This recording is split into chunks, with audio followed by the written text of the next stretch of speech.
Chapter 1. A Prodigy Hidden in Plain Sight. The training yard behind the academy hummed with noise. Wooden kunai clattered against practice dummies. The thud of sandals striking earth echoed, and instructors barked out orders to restless children. It was supposed to be another routine day at the Ninja Academy. Except today, one boy had everyone's eyes on him. Naruto Uzumaki stood apart from the crowd. His blonde hair caught the sun. His grin was wide, and his cerulean eyes gleamed with an energy that seemed endless. He bounced on the balls of his feet while waiting his turn for the morning's exercise. Kunai accuracy. 5 throws each, Irika Umino called out, clipboard in hand. Hit as close to center as you can. The first students stepped forward one by one. Most landed their kunai somewhere on the target, but few came near the bullseye. Then came Sasuke Uchiha, the one the class usually admired. His throws landed in a tight grouping just off-center, drawing murmurs of approval. He stepped back, calm and smug. Then it was Naruto's turn. Some students whispered, expecting him to mess up. Others smirked. Naruto ignored them all. He breathed in, lifted the kunai with casual ease, and in one fluid motion thunk, thunk, thunk, thunk, thunk. 5 blades buried themselves dead center, one stacked almost on top of the other. The yard went silent. Even Irika lowered his clipboard. Naruto scratched his cheek, feigning embarrassment. Heh, guess I overdid it? Irika coughed. And no, that was exemplary. Mizuki, standing nearby, frowned but kept quiet. The boy's precision was frightening. Most children with large chakra reserves had poor control, spilling energy everywhere, but Naruto. He wielded his vast chakra with surgical neatness. The next test was chakra leaf balancing. Each student placed a leaf on their forehead, the goal to hold it steady with chakra flow. Many wobbled or dropped it within seconds. Sasuke lasted a full minute before his leaf drifted to the ground. He stood proud, until Naruto strolled up, tossed a leaf onto his forehead, then added 2 more, one on each palm. Gasps rippled across the class. Naruto stood there, eyes half-lidded, the 3 leaves unmoving. He even grinned and wiggled his eyebrows for effect. Minutes passed, and the leaves didn't so much as tremble. Enough, Irika said finally, masking his amazement. You can stop now, Naruto. Naruto tilted his head. Oh, sorry, kinda forgot they were even there. He flicked the leaves away, smiling as if it were the easiest thing in the world. Around him, the other students shifted uncomfortably. Most were too young to understand why Naruto was disliked by adults. They only knew that something about him drew cold stares from parents and teachers in hushed tones. Seeing him excel where they struggled stung like salt on a wound. Show off, one boy muttered. Lucky, another scoffed. But the instructors knew luck had nothing to do with it. They exchanged uneasy glances. This wasn't just talent. This was brilliance, sharper and clearer than any academy student had a right to be. Naruto, oblivious or pretending to be, threw his hands behind his head and laughed. Guess that means I passed, right? Irika hesitated, then gave a small nod. Yes, you passed. As the class moved on to the next drill, the whispers followed Naruto. Some voices carried awe, others resentment. Naruto didn't mind. He walked with a spring in his step, his grin unshaken. But in the shadow of the academy wall, Mizuki leaned toward Irika and muttered under his breath. He's outgrowing this place. At this rate, he'll make the rest look like children. Irika frowned. He is a child. Mizuki's eyes narrowed. Not for long. Naruto, meanwhile, had already skipped ahead, humming a tuneless song as if none of the world's doubts could touch him. Yet behind that carefree grin lay something more. Endless nights of practice, an iron will, and a memory as sharp as a blade. And it had all started years before. Flashback. Long before the sun crept over Konoha's rooftops, a small figure was already awake. Naruto's sandals slapped lightly against the damp grass of Training Ground 3. The village was still asleep, lanterns extinguished, market stalls shuttered. Only the chirp of insects and the rustle of leaves kept him company. He liked it this way, quiet, empty, no stares, no mutters. He crouched in the shadows, watching. Last night, a squad of Chunin had trained here. Naruto had hidden himself behind a tree, wide-eyed as they sparred, their hands flashing through seals and bodies darting like blurs. He remembered every movement. He always remembered. Now, alone, he imitated them. Fingers twisted, palms pressed, hands flicked through sequences far too complex for a child. His tongue poked out in concentration. Once, twice. By the third try, his motions flowed without stumbling. Ram, snake, tiger, he whispered. His chakra flared, heavy and vast. But instead of sputtering wildly, it settled, controlled. The substitution jutsu snapped into place with a puff of smoke. A log appeared where he had stood. Naruto grinned. Nailed it. He didn't stop there. He practiced until sweat plastered his shirt to his back. When his legs trembled, he pushed harder. His body healed quickly, his energy seemingly endless. Where another child would have collapsed, Naruto caught his breath, laughed, and tried again. That stamina was his secret weapon. It let him keep at something until the technique became second nature. His memory filled in the rest, recalling every detail he'd glimpsed from real shinobi. But for all his energy, the training ground felt empty when the excitement faded. Naruto would pause, kunai in hand, staring at the village rooftops in the distance. He thought of how storekeepers turned him away with tight lips, how mothers pulled children aside when he passed, how no one ever answered when he asked, why? The silence that followed him everywhere was heavier than his training weights. Still, he forced a grin, shaking it off. Doesn't matter, he told the empty air. I'll just get so good they can't ignore me. His words rang hollow in the stillness, but he believed them with all his heart. As dawn broke, he dragged himself home, an apartment barely big enough for his tiny frame and his oversized dreams. His stomach growled. Breakfast was instant ramen again, the only thing he could afford. He slurped noisily, eyes bright despite the meager meal. Naruto tied a leaf to his forehead and balanced another on each palm. While he ate, his chakra held them steady.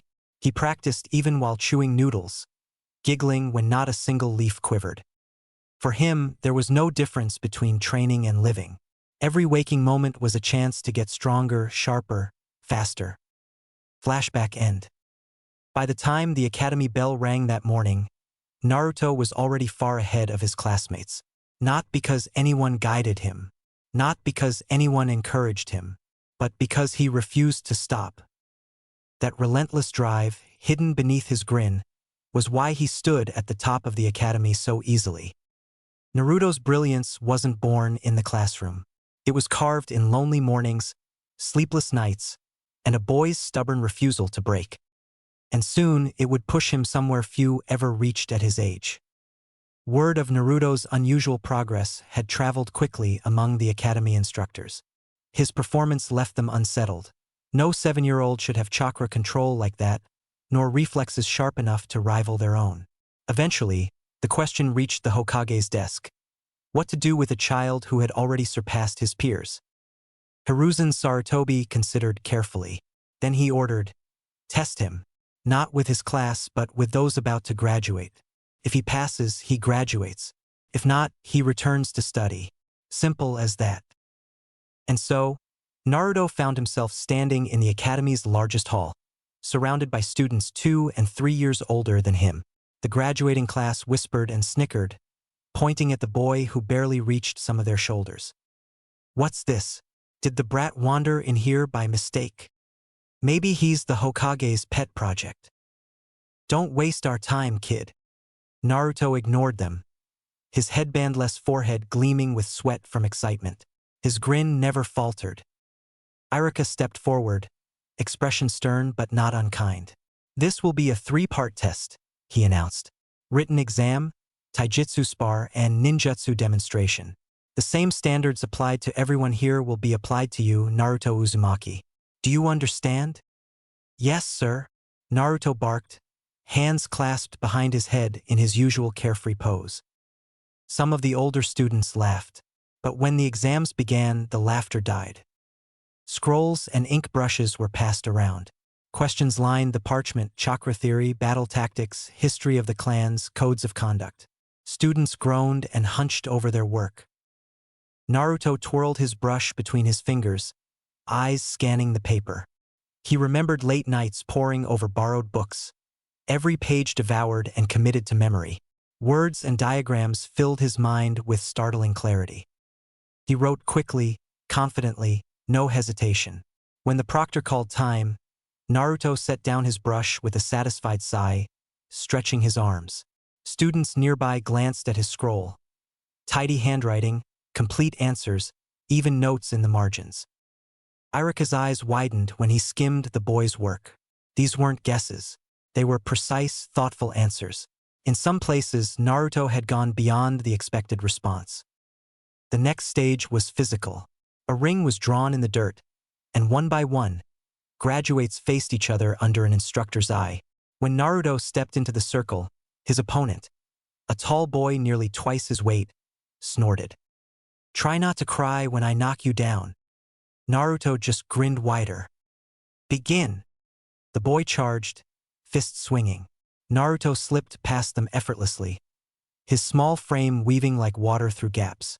His counters were sharp, each strike landing with precision that belied his age. He wasn't stronger than his opponent, but he didn't need to be. His stamina let him keep moving, his control made every motion efficient. Within moments, the older boy stumbled, panting, while Naruto barely looked winded. Then, with a single sweeping kick, Naruto sent him sprawling outside the ring. Gasps echoed across the hall. Some students whispered angrily, "How could a child do that?" Others stared in grudging respect. Naruto helped his opponent up with a grin. "Good fight." The boy shoved his hand away, red-faced, but the damage to pride was already done. Finally came the ninjutsu demonstration. Each graduate was expected to perform the 3 basic techniques: clone, substitution, and transformation. Most struggled with at least one. When Naruto's turn came, he stepped forward with a mischievous glint in his eyes. Clone jutsu. In an instant, 3 perfect replicas of himself appeared, solid, stable, indistinguishable from the original. Not a flicker of distortion, not a wasted wisp of chakra. The instructors leaned forward, startled. Substitution jutsu. A smoke puff, a blur, and Naruto reappeared behind his examiner, a log left in his place. The switch was seamless, so clean it looked like a jonin had performed it. Transformation jutsu. With a small poof, Naruto stood as the Hokage himself, every detail down to the wrinkles and pipe flawless. He even mimicked Hiruzen's slow, amused chuckle. The classroom erupted in laughter, and even the examiners cracked smiles. But beneath the humor, their shock was clear. The chakra control required for such polish at his age was almost unheard of. When Naruto dropped the transformation, panting lightly, he bowed. "How's that?" The head instructor cleared his throat, struggling to compose himself. "Naruto Uzumaki, you pass. You graduate." The room fell silent. Some of the graduating class stared in disbelief. Others scowled, muttering about unfairness. But none could deny what they had seen. Naruto tugged at the new headband Irika handed him, his grin splitting ear to ear. "Believe it," he shouted. The older students filed out, some casting him dark looks, others simply shaking their heads. Naruto ignored it all, bouncing on his heels, holding the headband like treasure. To him, it wasn't just a symbol of passing a test. It was proof that no matter what anyone whispered, no matter how the village stared, he was a shinobi now. And that meant he was one step closer to becoming Hokage. From the shadows at the back of the hall, Mizuki's eyes narrowed. So the demon brat really did it. 7 years old. He said nothing, but in his mind, he already knew this graduation would send ripples far beyond the academy walls. The Hokage's office was quiet save for the faint scratch of a brush against parchment. Hiruzen Sarutobi set his pipe aside, eyes drifting from the stacks of mission reports to the boy's name newly written on the graduation roster. Uzumaki Naruto, age 7, passed with distinction. It was a simple line, but it carried the weight of a storm. A knock came at the door. "Enter," Hiruzen called. The hinges creaked as Danzo Shimura stepped in, his cane tapping against the floor, his bandaged eye unreadable as ever. Behind him came Hamura and Koharu, their faces set in grim lines. They wasted no time with greetings. "You let him graduate?" Koharu asked sharply, folding her arms into her sleeves. Hiruzen exhaled smoke from his pipe, his gaze steady. "He earned it." Hamura frowned. "Perhaps, but this decision will not be without consequence. He is not just another child, Hiruzen. He is the Nine-Tails vessel." "The law is clear," Hiruzen said, his tone cool. "He is not the Nine-Tails. He is Naruto. Those who say otherwise risk execution." "Semantics," Koharu muttered. "No." Hiruzen's voice cut like steel. "It is truth, and I will not have him punished for the burden he carries." Danzo stepped forward, cane striking the floor with each step. "You defend him fiercely, old friend, but ask yourself this. Is the boy safe? You saw the exam reports. At 7 years old, his chakra control surpasses Chunin. His stamina is monstrous. He performed the 3 basic techniques flawlessly. This is not natural." "It is talent," Hiruzen replied simply. "It is danger," Danzo countered. His one visible eye hardened. "Power such as his cannot be left to chance. If guided properly, he could become the village's greatest weapon. Under my root, he would be sharpened into a blade to protect Konoha without hesitation." "You mean stripped of his will and turned into another tool," Hiruzen said, anger stirring beneath his calm. "I will not allow that." For a moment, silence hung between them, heavy as stone. Hamura cleared his throat. "Regardless of root, Danzo is not wrong about the risks. The villagers already mistrust the boy.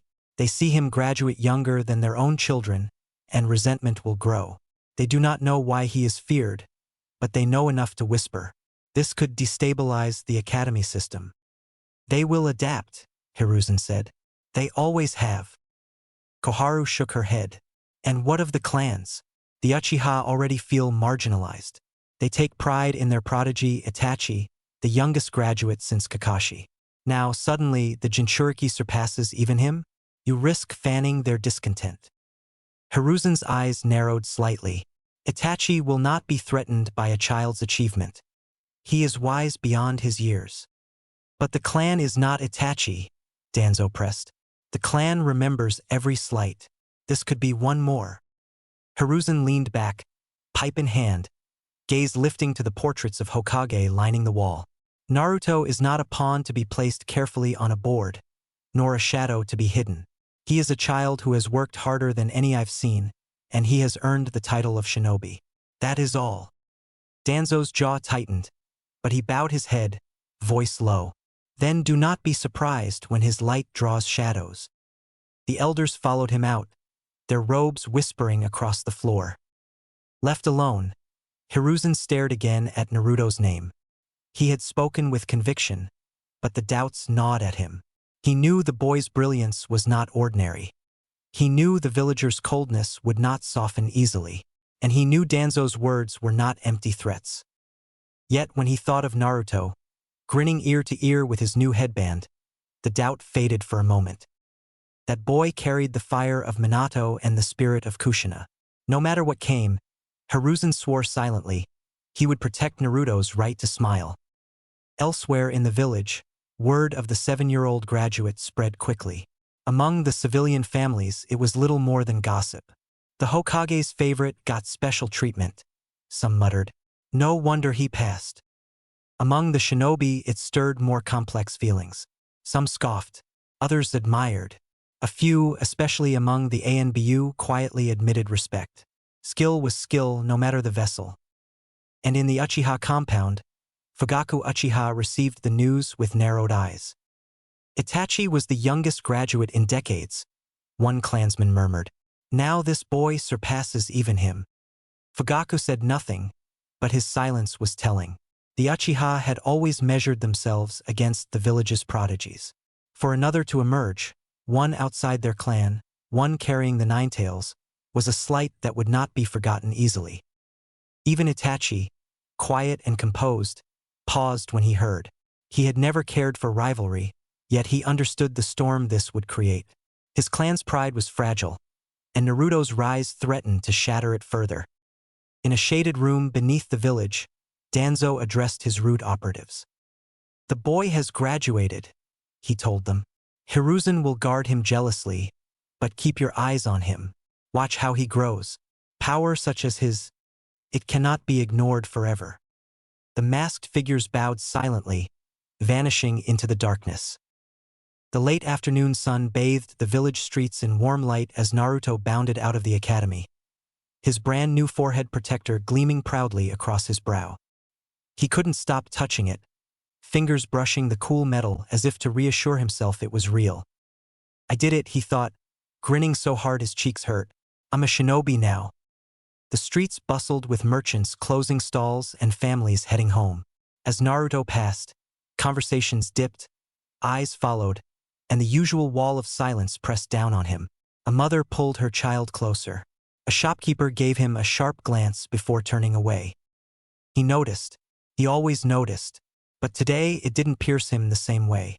Not when the headband rested on his forehead like proof that their whispers couldn't stop him. A pair of Chunin patrolling paused when they spotted him. For a moment, Naruto braced for the usual cold dismissal. But instead, one of them smirked and gave a nod. "So the brat actually graduated, huh? Didn't think he'd do it this young." His partner shrugged. "Can't argue with results." Naruto blinked. That wasn't scorn. That was acknowledgement. Small, faint, but real. He felt a swell in his chest and pumped a fist in the air.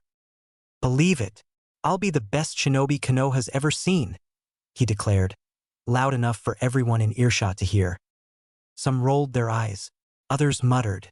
But a few shinobi passing by smiled faintly, amused at the boy's boundless energy. Naruto didn't care about the mutters. For once, he felt seen.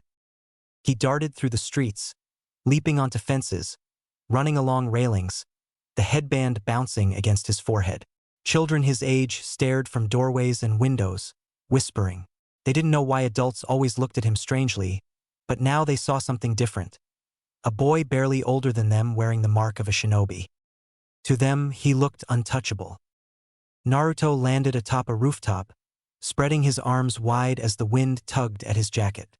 The whole village sprawled before him, rooftops glowing orange in the setting sun. For the first time, it didn't look like a cage. It looked like something he could reach out and claim. "I did it, old man Hokage," he shouted toward the looming tower in the distance. "One step closer to being Hokage myself." His words scattered on the breeze, unheard by most. But in his heart, they were loud, a promise he carried to himself. Tomorrow, the whispers would return, and the stares would sting. But tonight, Naruto Uzumaki walked home with his head high, the weight of a headband making him taller than he had ever felt before. Chapter 2. The Copy Ninjas Team. The assignment board in front of the academy was a jangling clatter of parchment and possibility. Names were written and crossed out, ink seals stamped, and murmurs rose like wind through bamboo. For most kids, this was the day they imagined in secret. Who would they train under? Who would they fight beside? For Naruto Uzumaki, it was another bright, beating drum in his chest. He couldn't stop grinning. He still had the new headband warm against his forehead, the metal plate catching stray sunlight as he pushed through the crowd. People stepped aside, some with that practiced, chilly civility the adults reserved for him, others with a faint, reluctant respect that only came from watching skill. Naruto only noticed the latter. He walked like someone who had already earned something because he had. The board was chaos. Teams forming into 3s and 4s, jonin names scrawled across the top of each grouping. Naruto scanned until a familiar handwriting met his eyes. Kakashi Hatake, 21. There was no pomp, no fanfare, just a neat column with 3 empty slots under the jonin's name. Naruto's grin stretched wider. Kakashi Hatake. He'd heard the stories in snatches. The young prodigy, the man with the mask, the one who'd earned his reputation with a cool head and a blade's accuracy. Uzumaki, a voice said behind him. Erika, clipboard in hand, faintly worried but trying not to show it. You know he's not easy, right? Naruto waggled his fingers. I know. I'll be fine, Irika-sensei. He must be strong if he's Kakashi, right? Irika looked at Kakashi's name, then at Naruto's steady face. You better listen. And don't get reckless. I won't, Naruto said, earnest.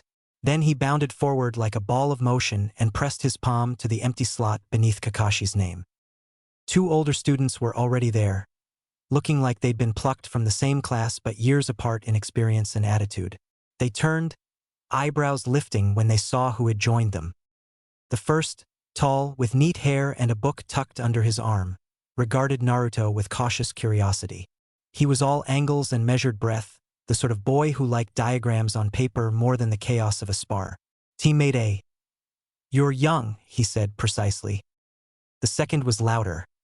Broad-shouldered, cheeks a little scraped as if he'd been practicing jumps that morning, grin already forming into a challenge.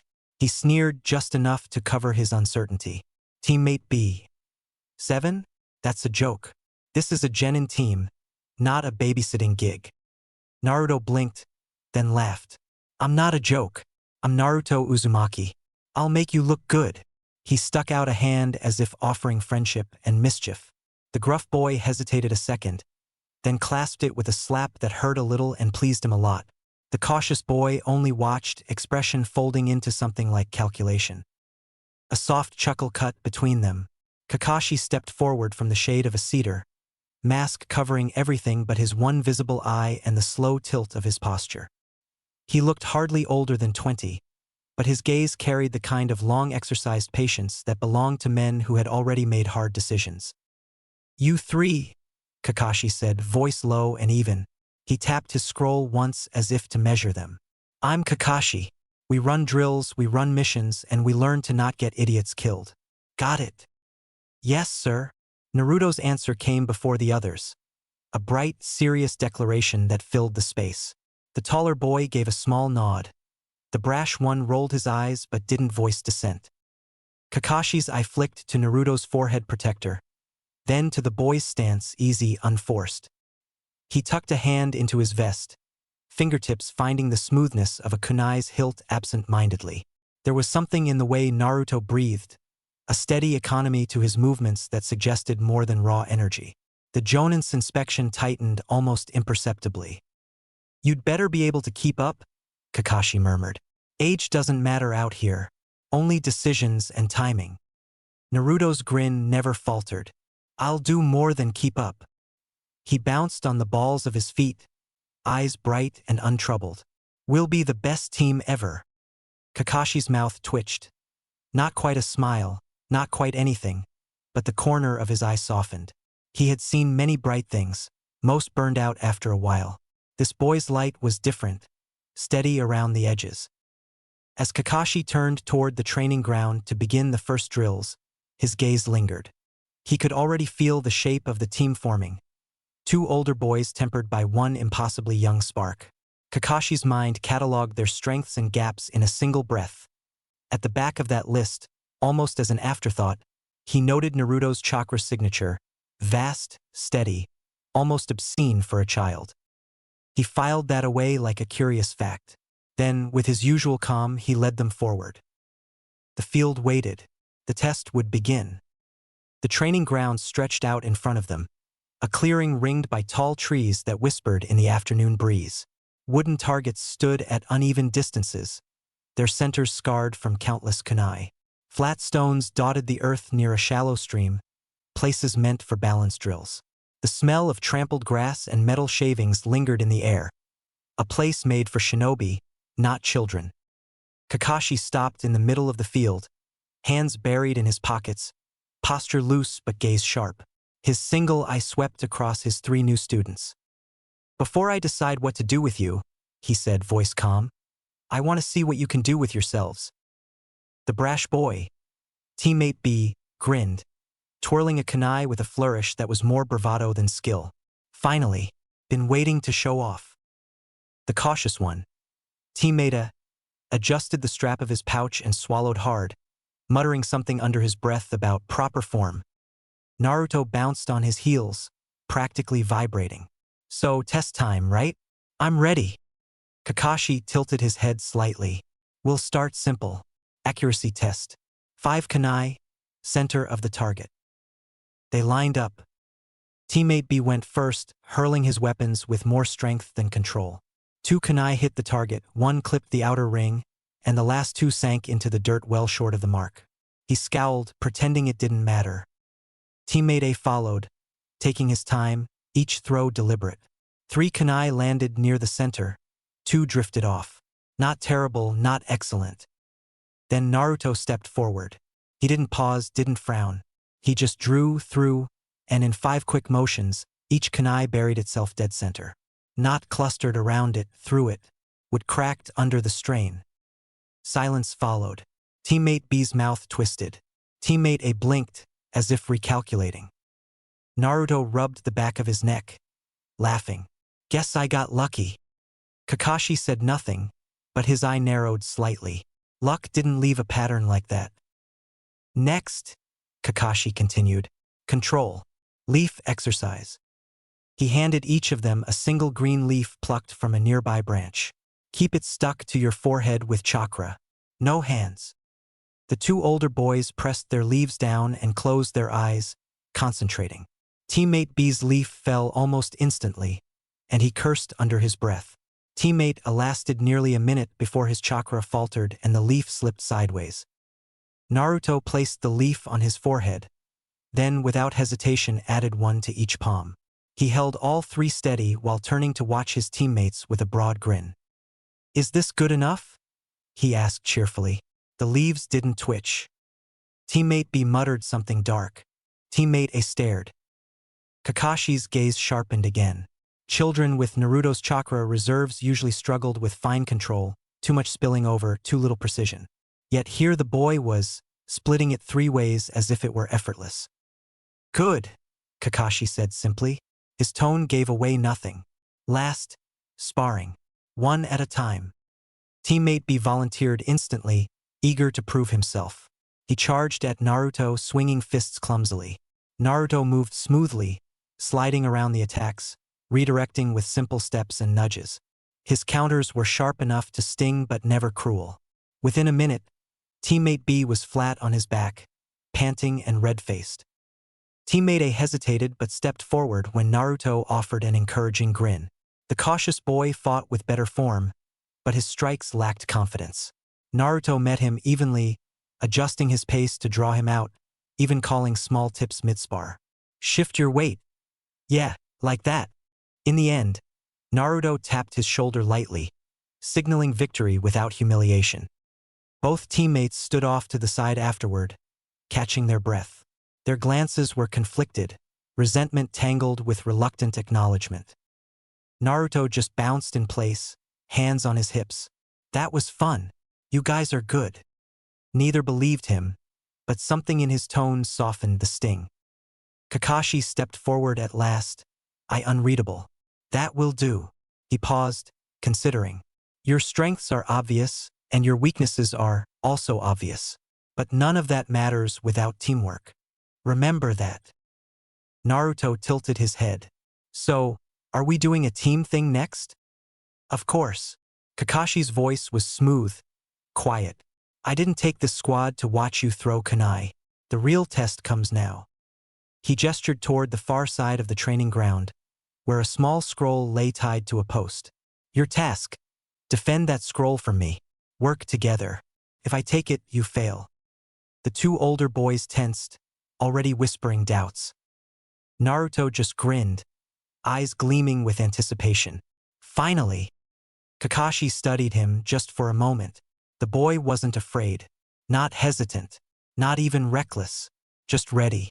The Jonin's lips curved faintly beneath his mask. This was going to be interesting.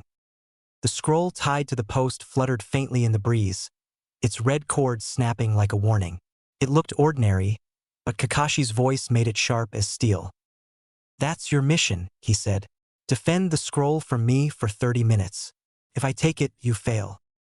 One of the older boys, thin, neat-haired, and pale, shifted uneasily. 30 minutes against you? That's impossible. The other, broad-shouldered with scuffed knuckles, snorted, spinning his kunai with reckless bravado. Ha! He's just trying to scare us. I bet I can stall him longer than either of you. Kakashi's visible eye curved in that lazy arc that was never quite a smile. You catch on quick. The neat one frowned, anxious. We're not supposed to be fighting Jonin. This isn't. Oi, teammate. Naruto cut in with a grin, hands on his hips. Don't sweat it. We've got this. Both older boys blinked at him. Teammate. The nervous one repeated. Naruto tilted his head innocently. Well, yeah, I don't know your names yet, so I had to call you something, right? The broad one barked a laugh. You've been training with us all morning and you still don't know who we are? Naruto scratched the back of his head sheepishly. Guess I got too excited. So, what are your names? The pale boy pinched the bridge of his nose, muttering, unbelievable. Then, reluctantly, Renji Takeda. The broad-shouldered one puffed his chest. Daichi Morita. Naruto's grin stretched wide. Renji and Daichi. Got it. He punched the air. Nice to meet ya, teammates. Daichi scowled. This isn't a game, kid. We're up against Kakashi Hatake. Everyone knows who he is. We don't stand a chance. Naruto leaned forward, eyes gleaming. Who cares if he's Kakashi? We don't need to beat him, we just need to stop him. Big difference. Renji frowned, uncertain. And how do you propose we do that? Easy. Naruto crouched and started scratching lines into the dirt with his finger. He marked the scroll at the center, then drew arrows toward it. He's fast, right? So he'll go for the scroll quick. That means you, teammate A. Renji twitched. It's Renji. Right, Renji. Naruto grinned. You stay by the scroll. You're steady. Hold the line, make him work for it. And you, he jabbed at Daichi. You're loud and fast. Make him look your way. Pull his attention off the scroll. Loud, Daichi snapped. Yeah, that's a compliment, Naruto said brightly. And me? I'll hit him with something he can't ignore. Renji blinked at him. Naruto didn't sound like a kid pretending to be clever. He sounded like someone who'd done this before. Like a seasoned shinobi who had seen fights unfold. You talk like a chunin, Renji said carefully. Naruto shook his head, grin undimmed. Nope, I just pay attention. Trust me, we can do this if we stick together. Daichi made a noise in his throat, still skeptical, but his bravado had dimmed. Renji hesitated, then gave a reluctant nod. Naruto's certainty was like a spark. It caught, just enough to light them both. Time's up, Kakashi's voice called from across the field. The Jonin hadn't moved from his lazy perch against a tree, but the weight of his gaze pressed down like iron. Defend your scroll. Renji moved stiffly to stand in front of the post, kunai clenched in nervous hands. Daichi crouched in the underbrush, his scowl covering the tension in his shoulders. Naruto strode forward to the front, headband gleaming, his stance loose but balanced, eyes fixed on Kakashi. Kakashi's gaze lingered on him, the boy's grin steady and unshaken. Not afraid, he murmured. Not reckless, just ready. Then he vanished. The test began. The instant Kakashi vanished, the training ground fell silent. Leaves stirred, branches creaked, but there was no sign of him. Where? Renji whispered, eyes darting across the clearing. Naruto crouched, scanning the tree-line with a focus that seemed out of place on his round face. Don't panic. He's fast, but he's still one guy. Eyes up. Listen. Daichi snorted from the brush. You talk like you know what you're doing. Naruto grinned without looking back. I do. The words weren't boastful. They were matter-of-fact, confident in a way that made both older boys stiffen. Then Kakashi struck. A blur of gray and steel dropped from above, kunai glinting. Renji yelped, fumbling his weapon up to block, but Kakashi didn't press the strike. He landed lightly in front of the post, hand already reaching. Now, Naruto barked. Renji moved without thinking, stabbing forward. His kunai met only air as Kakashi sidestepped easily, but the moment of delay was enough. Daichi burst from the underbrush with a roar, swinging wide and reckless. Kakashi ducked under the strike, flowing like water. His hand flicked up, tapping Daichi's forehead protector with 2 fingers. Dead. Daichi growled, stumbling back. TCH. Don't waste your anger, Naruto shouted. His eyes tracked Kakashi, movements sharp, calculating. Renji, keep the scroll covered. Daichi, circle wide, make him split his focus. Don't go head on. Daichi's teeth clenched, but he obeyed, darting back into the brush. Renji steadied himself in front of the post, knuckles white around his kunai. Kakashi's eye curved faintly. You're loud but organized. Not bad. He flickered, vanishing in a blur. Renji gasped as Kakashi reappeared behind him, hand reaching for the scroll. Naruto was already there. He slid between them, intercepting with a sharp kick that forced Kakashi to pivot aside. The impact cracked like wood snapping. Naruto landed light, kunai drawn, stance solid. Kakashi raised an eyebrow. His movements had been fast, deceptive, the kind of thing even trained Chunin struggled to follow. Yet this boy had read him. You're not supposed to see that coming, Kakashi murmured. Naruto grinned. You're not supposed to be that predictable. For the first time, Kakashi's eye sharpened. He moved again, faster, pressing Naruto with a series of strikes. Kunai met kunai, steel sparking. Naruto bent, ducked, wove, his small body slipping just out of reach. Every movement was efficient, no wasted energy, no panic. He didn't look like a child improvising. He looked like someone who had done this before. Renji stared, stunned. He's fighting like an adult. Daichi growled from the brush, throwing shuriken to force Kakashi to turn. The Jonin tilted his head. The weapons whistled past harmlessly. Naruto seized the opening. He leapt back, hands blurring through seals. 3, fast and crisp. Kakashi's eye widened a fraction. So few? Naruto inhaled sharply. Chakra compressed in his lungs, refined and sharpened with delicate control. Futon. Subame Ryuden. The clearing cracked with sound. Bang, bang, bang. Invisible bullets screamed through the air, tearing the ground in neat holes, splintering bark from tree trunks. One shot blasted a chunk of earth where Kakashi had stood a heartbeat earlier. Kakashi flickered sideways, cloak snapping.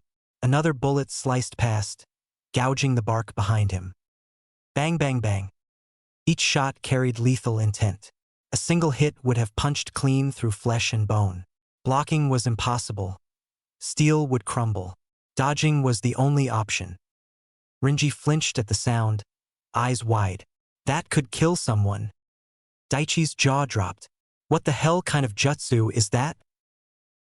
Naruto's grin was feral, sweat beading on his brow as he fired in controlled bursts. The bullets cracked like rifle fire, each one precise, measured, not a single wasted shot.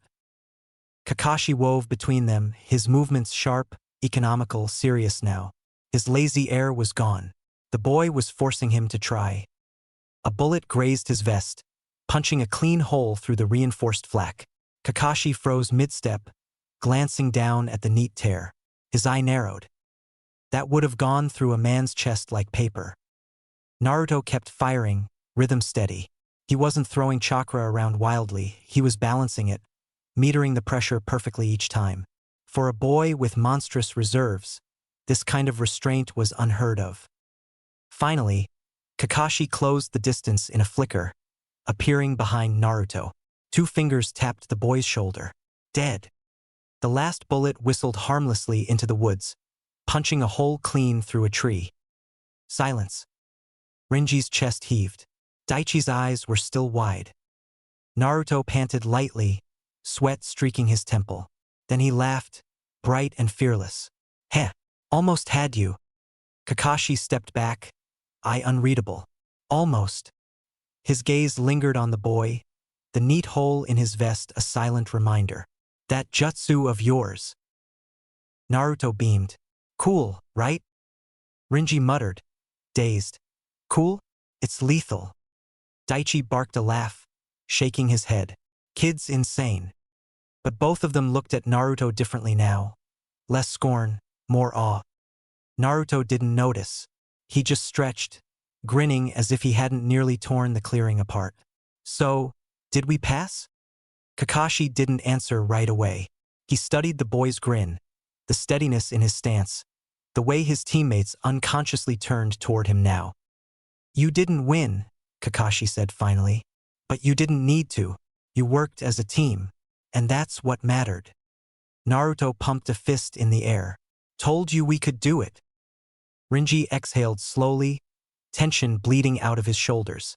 Daichi gave a grudging nod. Kakashi's eye softened as he turned away. Inside, though, his thoughts churned. At 7, he's already innovating lethal jutsu. Already commanding a team. Already forcing me to dodge seriously. Most prodigies are solitary blades. This one, he wants to be a shield. A leader. His hand brushed the neat hole in his vest again. If he lives long enough, he won't just surpass me. He'll surpass everyone.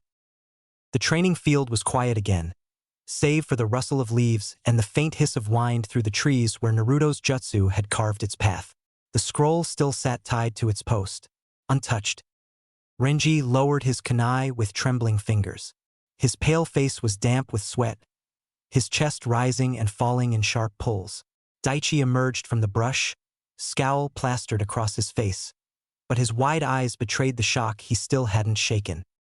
Naruto stood in the middle of it all, bent slightly with exertion but grinning ear to ear, as if he hadn't just fired off a technique that could tear through a man like paper.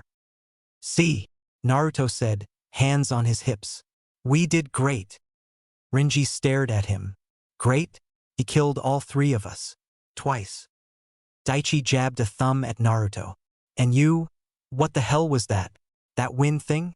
Those bullets could have gone straight through me. Naruto laughed, not unkindly. That's why I didn't fire at you, dummy. Besides, you guys covered me so I could use it. Renji, if you hadn't stood your ground in front of the scroll, Kakashi-sensei would have had it before I finished the first seal. And Daichi, he grinned wide. You're so loud he actually had to look at you. That bought me time. Daichi blinked.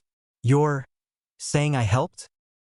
Of course, Naruto said, utterly sincere. I couldn't do it alone. No way. That's why we're a team, right? Renji's mouth opened, then closed again. He'd expected mockery, dismissal, arrogance. Anything but this easy, earnest praise. His hands loosened around his weapon. Daichi scratched the back of his head, trying and failing to hide the faint curl of his lips. Humph. Guess being loud has its uses. Naruto punched his shoulder lightly. Exactly. You distracted a jonin.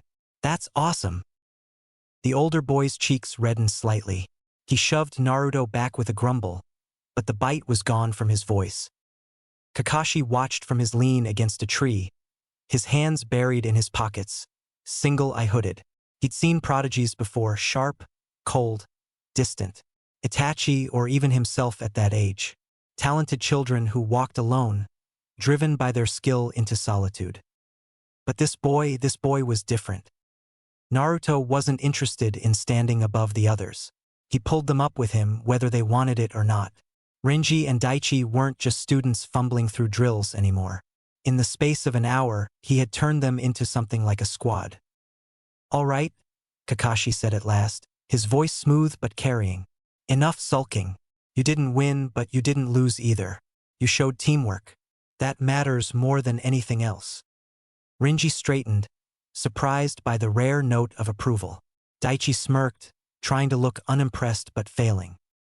Naruto just beamed, punching the air. Knew it! Kakashi pushed off the tree, his gaze resting on the boy's broad grin and his 2 older teammates standing a little taller than before. His eye softened. Minato-sensei, your son is different. He doesn't just shine. He makes others shine with him. Dismissed, Kakashi said, turning toward the village. Go get some food. You'll need it. Renji and Daichi shuffled after him, still murmuring between themselves. Naruto lingered for a moment, looking back at the post where the scroll still fluttered untouched. He clenched his small fist, determination etched across his young face. Next time, he muttered, eyes glinting, we'll really get him. Then he jogged off to join his teammates, his laughter echoing through the clearing. The Hokage's office smelled faintly of tobacco smoke and ink. Scrolls lay stacked on one side of the desk, mission reports on the other. Hiruzen Sarutobi leaned back in his chair, pipe in hand, his gaze shifting from paperwork to the young jonin standing before him.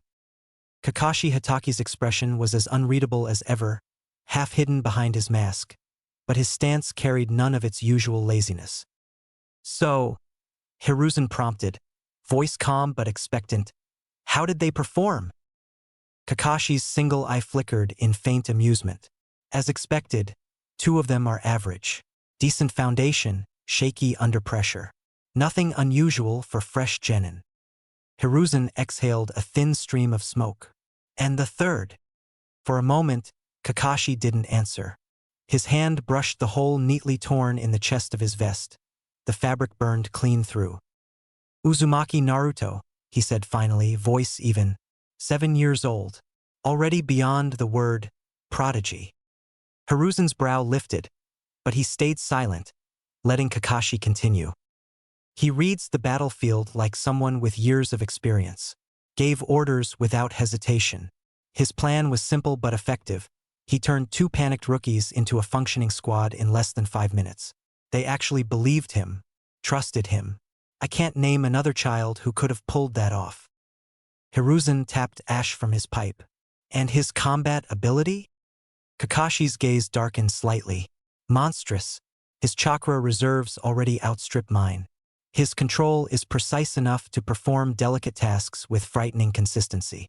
And then, he hesitated as if choosing his words. He unveiled a jutsu I've never seen before. Wind nature. 3 seals. He compressed his chakra into high-pressure projectiles and fired them in volleys. Invisible until impact. Each one would punch straight through a human body. Hiruzen's eyes narrowed. "Self-created?" Kakashi nodded. "No doubt. I've seen jonin spend years crafting new techniques. Naruto has one before his 8th birthday." He touched the hole in his vest again. "I was forced to dodge seriously. That hasn't happened in years." Silence stretched. Smoke curled lazily between them. At last, Hiruzen spoke, his voice low. "What did you see in him, Kakashi?" Kakashi's eye softened. "Most prodigies are solitary blades. They sharpen themselves, cut everything around them, and leave only distance in their wake. Naruto isn't like that. He isn't interested in standing above others. He lifts them. Even when they resent him, even when they doubt him, he pulls them into his orbit. He makes them stronger just by being there." Hiruzen's gaze drifted to the wide window overlooking the village. Below, the rooftops glowed under the late sun, shadows stretching long. Somewhere down there, a boy with a blinding grin was laughing with teammates twice his age. "He has his father's brilliance," Kakashi murmured, almost to himself, "and his mother's fire. But more than that, he has something of his own. If he lives long enough, he'll be a game changer. No doubt in my mind." Hiruzen's lips curved into a small, wistful smile. "Then let us make sure he lives long enough." Kakashi bowed his head. "Yes, Lord Hokage." As the jonin departed in silence, Hiruzen leaned back, eyes heavy with memory. He saw Minato's calm resolve, Kushina's fierce laughter, and in the middle of it, Naruto's grin blazing like a torch. Light brighter than any before. And Hiruzen thought grimly, light always drew shadows. Chapter 3, Blossoms in the Wind. Morning sunlight spilled over Konoha's rooftops, golden and warm, as Team Kakashi trudged through the village streets. Their headbands gleamed, but the looks on Renji and Daichi's faces were anything but proud. "Another cat," Daichi grumbled, kicking at a loose pebble. "Third time this week. We're shinobi, not dog catchers." Renji adjusted the strap of his pouch, expression taut. "It's not that simple. Missions are ranked for a reason. We have to prove reliability before they trust us with more serious work." "Reliability?" Daichi barked a laugh. "I didn't sign up to polish floors or chase strays. I want real combat. Bandits. Thieves. Something with a blade in my hand." Naruto, walking ahead of them, turned back with a wide grin. "Then chase harder. Every mission's training if you think about it." Renji gave him a puzzled look. Training? To chase a house cat. Yeah, Naruto said brightly. Chakra control, reflexes, stamina. You think a cat's easier to catch than a bandit? At least bandits run straight. Cats zigzag, climb, bite. Way better practice. Daichi stared, then muttered, "You're insane," but there was no real heat behind it. By the time they reached the district where the wayward feline was last spotted, Naruto had already rolled up his sleeves. He darted between alleys and fences like lightning, scaling walls with practiced ease. Renji and Daichi gave chase, but Naruto was everywhere at once. Bounding across rooftops, leaping down into yards, vaulting over crates. The cat hissed and bolted into a gap under a shed. Naruto crouched low, coaxing it with soft sounds, patient despite the scratches on his forearms. A moment later, he emerged victorious, the squirming animal tucked under his arm. "Mission complete," he crowed. Daichi wiped sweat from his brow, panting. How are you not tired?"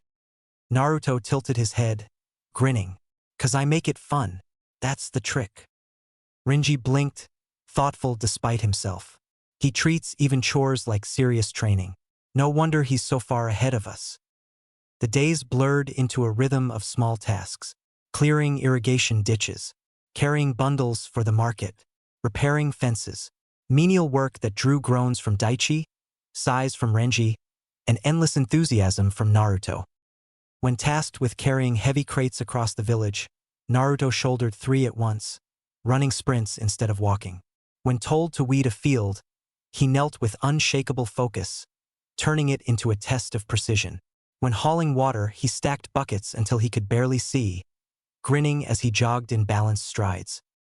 "Why?" Daichi demanded one afternoon, watching Naruto move with the energy of 3 genin combined. "Why take this stuff so seriously? Nobody cares if we half-ass it." Naruto's grin softened into something steadier. "Because it matters to the people who asked. And because it makes me stronger. If I don't give everything here, how can I give everything when it counts?" The words landed harder than Daichi expected. He scratched at his jaw, grumbling, but offered no retort. Renji, though quiet, studied Naruto with a new kind of respect. The boy wasn't just talented, he treated everything as a chance to grow. Kakashi trailed at a distance, watching with his usual mask of indifference. To the casual eye, he looked bored, but behind his single eye, he catalogued every detail. Most children grew frustrated with D-ranks, sulking or slacking. Naruto thrived on them. Where his teammates dragged their feet, he carried them with sheer energy. He didn't whine, didn't falter, he smiled. This boy is different, Kakashi thought. Most prodigies burn hot and cold, but Naruto, he burns steady. Even here, in the smallest of tasks, he grows. Kakashi's lips curved faintly under the mask, and he makes the others grow, too. The D-rank missions ended early that afternoon, but Kakashi didn't dismiss them.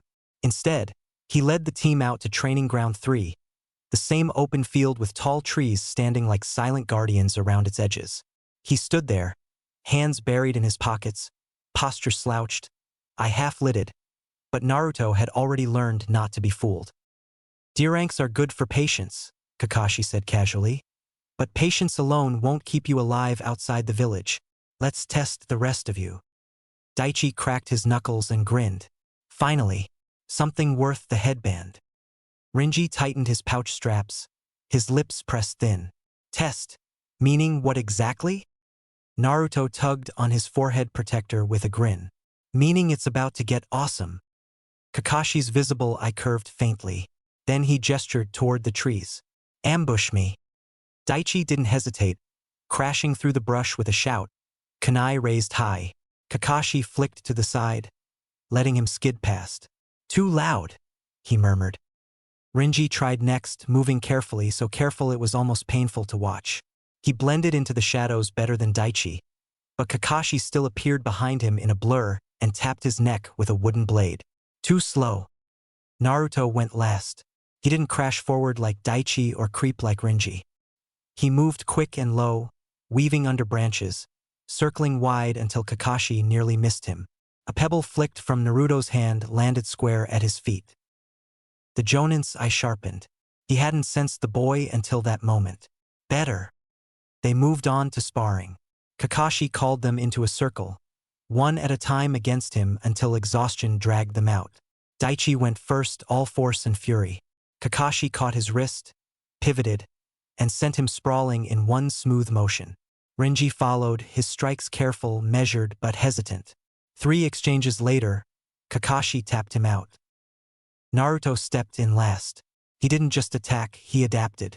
Each parry Kakashi gave, Naruto shifted rhythm, probing for openings.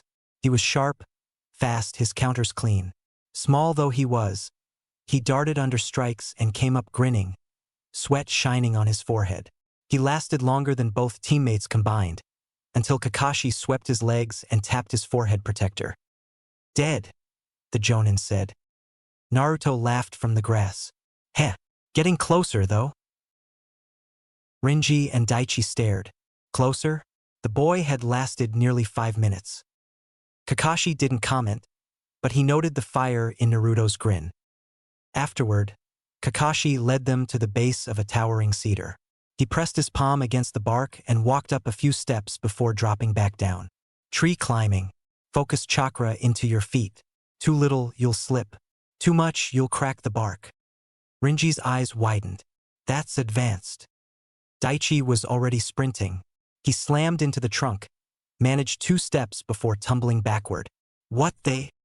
Renji tried more cautiously. He got 3, maybe 4 steps before sliding back, landing hard but upright. Naruto grinned, stepped forward, and ran. He shot halfway up the trunk, turned, and flipped down lightly. That's it? This is fun. He jogged back up again, then again, until Daichi was growling and Renji's eyes were wide. Don't worry, Naruto called from halfway up. You'll get it. Just feel the chakra in your feet, like walking, but with the ground upside down. You've got to trust it. Renji gave it another try, focusing harder. He made it 5 steps before sliding, but there was a spark of understanding in his eyes. Daichi tried again, and again, each time slamming back down harder, until Naruto zipped down the tree and steadied him with a grin. Oi, you almost had it that time. Don't push so much chakra. Think of it like lightning, sharp and fast, not blasting everything at once. Daichi blinked. Lightning? Yeah, you don't hear it until it hits. That's how your chakra should feel. Daichi scowled, but the corner of his mouth twitched. Humph. Lightning. Fine. Renji, sweating, glanced at Naruto. And I should just trust it? Naruto nodded. Exactly. Stop doubting. Just climb. They kept at it. Renji's steps grew steadier, his confidence inching upward. Daichi still fell, but his frustration turned to determination. Naruto raced up and down the trunk like he'd been born to it, sometimes upside down, sometimes leaping from one tree to the next, laughing the whole way. Between attempts, Naruto started teaching signals. A hand tap for moving left, a whistle for regrouping, a shoulder tap for traps. Use this so we don't have to shout, he explained cheerfully. Renji raised a brow. You just made these up now? Yup, Naruto said, grinning. Makes it easier for us, right? Daichi huffed, but even he had to admit it worked. From a perch above, Kakashi watched in silence. Naruto wasn't just showing off. He was lifting the others, pulling them along. Renji's steps were steadier now, Daichi's strikes sharper. Both of them had started to listen. Most prodigies walk alone, Kakashi thought. This one makes others walk with him. By dusk, Renji had climbed halfway up, sweat dripping but pride shining in his eyes. Daichi managed 10 steps before crashing down, cursing but laughing. Naruto was still bounding up and down like it was nothing, calling encouragements at every slip. When they finally collapsed in the grass, Daichi groaned. I'm never walking again. Renji smiled faintly. That was progress. Naruto lay back, hands behind his head, staring at the sky. Told you we'd get stronger. Next time we'll all reach the top. Daichi snorted. You're insane. But this time his voice carried something different. Respect. By the time the 3 of them limped back toward the village, The sky had darkened into streaks of violet and orange. Training had wrung them dry. Renji's legs trembled with every step, and Daichi kept muttering threats against the cedar tree that had bested him. Naruto, on the other hand, bounced along at their side, scratches on his arms and dirt on his clothes but grinning like he'd won a prize. "Come on," Naruto said suddenly, pointing toward the lanterns glowing over the market street. "We should eat. Ramen's on me. Well, actually on the Hokage's stipend, but you get what I mean." Daichi groaned. "Ramen? After a day like this, I need meat. Real food." Naruto gasped, clutching his chest as if stabbed. "Ramen is real food. Best food. The best food ever." Renji gave a small chuckle despite his exhaustion. "I don't think I've ever met someone who believes in anything as much as you believe in ramen." Naruto puffed up. "Believe it. You'll see. Ichiraku's is like training for your soul. You'll thank me." He dragged them down the street until they were seated at the narrow counter of Ichiraku's. The smell of broth and grilled pork filled the air. Naruto ordered with practiced speed, 3 miso, extra chashu, and leaned on the counter with a grin as Renji and Daichi exchanged uncertain glances. When the bowls arrived, steaming and rich, Daichi dug in first, slurping loudly. His eyes widened despite himself. Okay, this isn't bad." Naruto smirked triumphantly. "Told you." Renji ate more carefully, savoring each bite, but by the time his bowl was empty, the cautious boy's shoulders had loosened, the tension drained from his face. "It's comforting," he admitted softly. Naruto stretched his arms behind his head, utterly pleased. "See? Team Ramen. Way better than sulking in bed after training." Daichi rolled his eyes. "You're ridiculous." But there was no edge to it anymore. Afterward, they wandered through the lantern-lit streets, their pace unhurried for the first time all day. Naruto challenged Daichi to a sprint down one alley and back, and though Daichi scoffed, he still ran, and laughed breathlessly when Naruto beat him by half a step. Renji shook his head at them both, but Naruto looped an arm over his shoulders anyway, dragging him along until even he was smiling faintly. "You're not used to this, huh?" Naruto asked him. Renji blinked. "Used to what?" "Someone pushing you," Naruto said simply. "Someone saying you're good enough." Renji looked away, embarrassed. "I don't usually hear that, no?" "Well, you are," Naruto said firmly. "Plenty strong. You just need to stop second-guessing yourself." Renji swallowed, eyes dropping, but the faintest smile tugged at his lips. Daichi snorted from the other side. "Don't fill his head too much, or he'll start thinking he can beat me." Naruto's grin turned mischievous. "Maybe he will." Daichi shoved him lightly, and Naruto shoved back until they were both laughing. By the time they parted ways at the crossroads, the air between them had shifted. Renji no longer walked a step behind, and Daichi's jabs carried camaraderie rather than resentment. Naruto waved them off with a grin so wide it seemed to light the whole street. From a rooftop shadow, Kakashi watched them go, eye crinkling faintly. The day had wrung them all dry, yet Naruto still blazed with energy, pulling the others into his orbit without even trying. "He reminds me of Sensei," Kakashi thought. "The way Minato could make anyone believe in themselves. Naruto has it too, maybe even more." The Jonin turned away, his gaze drifting toward the dark horizon.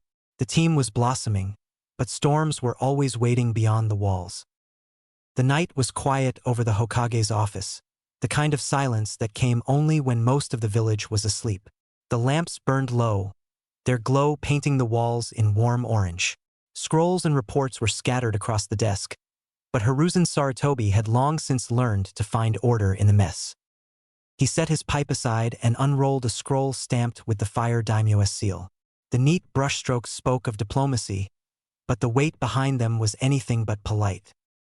The Wind Daimyo had begun diverting his contracts. Patrols, escorts, bandit suppression. Where once Sunegakure's shinobi had been dispatched, now the requests were being routed to Konohagakure. On paper, it was a gesture of trust in the Leaf's reliability. In practice, it was strangulation. The Sans coffers depended on outside work. Their barren land yielded little food or trade, and the pay for missions kept their shinobi corps alive. Now, their revenue was bleeding away with every contract Konoha received. Hiruzen leaned back, exhaling slowly. The Kazekage won't let this continue for long. A proud village, stripped of its lifeline, would never accept humiliation quietly.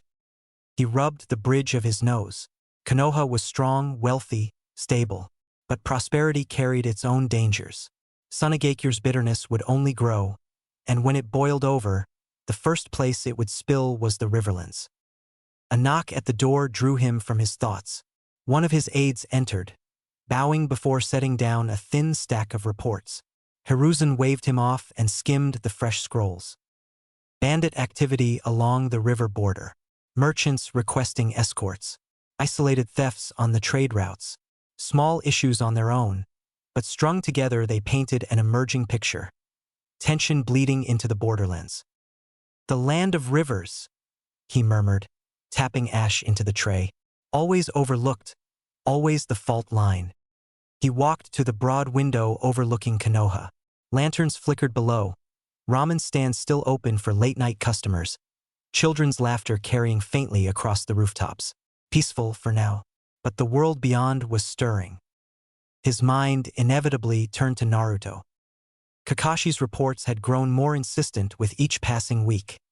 The boy was blooming. Prodigious skill, monstrous stamina, but more than that, leadership. He turned two average genin into something resembling a squad. He lifted them, encouraged them, found strength in their flaws. Kakashi's phrasing stuck with him. Most prodigies are solitary blades. Naruto is a fire, he makes others burn brighter. A rare gift, dangerous too. Naruto's chakra was already greater than most jonin.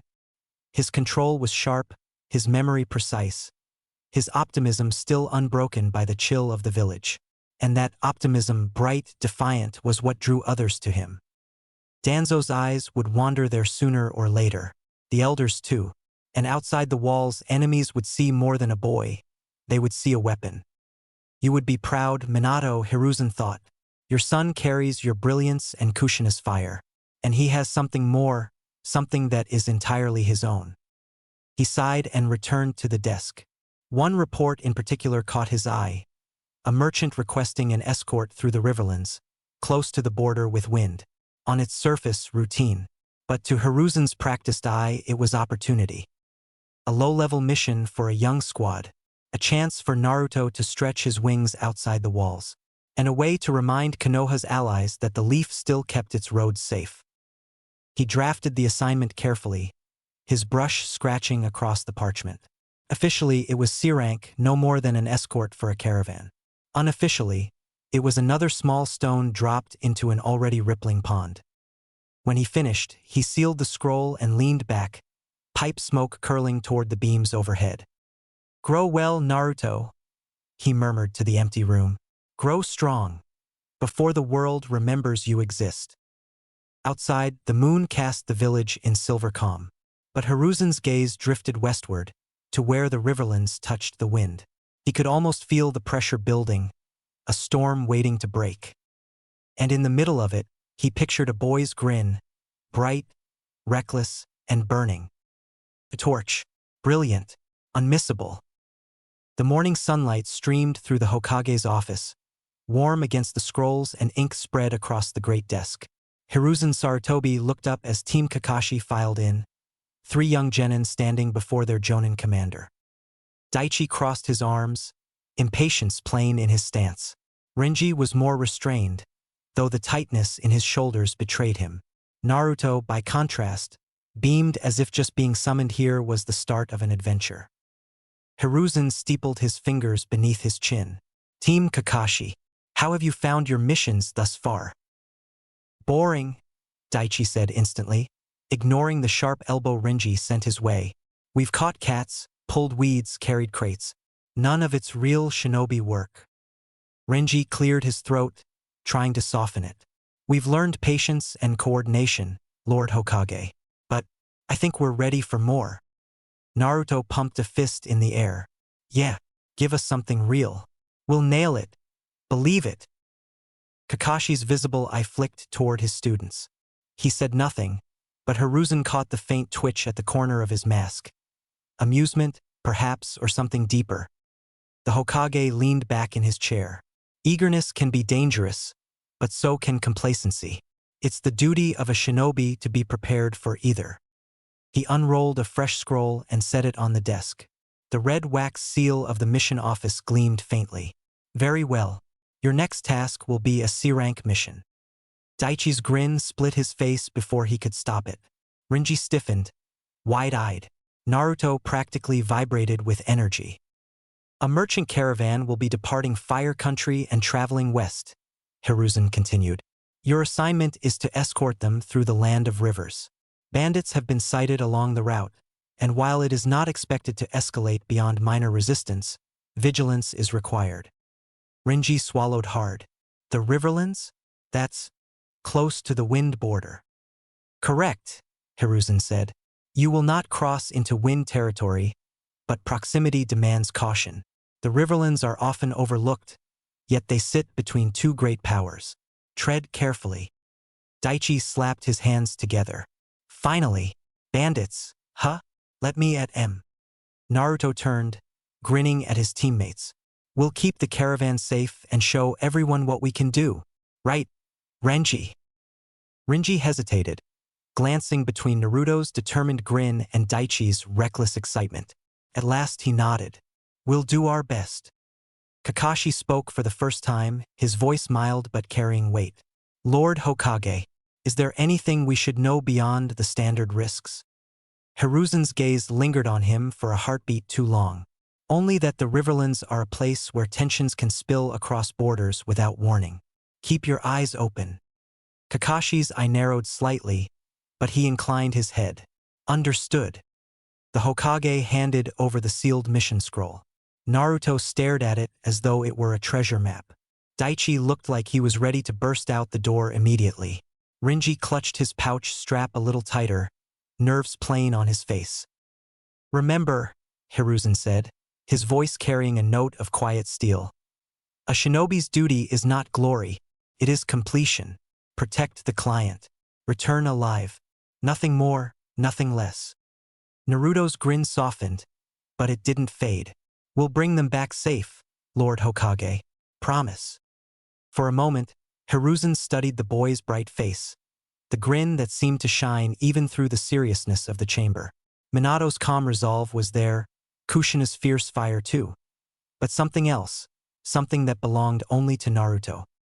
Go then, Hiruzen said at last, and make Konoha proud. The team bowed.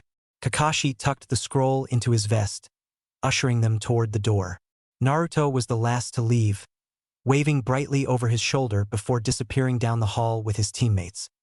When the office fell silent again, Hiruzen leaned back in his chair. His eyes drifted westward, toward a border the children did not yet understand. The Riverlands, he murmured, always the first place to tremble when the great nations shift their weight. He lit his pipe and exhaled slowly. A torch had been lit in Naruto Uzumaki, brighter than most dared imagine. The question was whether the world beyond Konoha's walls was ready for it. The next morning dawned crisp and bright, the village already stirring with market chatter and the sound of sandals on stone. Team Kakashi gathered at the south gate, packs slung over their shoulders, weapons checked and rechecked. Daichi bounced on his heels, cracking his knuckles like he was heading to a tournament. Finally, a mission worth taking. Bandits won't know what hit him. Renji tugged at his straps for the 5th time, his face drawn tight. It's still dangerous. Bandits don't fight by rules. Naruto stood between them, grinning like the whole world was opening before him. Dangerous?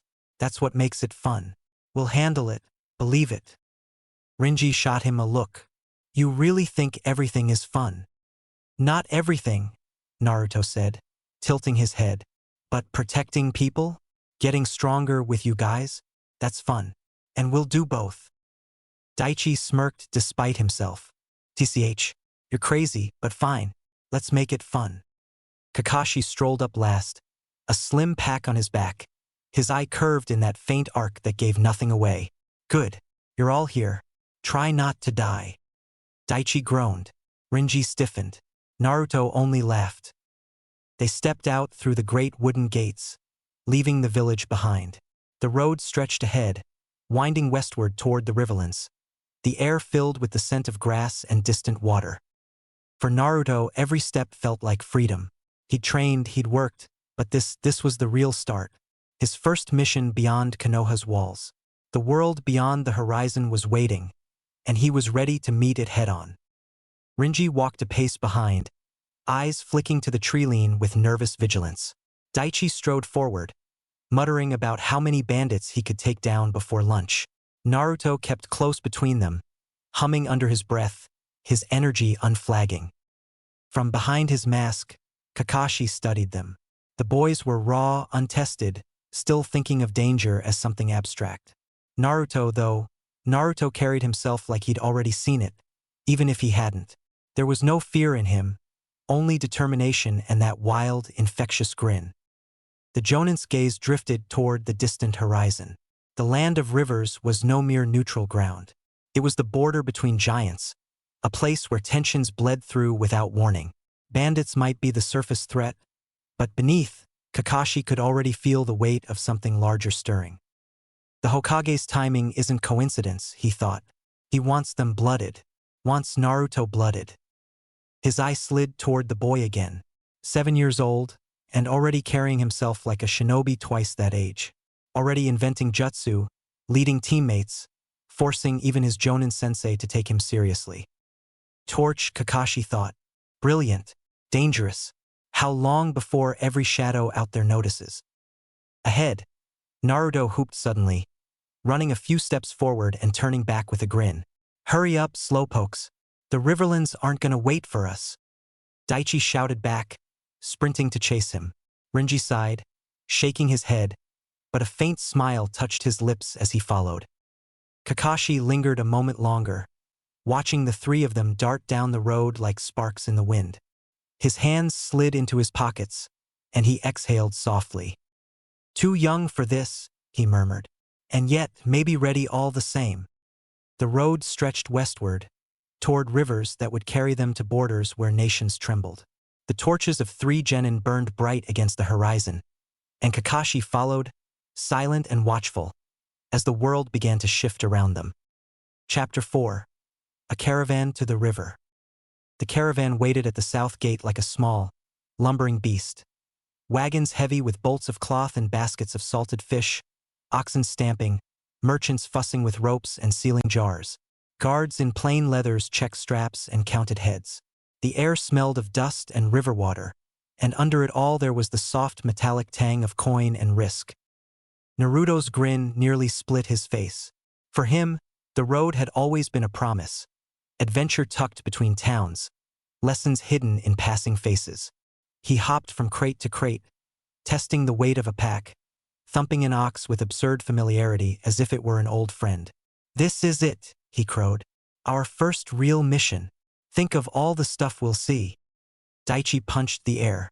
Finally, bandits, real fights, not another day of sweeping mud. I'll make a pile of them and buy myself a feast. His voice was equal parts bravado and hunger. The boy wanted reputation like a prize. Renji adjusted the strap on his bag with slow hands, eyes on the horizon.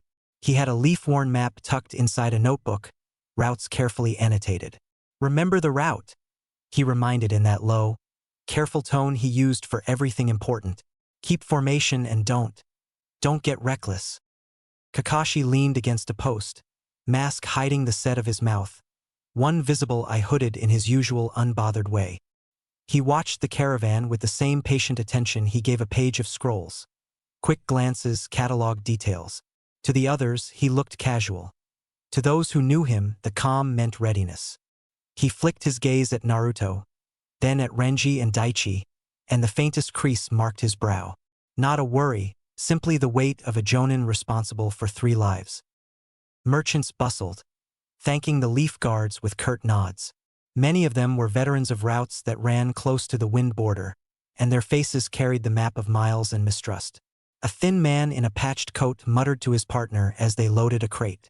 Heard there's been mercenary shinobi along the western road. Smart folk don't travel without an escort these days. His companion spat and shrugged. Someone's getting rich off fear. Good for business for those who sell protection. A woman with a basket glanced at Naruto and then, involuntarily, at the three young shinobi under Kakashi's eye. Her voice dropped, not out of malice but awe. Konoha's kids are on the road? Lucky caravan. Those leaf children fight like veterans. Heard stories. Even the youngest are sharper than some jonin I knew. Her whisper was swallowed by the bustle, but it threaded through the camp like warm light. The remark would have pleased Hiruzen if he'd heard it.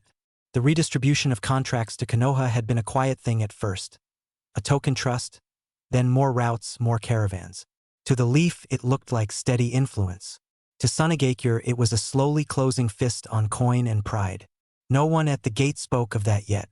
For now, the caravan's nervousness was the only thing that showed. Naruto caught the whisper and puffed up with pride in a single breath. Did you hear that? They think we're real shinobi already.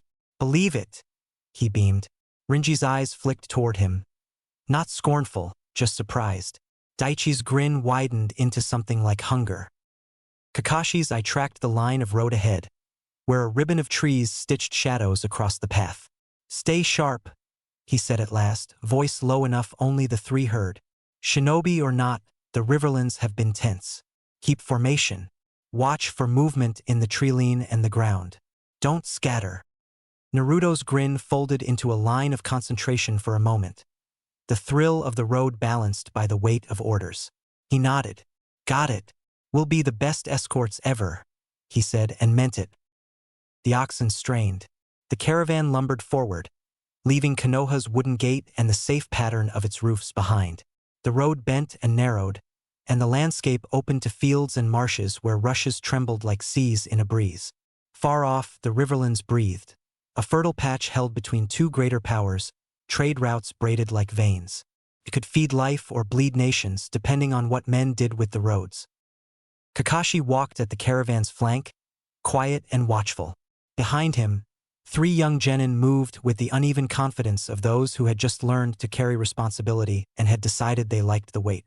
Naruto's laugh carried ahead on the wind like a bright flare. Kakashi thought of it for a moment and allowed himself the smallest of smiles. For the moment, the road was theirs. The world beyond the trees would decide whether that statement held true. The first trouble came 2 days into the journey, where the road bent along a low ridge and the trees pressed close on either side. The caravan slowed, the oxen grumbling as if they, too, sensed something waiting in the shadows. Kakashi lifted his head a fraction, eye narrowing.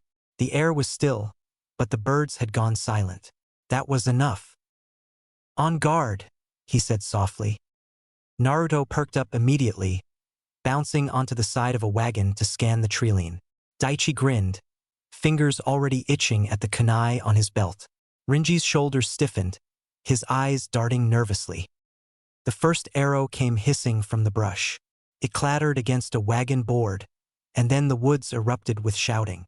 Men poured out, rough faces under ragged helmets, spears and clubs raised. Bandits, 30 at least, and organized enough to rush the caravan in a wave instead of stumbling one by one. Merchants shrieked, scrambling to shield themselves behind wagons. The hired caravan guards planted their spears, knuckles white. Kakashi didn't move. He didn't need to. This one's yours, he said mildly, tilting his head toward his students. Daichi let out a whoop. Finally, he charged straight into the nearest knot of bandits, fist smashing into a shield so hard it splintered. The man behind it crumpled, gasping. Daichi laughed, wild and sharp, swinging again. Renji moved slower, hanging back at first until Naruto shouted, "Left flank! Support Daichi!" The words snapped him out of hesitation. He slipped in behind, kunai flashing, striking where Daichi's raw strength left openings. Naruto stayed higher, leaping along the wagon tops, watching the flow. He spotted 3 bandits circling toward the oxen. A weak point. He clapped his hands, forming 3 quick seals. Wind style, bullet barrage. The air snapped like a whip. From Naruto's mouth spat a volley of compressed air bullets, each one cracking with the sharp speed of stone from a sling. They hammered into the dirt and the wooden barricade the bandits had shoved forward. The crude cover shattered into splinters, men stumbling back in shock as shards cut their arms and faces. Merchants gasped. Even the caravan guards froze for a heartbeat, eyes wide at the sight of a boy unleashing jutsu with killing intent. Naruto dropped lightly to the ground, grinning. "Keep them back. Renji, take the one on the left. He's reeling." Renji obeyed, darting in to slice a bandit across the arm. Daichi roared and body-checked another straight into the dirt. The tide faltered. Bandits expecting easy prey found themselves driven back by 3 children who moved with sharp precision. For every wild swing Daichi made, Naruto redirected him with a shout. For every hesitation Renji showed, Naruto cut it off with quick encouragement. A spear jabbed toward Naruto's chest, too fast for Renji to intercept. Naruto twisted, caught the haft with one hand, and fired a single wind bullet from the other. The air round cracked through the wood, shattering it clean in two. The bandit dropped what was left, eyes wide, and bolted. The others broke soon after, retreating in a scramble of curses and fear. Shouts faded into the trees until only groaning men and shattered weapons littered the road. The caravan guards stared. The merchants stared harder. "Konoha's brats," one of them whispered, mixing with disbelief. "They fight like veterans." Naruto beamed, hands on his hips. "Told you, piece of cake." Daichi wiped his knuckles, grinning ear to ear. "Ha! I could have taken twice that many." Renji shook his head, chest heaving. "We could have been overwhelmed. They had numbers. We actually won." His voice was stunned, more to himself than anyone else. Kakashi strolled forward, as unhurried as if the skirmish had been a sparring match in the village. He nudged one of the fallen shields with his toe, eye narrowing at the iron reinforcements. "Well done," he said. The praise was quiet, but enough to make Naruto puff up, Daichi stand taller, and even Renji smile faintly. Then Kakashi's tone shifted, the lazy warmth gone. "But this wasn't random." Naruto blinked. "What do you mean?" Kakashi crouched, examining the markings on a bandit's bracer. "Not clan, not village, but uniform.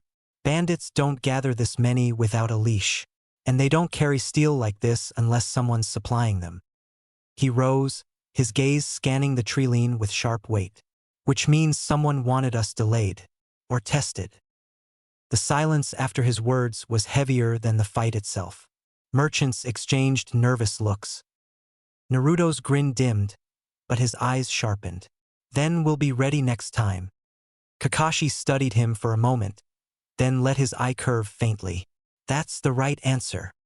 The caravan began moving again, slower, more cautious. Behind them, the ridge stood littered with broken shields and scattered blood, mute testimony to Konoha's youngest proving their worth. And somewhere beyond the trees, unseen eyes watched the retreat with quiet interest. High above the ridge, where the tree-line thickened and the slope dropped into shadows, a figure crouched in silence. A hood shadowed his features, but the glint of thin threads stretching from his fingers betrayed what he was. Raisman, once of Sunagakure, watched the retreating caravan with eyes that neither hurried nor flinched. His fingers twitched once, and from the brush at his side a puppet shuddered upright. A lean wooden frame lacquered dark, its jaw snapping in a staccato rhythm. Tiny blades glimmered where fingernails should have been. He let it move a step forward, then stilled it. "Not yet, not for rabble like bandits." "So it's true," he murmured, voice low and dry. "Even their children fight like wolves." Behind him, a heavy-set man shifted, cracking his knuckles impatiently. This was Karou, broad as an ox, his skin crisscrossed with scars. "You had us waiting for that?" His voice rumbled with boredom. 30 bandits and 3 brats broke them. "Let me down there. I'd split them in half before they blinked."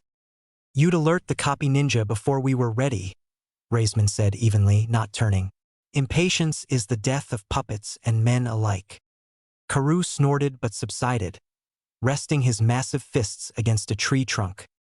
A woman lounged on a branch above, her legs swinging lazily. She had sharp eyes and sharper teeth when she smiled, and her voice curled with mockery. Children with teeth. That blonde one's dangerous. I could feel his chakra even from here. Too bright for a boy his age. Her name was Yura, and she spun illusions like silk. Slow, clinging, suffocating. Raisman's lips curved slightly. Not a smile, but something colder. Yes, the boy is sharp. The others are raw, but he pulls them like strings.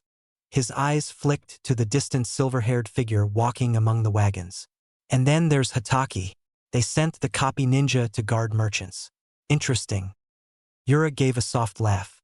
That's more than merchants, then. That's a message. Konoha wants the Riverlands to know they're watching. Raisman finally straightened, brushing dust from his cloak. The puppet at his side folded neatly, joints locking with a dry click. Exactly. And we are the reply. Bandits cannot break the Leaf's image. We can. Karu grinned, baring his teeth. Good. About time I crushed something worth hitting. Yura's voice was almost sing-song. And if Hokage kills us? You've seen his record. He's no ordinary jonin. Raisman's eyes narrowed, but his tone remained calm. I don't need to kill him. I need to make the Riverlands bleed. To show the world that Konoha's reach isn't unchallenged. If that means stalling Hokage while you break his children and burn his caravan. So be it. His fingers flexed, chakra threads glimmering faintly in the dim light. Two more shapes stirred in the brush behind him. His favored puppets, each wrapped in cloth to hide their edges. One had a shield of lacquered wood, the other long, gleaming needles folded in its wrists. The world must see, Raisman murmured, almost to himself. The Leaf's pride is not invulnerable. Even wolves can be trapped. Karu cracked his neck. Yura's grin widened. Shall we? She asked. Raisman let his gaze linger once more on the distant flash of blonde hair darting beside the wagons. The boy's laugh, faint even from this distance, carried like a spark across the field. In time, he said. Patience. Strings must be pulled at the right moment. The puppet's jaws clicked softly, an echo of his words, as the caravan disappeared down the road. The caravan rolled on, the dust of the bandit skirmish still clinging to wheels and boots. The merchant's tension hadn't vanished, but it had softened. They looked at the three genin differently now, less like children tagging along under a jonin's shadow, more like small, sharp blades carried in plain sight. Naruto basked in it. He walked beside one wagon, chatting with a broad-faced merchant about oxen, as if the man hadn't nearly been skewered hours before. He bounced between wagons, poking at bundles, making jokes until even the most sour-faced guard chuckled despite himself. When one old woman fretted about broken crates, Naruto hoisted the splintered wood with ease and set it aside. Don't worry, Granny. Nothing's getting past us. The woman laughed, a nervous sound that slowly turned genuine. Spirited one, aren't you? Like a spark in kindling. Daichi strutted nearby, basking in the echoes of praise. You should have seen me. 10 of those bandits fell before I even broke a sweat. He flexed his arm, smirking at anyone who would glance his way. Next time they'll run before I even swing. Renji frowned at him, scribbling notes into a little book as he walked. There weren't 10. 4, maybe 5, and you left your side open twice. TCH, they still fell, Daichi shot back. They fell because Naruto told me where to cover you, Renji said evenly, not lifting his eyes from his notes. Daichi scowled, ready to retort, but Naruto skipped in between them, grinning. Hey, doesn't matter who did what. We worked together and we won. That's the point. Teamwork. Remember? Renji shut his notebook, but a small smile tugged at his lips. Daichi grumbled, though the sharp edge of his pride softened. The merchants watched all of it, whispering to each other when they thought the shinobi weren't listening. Leaf trains them young, one said. Not just to fight, but to move together. Another nodded, eyes wide. Even their children, stronger than full-grown men elsewhere. Naruto caught the whispers and puffed his chest out like a rooster. He liked it, sure, but more than that, he liked the way the others looked lighter, less afraid. That mattered more. At the edge of the convoy, Kakashi walked in silence. His posture hadn't changed, shoulders slouched, book still tucked into his vest, but his gaze never left the treeline. He noticed every shadow, every flicker of branch, every rustle too heavy for wind. The faintest brush of foreign chakra tickled at the edge of his senses, thin and careful. It disappeared before he could trace it. Threads, Kakashi thought, his single eye narrowing. Puppeteer. He said nothing to the team yet. No sense rattling them until the strings pulled tight. But he filed the sensation away, storing it beside the quiet he'd noticed earlier. The kind of quiet where birds fled and the air held its breath. Naruto dropped back beside him after a while, head tilted. You've been watching the trees a lot, Kakashi-sensei. Kakashi gave him a sidelong glance. That's where danger lives. Naruto nodded, serious for once. Want me to keep watch too? The Jonin studied him for a moment. The boy's grin was gone, replaced by the sharp brightness he'd shown in the fight. It was a look that belonged on a seasoned shinobi, not a child. But here it was steady and sure. Do that, Kakashi said at last.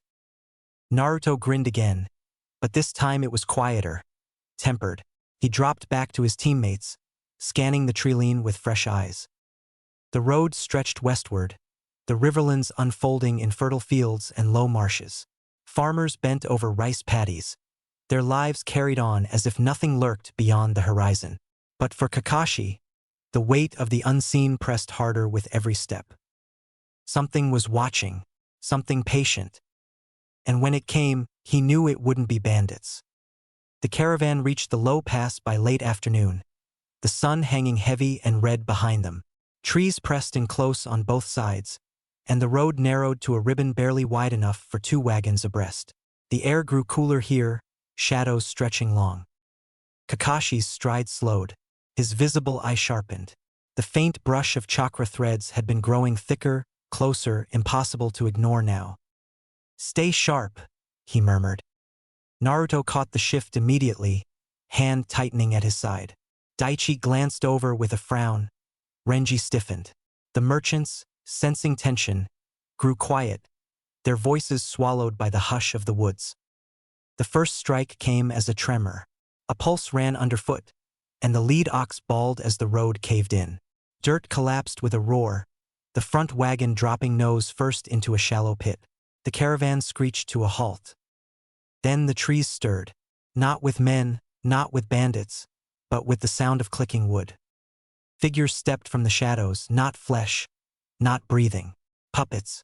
3 of them, lacquered dark, their faces carved into hollow sneers. Blades gleamed where fingers should be. One raised its arm and a volley of poisoned senbon spat out, thudding into a wagon side. The merchants screamed. And then, at the rear, a cloaked figure stepped into view. His hands flicked lazily, threads glimmering in the fading light. The puppets jerked forward in perfect unison. Puppeteer, Kakashi said flatly. Raisman's voice carried over the chaos, calm and dry. So the leaf sends the copy ninja to guard merchants. Interesting, but this road doesn't belong to you. Kakashi moved instantly, kunai flashing to slice through a thread aimed at a merchant's throat. His Sharingan whirled, tracking the lines too fine for normal eyes. He lunged forward, intercepting the first puppet with a sharp kick, sending it skidding back in a shower of dirt. Protect the caravan, Kakashi ordered, voice low but sharp. I'll handle the puppeteer. Naruto nodded before the words were finished. You heard him. Daichi, Renji, form up. From the left flank, the taijutsu brute barreled in, massive arms swinging. His first blow crumpled a wagon's side like paper. Oxen bawled, trying to bolt. Renji froze for half a heartbeat before Naruto barked, Renji, right side, cut him off. The boy snapped forward, kunai flashing. Daichi roared, charging the brute head-on. Their fists collided with a sound like stone cracking. Daichi staggered, teeth gritted, but held the line. Above them, Yura, the kunoichi, landed lightly on a wagon. Her eyes glowed faintly as she traced signs in the air. Sleep, she purred. Illusion spilled out like smoke. Renji's eyes glazed, but Naruto shoved him hard, breaking his line of sight. Stay with me, Renji, he snapped. Renji blinked, shook his head, and forced himself back to focus. All around, puppets clattered and merchants cowered. Kakashi clashed with one, his kunai slicing threads as fast as they appeared. He lunged toward Raisman, but the man kept his distance, drawing him away with each flick of his fingers. "You're fast, Hokage," Raisman said, his voice never rising. "But you're bound by duty. Protect them all. Let's see how long you can dance." Kakashi's eye narrowed. He would win, but the puppeteer's tactic was clear. Drown him in distractions, force him to split his blade between the puppets and the team he guarded. Every step closer to Raisman cost him ground somewhere else. Naruto planted himself in front of a wagon, 3 seals flashing through his fingers. Wind style, bullet barrage. Compressed air bullets ripped through the air, hammering into the brute's chest and forcing him back a step. The man snarled, blood speckling his lips, but charged again. Daichi intercepted with a heavy punch, Naruto firing over his shoulder to push the man off balance. Renji darted in low, slashing at exposed legs. It was chaotic, messy, but it was teamwork. Yura hissed, her illusions flickering uselessly against Naruto's raw, focused chakra. "That boy," she muttered. "He burns too bright."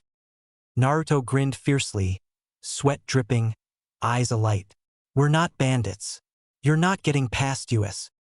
The brute swung again, and Naruto sidestepped, firing 3 wind bullets in a tight cluster. They struck his shoulder, punching clean through flesh. The man staggered, roaring. Daichi slammed a fist into his gut, and Renji's kunai found his throat. The brute fell heavy as stone. For a heartbeat, silence. Even the merchants stared. A child's jutsu had just gutted a shinobi who could have torn through the caravan alone. Naruto exhaled hard, chest heaving, then straightened, grin still there. "One down." From his vantage, Raisman's expression darkened. He tugged his strings, and the remaining puppets surged forward, faster, sharper, their jaws clicking in unison. "You'll regret that, boy," he called, voice still calm but edged now. Kakashi cut one puppet down with a swift strike, with splintering, poison hissing. His Sharingan whirled as he pressed forward, but Raisman shifted back, still playing distance, still forcing Kakashi to split his focus. "He's not my equal," Kakashi thought, parrying a blade arm, "but with those children in the mix, he's dangerous enough." Naruto, for his part, didn't flinch. He stood firm, Renji at his side, Daichi panting but grinning, the 3 of them shoulder to shoulder in front of terrified merchants. The storm had broken, and they were in the heart of it. Naruto tasted the dust and iron in the air and grinned like a dog given a run. The brute was down, heavy on the dirt, and for a sliver of time the road seemed to catch its breath. But the puppets did not pause. Their lacquered limbs turned with that soundless precision only wood and wire could produce, and their blades flicked out again toward the wagons and the still shaking merchants. Kakashi was locked in a blade dance with Raisman, kunai flashing as he sliced through threads and severed puppet limbs. But the puppeteer kept his distance, hands moving like a conductor and letting others do the dirty work. That tactic bought him time, and time was what Raisman was after. Naruto stepped in where Kakashi could not. He barked orders clear and precise, each one a small command that tightened the team's movement into a net. "Daichi, push the left flank now. Use your weight to pin the puppet's torso. Renji, circle and try to chop the thread near its shoulder." His voice cut above the metallic clicks. It carried the kind of authority that didn't expect echo. Both boys moved as if a string pulled them. Daichi collided with a puppet like a battering ram, body slamming against lacquer with a howl. The puppet staggered but kept striking. Its hands were blades. Its foot swung to take down a wagon. Naruto darted forward, seal snapping, ram, tiger, dog, 3 quick motions practiced until they were muscle and breath. Futon. Tsubaim Ryuden. The air screamed. Invisible slugs of compressed wind hammered into the puppet's chest. The wooden torso splintered inward, gears and small mechanisms disgorging with a shriek of metal. The puppet folded like a marionette with its strings cut.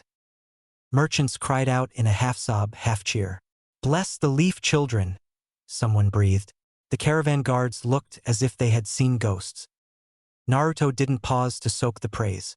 He sprinted between carts, using thrown kunai and pressure to shepherd terrified people behind an improvised line.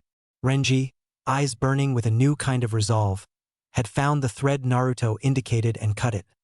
The puppet's hands clattered uselessly to the dirt. Daichi, chest heaving, roared as he shoved another attacker aside.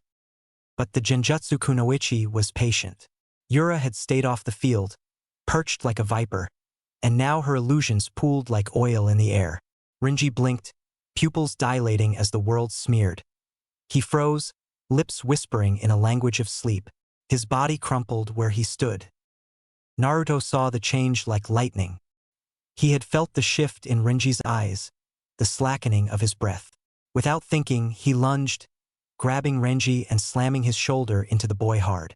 The physical shock was enough to break the first layer of smoke. But Yura's art was sticky, not broken by a shove alone.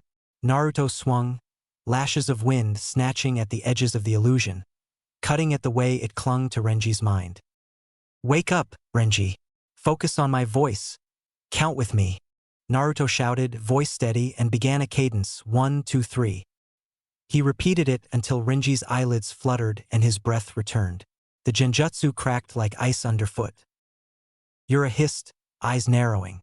"You break so easily, boy."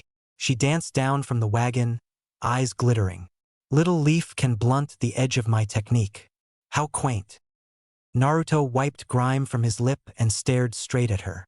"You shouldn't underestimate people who keep getting up," he said simply. Raisman's attention snapped back like a whip at that exchange. He saw the puppets fall and one subordinate dead. His plan was fraying. He tugged threads harder, and the remaining automatons lunged with renewed brutality. Kakashi seized the moment and surged, blade a blur as he cut through another puppet and closed the distance to the puppeteer. For an instant, the two men were only motion, one the precision blade, the other the puppeteer's patient choreography. They tested each other's limits, and Kakashi's eye flared with the quiet, unyielding knowledge of a seasoned warrior. But Kakashi's balancing act was still the reality. He could duel Raisman and cut down puppets, but he could not be in 12 places at once. That hollowed the fight into something gnawing and dangerous. Naruto understood something else then, a truth that had nothing to do with age and everything to do with duty. This was what being a shinobi meant. It was not show, not glory. It was the hard measurement of whether you could stand where people needed you to stand. He planted his feet and moved with calm speed, calling the team into tighter formations, redirecting falling wood, pointing merchants to gaps in the defense. Where Renji's precision was needed, he sent him. Where Daichi's brute force should drive back a puppet, he shoved him forward. Every command was tiny, exact, and the three of them responded like cogs in a well-oiled machine. A remaining puppet lunged for Kakashi, aiming to peel him off the leader. Naruto reacted first. He fired a single, thin-wind bullet that rattled the puppet's jaw mechanism, making it miss by a hair. Kakashi's blade finished the job. The tide, slow and bloody, began to lean. The caravan, though scared and shaken, was intact. The merchants clutched their goods with white-knuckled hands, staring at the three genin with something that smelled like reverence. Raisman's eyes were flat as river stones. He had misjudged the magnitude of the leaf's smallest spark. He looked at Kakashi, saw the unreadable calm, and then at Naruto, and something like calculation moved behind his gaze. "Interesting," he muttered, not without respect. "So the leaf breeds teeth in its pups." Kakashi didn't answer. He moved, blade carving decisive arcs, and the remaining puppets fell like woodcut soldiers. The road was bloodied and torn, but their duty held. Naruto panted, chest heaving, grin back at the edges of his mouth. For the merchants, for his teammates, for Kakashi, Naruto had been more than a prodigy. He had been the heart of a defense. Beyond the trees, unseen at first, the sun dipped low. The battle had been won for now. But the road ahead was not only long. It was watched. The road was chaos made still. The brute's body lay cooling in the dust. Splinters from shattered puppets littered the ground. The merchants clung to their wagons, eyes wide, mouths shut tight as if even breath might invite death back into the clearing. Naruto stood at the center of it, chest rising and falling, sweat plastering his hair to his forehead. Renji hovered near him, blade trembling but held tight. Daichi leaned on his knees, grinning even through his ragged breaths. Kakashi had Raisman measured at last. One puppet was destroyed, threads severed, the Genjutsu Kunoichi forced back. The fight should have been over. But the puppeteer's expression never broke. His cloak rippled as he stepped back into the treeline, hands flicking in motions so fine they barely disturbed the air. Thin glimmers of chakra threads sang in the twilight. Something heavy stirred behind him. The forest shook as a larger shape stepped into view. Taller than a man, broad as two, lacquered black from crown to heel. Its mask-like face bore no features save a row of needle slits where the mouth should be. Every movement groaned with hidden mechanics, the faint hiss of poison vials and blade sheaths whispering beneath the surface. The merchants gasped. Renji's lips parted in disbelief. Daichi muttered a curse under his breath. Kakashi's eye narrowed. That's not a standard puppet. That's a killing machine. High-level work years in the making. Raisman's voice drifted across the field, cold and measured. The brute was for breaking walls. The woman was for bending minds. But this one...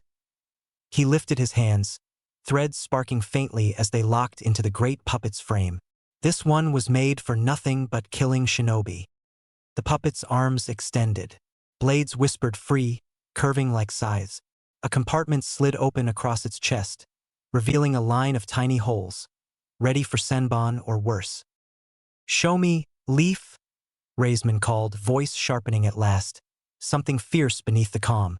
"Show me if even your children can stand against this." Kakashi swore under his breath. He was already moving, kunai in hand, ready to intercept before the monster could cut loose. But Naruto stepped forward first. He wiped his arm across his forehead, straightened his back, and grinned. Not the wild, careless grin of before, but something fiercer, steadier. His fingers flashed through seals, faster than Renji or Daichi could follow. "You want to test us?" Naruto shouted, his voice cutting across the clearing. "Fine. Then you'll see what the Leaf's youngest can do." The puppet's jaw clicked open with a dry snap. Poison mist began to coil in its throat. Kakashi's eye widened. He pushed forward, Sharingan spinning. But Naruto's seals were already finished, chakra flooding the air in sharp, focused waves. Wind gathered around him, whipping dust into spirals. The merchants cowered. Renji and Daichi stared. Raisman narrowed his eyes, tugging his threads taut. And Naruto, grin unbroken, drew in a sharp breath as his chest swelled with chakra. The clearing trembled, and the clash to come hung like lightning about to strike. Chapter 5, Strings of War. The puppet moved like a nightmare made solid. Taller than a man, broad as two, its lacquered body gleamed black in the failing light, each joint a whisper of poisoned gears. Its mask face split open in a line of slits, a hiss escaping like steam. Kakashi's Sharingan spun, reading every flick of the chakra threads that bound the machine. He recognized the craftsmanship in an instant. Precise, intricate, designed to overwhelm. A puppet like this wasn't meant for bandits or border patrols. It was a killing machine built to break shinobi. "Stay with the caravan," Kakashi ordered, voice calm but sharp. "I'll take the puppet. You three handle the rest."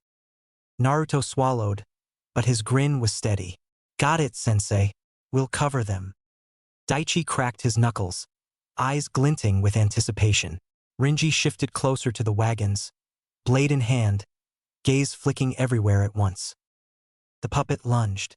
Its arms swept wide, blades flashing in the dusk. Kakashi blurred forward, kunai drawn, intercepting with a clang that rang through the clearing.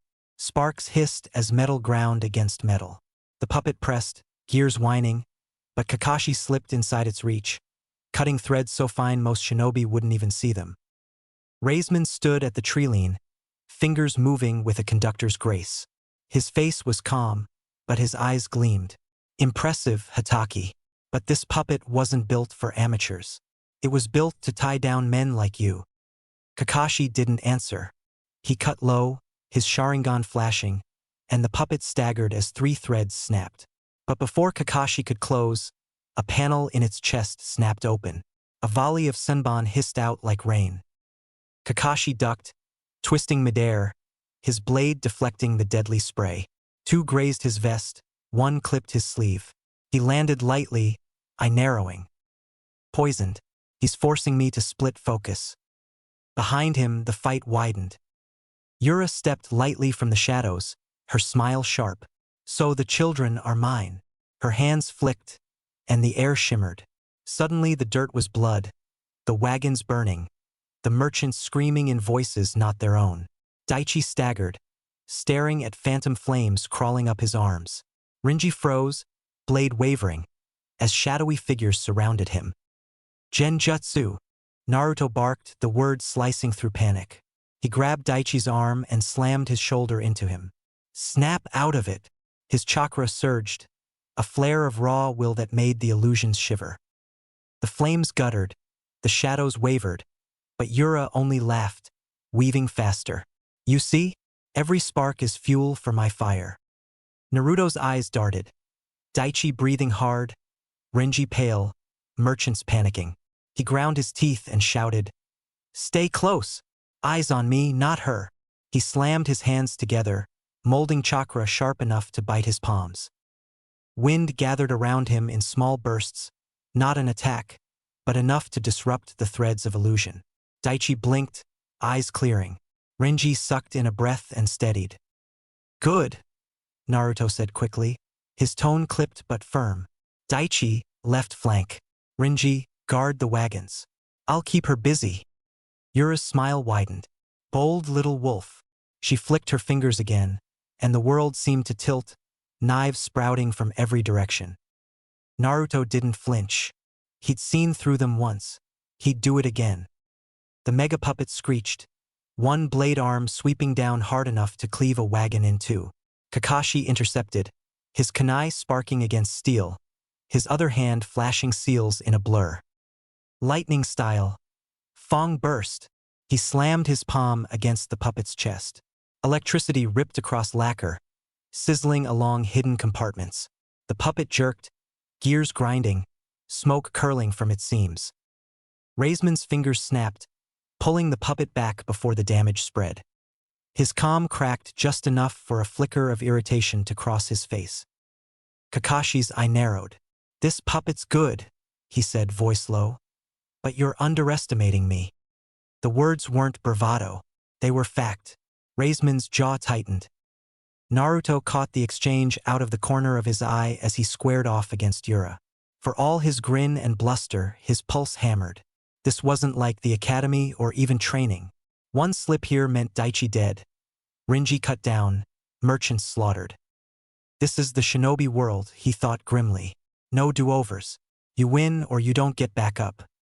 Yura's illusions pressed again, drowning the clearing in false screams. Daichi shouted in frustration. Renji swayed on his feet. Naruto spat dust from his mouth and grinned, wide and defiant. "You'll need better tricks than that." And he threw himself forward, wind gathering in his palms like storm clouds. Yura's hands moved with liquid grace, each gesture spinning threads too fine for untrained eyes. The air rippled, and suddenly the battlefield bent sideways. Wagons burned. Merchants screamed. The oxen lay gutted in the dirt. Renji's breath caught. His blade clattered against the wagon's side. "It's there. It's not real," Naruto barked, sharp as a kunai point. He slammed his fist into Renji's shoulder. The boy staggered, blinked, and the bloody scene flickered like paint peeling off. Yura laughed lightly, her voice echoing strangely in the warped air. "Oh, but real enough to fool them. And fear kills just as surely as steel." Daichi swung wildly at a phantom bandit rushing him, his fist smashing through nothing but smoke. The illusion rippled, then doubled, now 3 more pressed in on him. He cursed, chest heaving, fury and confusion mixing in his eyes. Naruto darted between them, his feet moving with purpose. "Daichi! Right hook! There!" Daichi didn't question. He swung to the exact spot Naruto pointed, and his fist connected with something solid. The air bent. Yura's clone staggered, flickering before vanishing. Daichi blinked. How?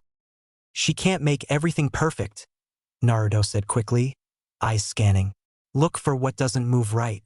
Trust me. Yura tilted her head, intrigued. Sharp little wolf. But how long can you keep sniffing out my lies? Her fingers flashed again. The dirt under their feet dissolved into a sucking bog, pulling them ankle-deep. Renji cried out, stumbling. Naruto clenched his teeth. He knew it wasn't real. But the drag, the cold mud, his body screamed it was truth. He bit his tongue hard, tasted copper, and barked, "Jump, now!" He forced chakra into his feet and sprang upward. Daichi followed on instinct. Renji hesitated, but Naruto caught his wrist midair and yanked him free. The bog snapped out of existence the instant his feet left the ground. They landed in a roll. Renji gasped, pale but still standing. Naruto wiped blood from his lip where he'd bitten too hard. Stay sharp. She'll use fear, not just sight. Don't give her the chance. Renji stared at him, shaken, but nodded. Daichi cracked his knuckles, grinning despite the sweat on his brow. Heh, this is nothing. I'll smash her when I get close. Yura's smile sharpened. So confident. But your little leader can't protect you forever. Her eyes glowed faintly as she layered another illusion, more subtle than before. The trees swayed unnaturally, and shadows lengthened. Naruto's breath quickened, his senses pricked. This wasn't like the burning wagons or phantom foes. This was quieter, deeper. His pulse hammered. Then he heard it, Renji's voice panicked. Naruto, look! Naruto spun. A blade jutted from his stomach. His own face stared back at him, pale and gasping, before crumpling into the dirt. For a heartbeat, the world froze. Daichi shouted. Renji's voice broke. Naruto's vision swam. It's not real. Not real. He clenched his fists, grounding himself on the rough bite of splinters from a broken wagon at his side. He forced air into his lungs. If I believe it, it'll kill me. She's feeding on fear. He inhaled sharply, chakra coiling in his gut, then expelled it in a sudden burst. A rush of wind scattered the image, shredding the illusion. His double's corpse vanished in tatters of smoke. Yura's eyes widened slightly, just slightly. Naruto grinned, fierce despite the sweat running into his eyes. Nice trick, but you'll have to do better than killing me with myself. Behind him, Daichi let out a breathless laugh, more relief than humor. Renji steadied his grip on his kunai, his hands still trembling but his stance firmer now. Naruto snapped quick orders, his voice cutting through their nerves. Daichi, don't chase her shadows. Wait for me to call. Renji, guard the wagons. Don't move until I say. Both nodded without question. Yura twitched her fingers, weaving another layer, but Naruto's grin only widened. He was watching not the illusions but her. Every twitch, every shift of her weight, every flick of her eyes gave him the truth the illusions tried to hide. You're not the only one who can pull strings, he muttered under his breath. The genjutsu deepened, phantom spears raining from above, merchants screaming, Daichi's arm torn off by an invisible strike. But Naruto's gaze stayed locked on Yura's fingers. And when her right hand curled in a sharp hook, Naruto shouted, "Left side, Daichi now!" Daichi swung wide, and his fist slammed into something solid, Yura's real clone, hiding among the illusions. The figure shattered, blood spraying as the kunoichi hissed in pain. Yura staggered back, one arm clutched to her ribs. Her smile thinned, no longer mocking but edged with anger. Naruto stood firm, chest heaving, eyes bright. Got you. Yura hissed, staggering back with blood slicking her ribs. Her illusions wavered, the phantom spears dissolving into smoke. For the first time, her playful mockery cracked. Clever brat, she spat, her voice tight with pain. Too clever. Naruto grinned despite the sweat soaking his collar. That's the point. You can't trick someone who doesn't play by your rules. Daichi whooped, pumping his fist. Yeah, we've got her on the ropes. He started forward, ready to finish it. That was when the ground shifted. A ripple ran beneath Naruto's sandals. He froze too late. The dirt at Renji's feet exploded, and a figure erupted upward like a shadow come alive. A shinobi cloaked in muted gray, his face masked, his blade already drawn in a sweep meant to kill. Renji barely had time to gasp. Steel tore across his torso in a brutal arc, shoulder to hip. Blood sprayed in a red sheet. No! Naruto's voice cracked. Renji crumpled, gasping, eyes wide with shock as crimson poured between his fingers. The merchants screamed, some dropping flat, others stumbling back with their hands over their mouths. Daichi roared, charging blindly at the new attacker. The assassin slipped aside with liquid ease, parrying with his blade and driving an elbow into Daichi's ribs. The boy wheezed, dropped to a knee, stunned. Naruto's chest went cold. Renji was on the ground, his breath short and wet. The blow hadn't killed him outright, but it was deep, far too deep. If Renji didn't get help soon, he wouldn't see another sunrise. The world sharpened into brutal clarity. This is it. This is the shinobi world. One mistake and you're bleeding out in the dirt. He felt the sting of tears, but he shoved them down with a growl. His hands clenched, nails digging into his palms until they hurt. No freezing, no time to cry. Move. Daichi! Naruto's voice cracked like a whip. The boy's head snapped up. Forget him. Guard Renji. Guard the caravan. Keep him alive until we finish this. Daichi's eyes widened, then focused. He staggered back to Renji's side, planting himself like a wall in front of the bleeding boy. His chest still heaved, pain radiating from the elbow strike, but his fists clenched tight. You're not touching him again, he snarled. The assassin turned his masked face toward Naruto, tilting it like a predator curious about new prey. His blade gleamed red with Renji's blood. Naruto's breath came hard and sharp. His mind spun, cataloging everything in heartbeats. The assassin had waited underground, patient, perfectly still, meaning he was trained in earth release or specialized stealth. His strike had been efficient, no wasted motion. His retreat after the blow showed discipline, not recklessness. Not a thug, not even a bandit shinobi. He's a killer, a real one. Naruto's grin flickered back, but this time it wasn't wild. It was tight, sharp, almost grim. You picked the wrong squad to mess with. The assassin moved first, flickering forward in a blur. His blade cut through air where Naruto's chest had been an instant earlier. Naruto rolled, sprang, fired off 3 rapid wind bullets in succession. The assassin twisted between them with minimal effort, each dodge razor close. The bullets smashed into wagons and dirt, spraying shards of wood. Naruto's eyes narrowed. Fast. Reads lines quick. Can't just blast him. He spat dust from his teeth and flashed 3 quick hand seals. Daichi, cover your eyes. Wah! Now!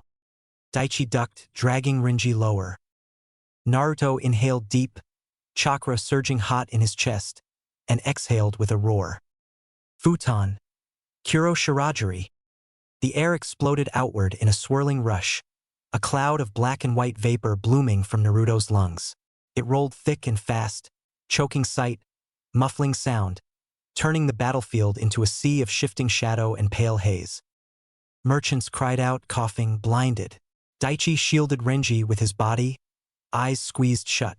The assassin froze for half a second, blade raised, uncertain. Naruto's grin widened inside the mist. Perfect. He darted low, feet whispering over dirt, his chakra signature suppressed as best he could. The mist wasn't just cover. He had tuned the wind flow to scramble chakra perception, disorienting even trained sensors. In here, the assassin lost his edge. For the first time in the fight, the advantage tilted. Naruto's mind raced, calculating paths, remembering terrain. The broken wagon to his left, the shallow pit near the oxen, the blood trail where Renji had fallen. He mapped it all in his head, every landmark a piece of the puzzle. This is my field now, my game. The assassin shifted, blade cutting through mist, expecting Naruto to come straight at him. Instead, Naruto circled wide, pressing his hand to the ground. He slid a tagged kunai silently into the dirt. Then another, then a third. He darted again, quick and quiet. The assassin lunged at the sound. Too late. Naruto's voice came sharp from the other side. "You're not the only one who can strike from the dark." He snapped a seal and the explosive tags ignited. The kunai flared, detonations ripping through the mist in staggered bursts. The assassin staggered back, cloak torn, his blade arm bleeding where shrapnel had grazed him. His mask tilted toward Naruto, and for the first time, there was hesitation in his stance. Naruto's chest heaved, his grin sharp despite the blood on his lip. Brains and brawn, that's what it takes. That's what makes a shinobi. The battlefield swirled with poison mist, illusions, and the heavy clang of steel on steel. Kakashi's Sharingan spun as he wove between the mega puppet's bladed arms. Sparks flared each time kunai met poisoned steel, his movements precise enough that he seemed to exist a half-breath ahead of the puppet's attacks. Raisman's hands danced, threads gleaming in the faint light. The puppet lashed out with a hidden scythe, aiming for Kakashi's flank, while a panel in its chest snapped open to release another volley of poisoned sunbon. Kakashi twisted, chakra flaring in his legs, and vaulted clean over the spray. He landed lightly on the puppet's shoulder, his kunai already slicing 3 threads before flipping free of its reach. "You're wasting effort," he said flatly. "I've already seen the pattern. This puppet won't hold me long." Raisman's mouth twitched, the faintest sign of strain. His hands blurred faster, forcing the puppet into a frenzy. The massive arms scythed down at Kakashi, the forest shaking with each impact. But the Jonin's gaze flicked elsewhere for just a fraction of a second. Through the haze of his student's black and white mist, Kakashi saw Daichi crouched protectively over Renji's bleeding body, merchants huddled in terror. He saw Naruto darting like a phantom, his chakra precise, using the mist like a second skin.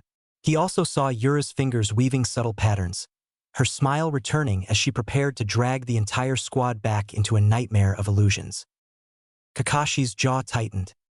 If she keeps them in her grip, Naruto can't finish that fight. And if Naruto falters, Renji dies. Decision was instant. His hands came together. Lightning screamed to life, crackling sharp and blue, illuminating the field with its glow. The merchants shrank back at the sudden light.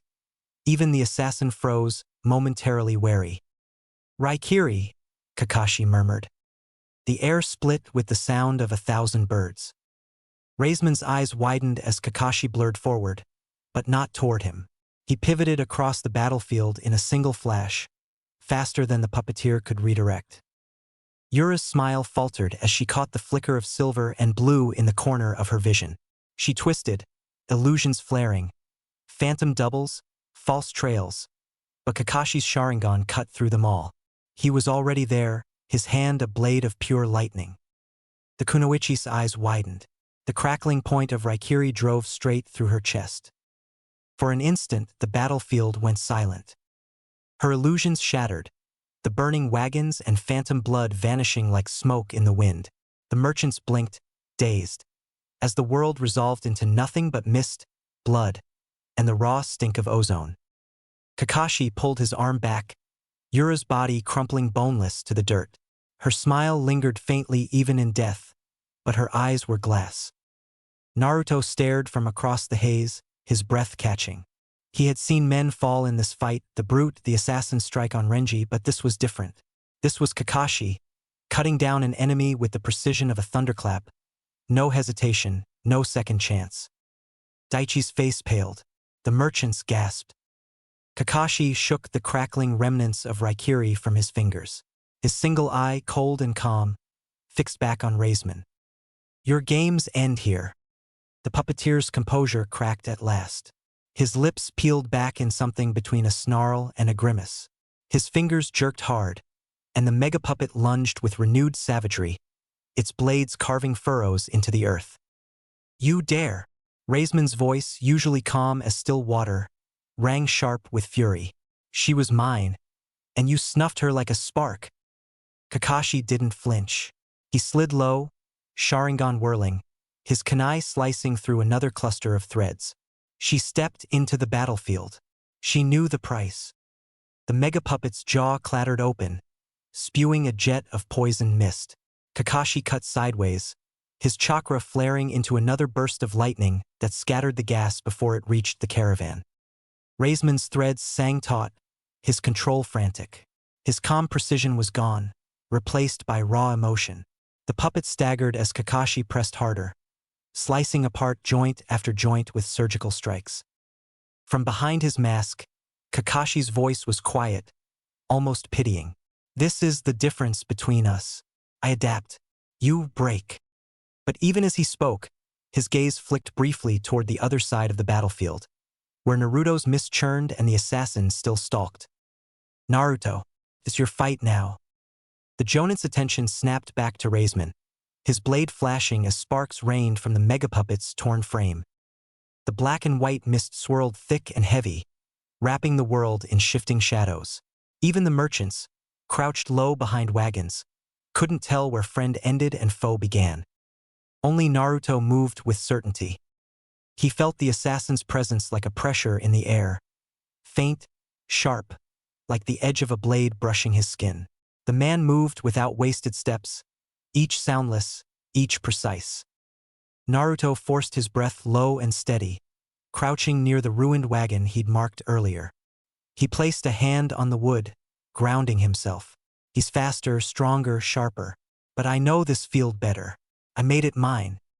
A flicker, steel whispering through mist. Naruto jerked aside as the assassin's blade cut where his spine had been an instant earlier. He answered with a wind bullet, quick and sharp. The blast clipped the assassin's mask, cracking it down the side. The man's head tilted, and Naruto caught a glimpse of one cold eye through the split. No anger, no mockery, just focus. "He's like a machine," Naruto thought grimly. "He'll keep coming until I stop him for good." The assassin vanished into the mist again.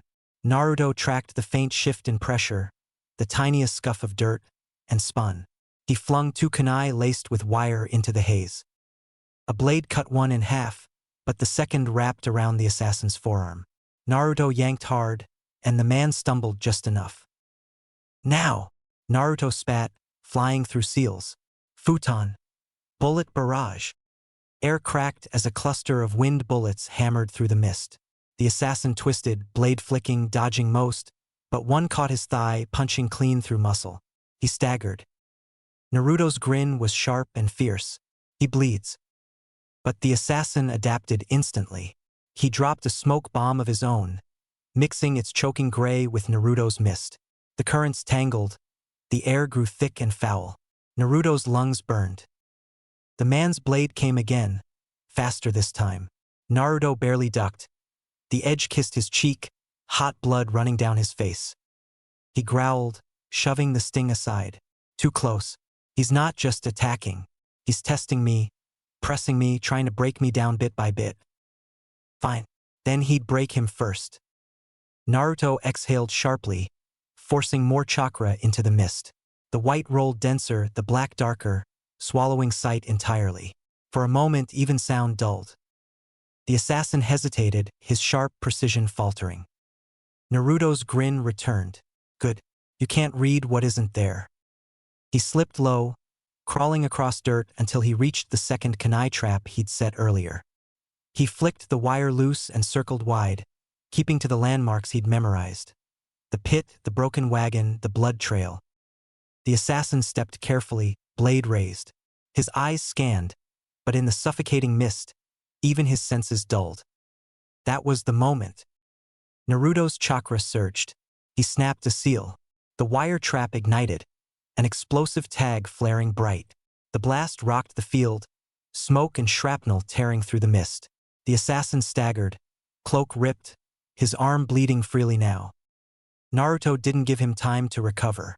He launched forward, wind chakra wrapping his fist.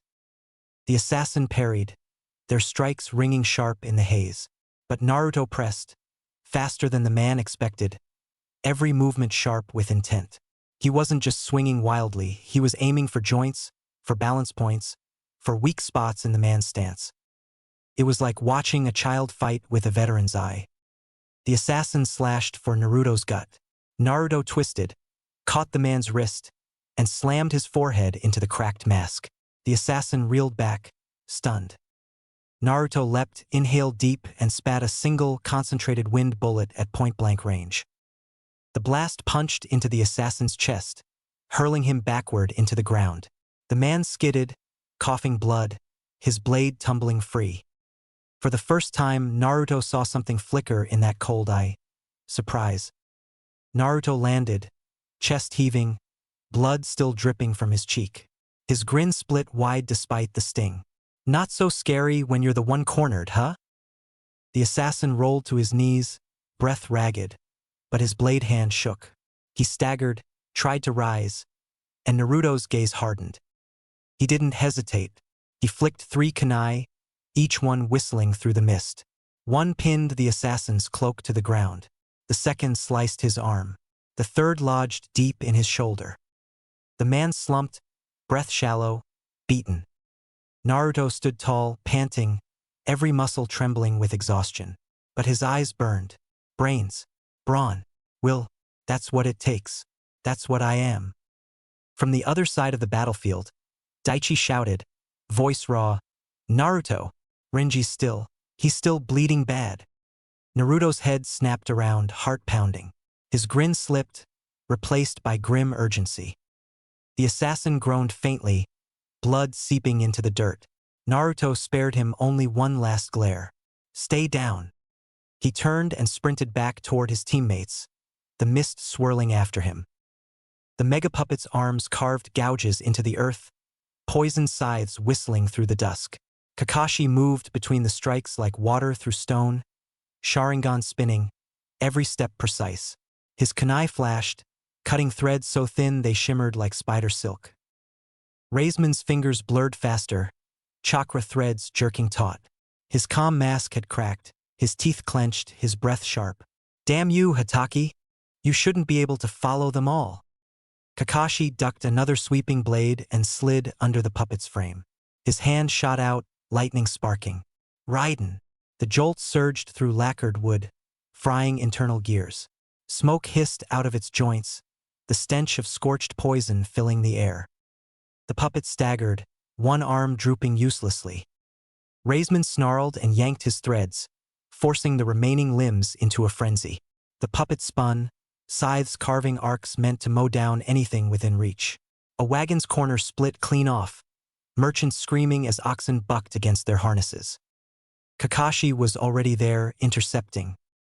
He planted his feet, kunai braced, and deflected one blade wide enough for the merchants to scramble back. His eye flicked, cold and sharp. You're done here. Raisman's face twisted. No, you'll bleed like the rest of them. His threads snapped tighter, and the puppet's chest compartment cracked open, revealing a cluster of hidden launchers. A second volley of senbon spat outward, faster, denser. A storm of poisoned steel. The Jonin's hands blurred. A scroll flicked open from his vest, sealing lines glowing as he swept it across the arc, barrier seal. Wind repel. A wall of chakra burst outward, scattering the storm wide. Senbon clattered harmlessly into trees and dirt. Kakashi exhaled slowly, closing the scroll. Tricks and poison. That's all you are. The Sharingan whirled. Kakashi's body blurred. He was inside the puppet's guard in an instant, kunai slicing low. 5 threads snapped at once. The puppet lurched, half its body collapsing. Raisman's breath hitched. Sweat slid down his temple. His hands shook, just once. Kakashi's eye narrowed. You feel that? That's the gap between us. You rely on a tool. I am the blade. The puppeteer bit down a snarl. His calm, calculating air had been stripped away, replaced by raw fury. You think this is over? I'll cut down your precious brats before your eye can turn. He jerked his hands, and the puppet's head twisted toward the mist-shrouded battlefield where Naruto had vanished with the assassin. Its jaw cracked open, poison mist hissing as it built in its throat. Kakashi's heart kicked once. Naruto. Lightning flared in his palm before thought finished. Raikiri.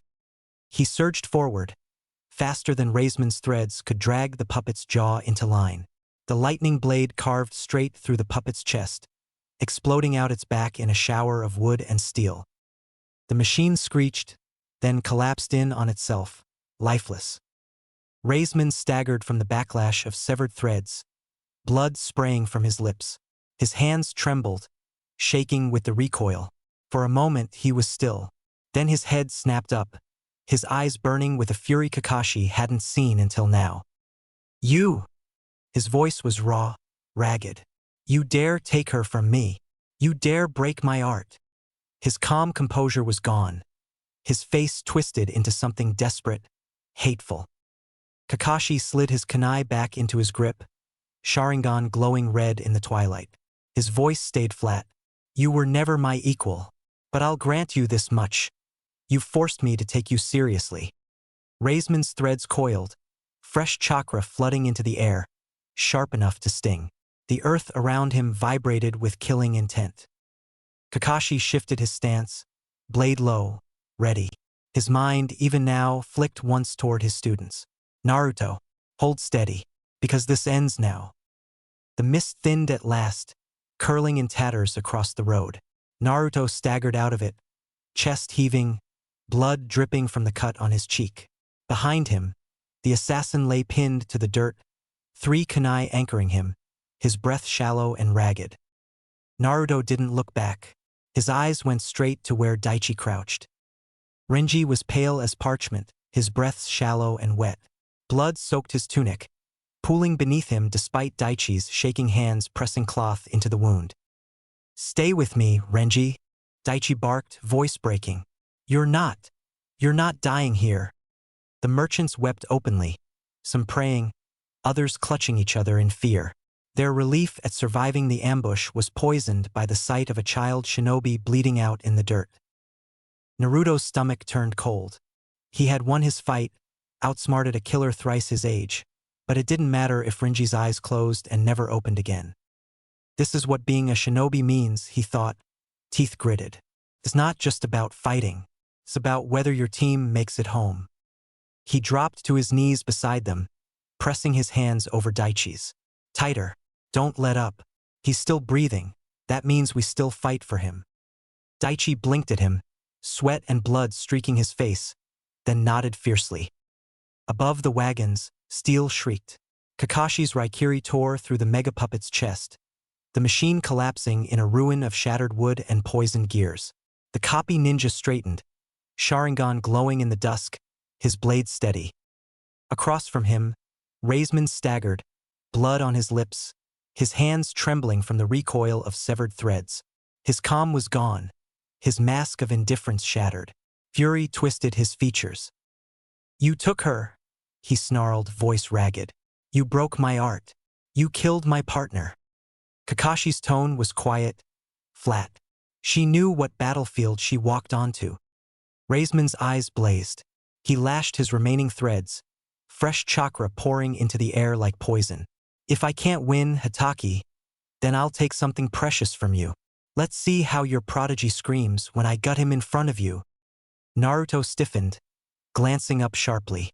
Daichi cursed, shielding Renji as best he could. The merchants whimpered. Kakashi shifted his stance, blade low, lightning crackling faintly at his fingertips. "You won't touch him." But Naruto was already rising, blood streaked on his face, his grin faint but fierce.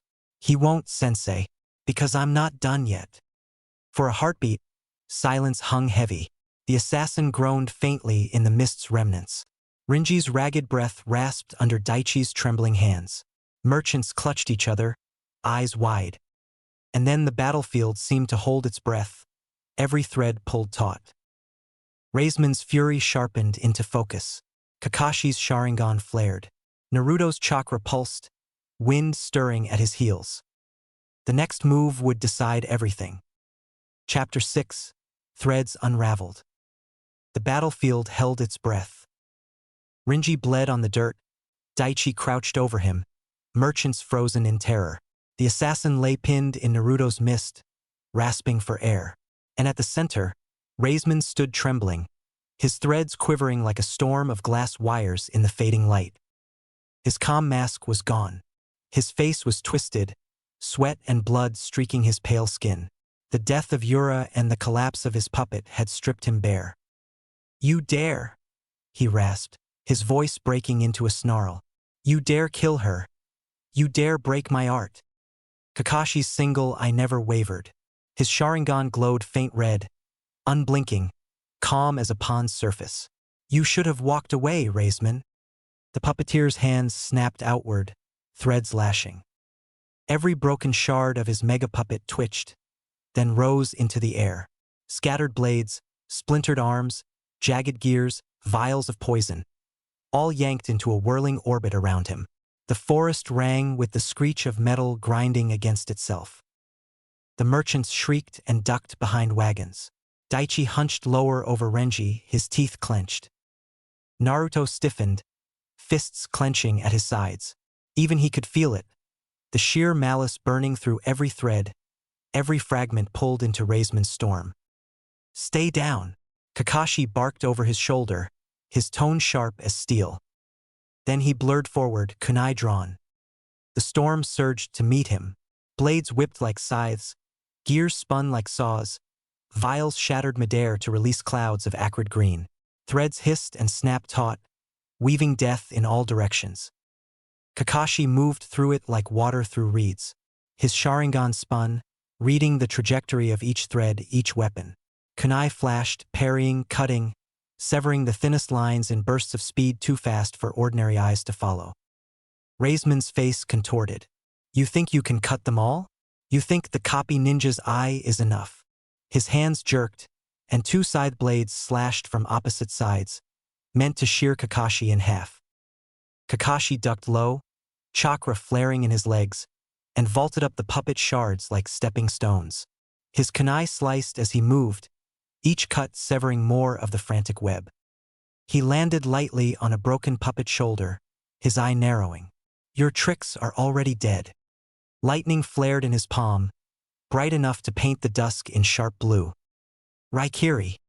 The shriek of 1,000 birds filled the clearing. Raisman yanked his hands desperately, threads snapping taut as he hurled the storm into Kakashi's path. Blades, gears, poison all at once. Kakashi lunged through, Sharingan guiding every motion. His body blurred as he twisted and slipped, Raikiri carving a path through the storm. Sparks showered, poison burned away in the light. In a heartbeat, Kakashi was on him. Raisman's eyes widened, his threads flaring one last time. The lightning blade pierced his chest, bursting out his back in a spray of light and blood. For a moment, silence. The storm of puppet shards clattered lifeless to the dirt. Raisman staggered, lips trembling, blood bubbling in his throat. His hands shook, threads snapping away one by one. You, damn you, he whispered, eyes locking onto Kakashi's. Do you think this ends here? Do you think Konoha will not pay? His lips twisted in a dying grin. The sand has more strings than you'll ever cut. Kakashi's arm withdrew, the light fading. He stepped back as the puppeteer crumpled, lifeless threads trailing from his fingers. The battlefield exhaled, a heavy silence settling like ash. Naruto stared, breath caught. He had seen Kakashi kill before, but this was different. There was no hesitation, no mercy, no theatrics, only cold, perfect efficiency. This is what it means to be a jonin, he thought, throat tight. This is what it means to survive every war. Kakashi stood over the corpse, his kunai lowered, his eye unreadable. But inside, one thought flickered sharp and cold. He wasn't lying. This wasn't just banditry. The sand is pulling strings. The storm of threads and blades died with Raisman. The clearing was still again, broken only by the crackle of fading lightning and the ragged breath of survivors. But the silence didn't last. A low rasp broke it, wet, uneven but still sharp enough to cut. Naruto's head snapped around. Through the thinning mist, the wounded assassin pushed himself upright. Kunai still pinned his cloak and shoulder, blood soaked his chest, yet his one cold eye still burned with killing intent. Damn it, Daichi whispered, pressing harder on Renji's wound. He's still. The assassin moved. He tore the kunai from his shoulder with a wet rip, blood splattering across the dirt. His blade gleamed as he staggered forward, each step driven by sheer will. Naruto's pulse slammed in his ears. He should be finished. No one should be able to move after that. But this wasn't just a man. This was a shinobi who had killed and killed again. Even half dead, he wasn't done. The assassin's eye locked onto Renji, bleeding and helpless. His steps quickened, blade raised. No! Naruto's body moved before thought caught up. He darted between the assassin and his teammates, feet planting firm. Chakra roared in his gut, his hands already flashing through seals. Kuro Shirajiri. The mist exploded outward again, a tide of black and white swallowing the clearing. The assassin's charge faltered as vision vanished, sound dulled. Even the faint taste of iron turned confusing. Naruto exhaled hard, forcing the haze wider, blanketing Daichi and Renji in its protective shroud. You won't reach them, not while I'm still breathing. The assassin snarled low in his throat, blade cutting through air. He shifted, steps predatory, listening, feeling. Even wounded, his instincts were deadly sharp. Naruto crouched low, heart hammering, mind racing. He's too fast, even injured. I can't trade blows. I have to end it. His fingers brushed wire as he palmed two kunai. He moved quietly, circling wide, every step mapped in his head. The broken wagon 2 paces left, the pit 3 behind, the jagged tree root just ahead. A whisper of steel sliced past his ear. The assassin had guessed, lunging into the mist. Naruto ducked, rolling, then lashed out with wire. It looped around the man's blade arm. The assassin jerked free, but the half-second was enough. Naruto threw another kunai, line snapping taut. This time it tangled around his leg, slowing him. Naruto's breath came fast. Now! He inhaled sharply, chakra burning through his lungs. His chest swelled, then he spat. Futon. Bullet barrage. The air cracked with a cluster of wind bullets, each one sharp and fast as steel. They tore through the mist, whistling like gunfire. The assassin twisted, blade flashing. He deflected one, sidestepped another, but his wounded leg dragged. One bullet punched into his chest. Another slammed through his shoulder. A third cracked his mask fully apart, exposing half his bloodied face. He staggered, blood spraying, yet still he lifted his blade. Naruto's teeth clenched. He won't stop, not until I... His grin came, fierce and sharp. Then I'll stop him. He exhaled, mist swirling. His hands flicked a final seal. Chakra surged. The mist twisted suddenly, a downdraft pulling all currents toward the assassin. For a split second, the man's vision cleared, just in time to see Naruto springing out of the haze, kunai in hand, wind chakra sharpening its edge to a razor. Not this time, Naruto roared. The kunai drove into the assassin's chest, straight through the point where the first wind bullet had torn him open. The man gasped, blood bursting from his lips. His blade fell clattering to the ground. His body trembled once, then slumped forward. Naruto ripped the kunai free, panting hard, his chest burning from chakra drain and effort. He let the body drop, staring down at it. For a long moment he just stood there, listening to the ringing silence. Then Daichi's voice cracked through it. And Naruto. He's dead. Naruto turned his head, still breathing sharp. He nodded once, firm. He's not getting up again. Daichi sagged in relief, clutching Renji tighter. Naruto crouched by the corpse, wiping blood from his face with the back of his hand. His grin had faded, replaced with something harder, steadier. He was going to kill them. If I hadn't ended it... His stomach twisted, but he forced the thought down. This was the shinobi world. Mercy here meant graves. He stood, facing Daichi and Renji. It's over. We made it. But as he said it, his eyes flicked to Renji's pale face, the blood still seeping despite Daichi's efforts. Victory didn't feel like victory at all. The last echoes of steel faded. The clearing reeked of blood, poison, and burned lacquer. For the first time since the ambush, silence truly settled. Naruto wiped his kunai clean on the grass, his chest heaving. The assassin's body lay still at his feet, half his mask shattered, The killing intent that had burned so fiercely moments ago snuffed out like a candle. Naruto swallowed hard.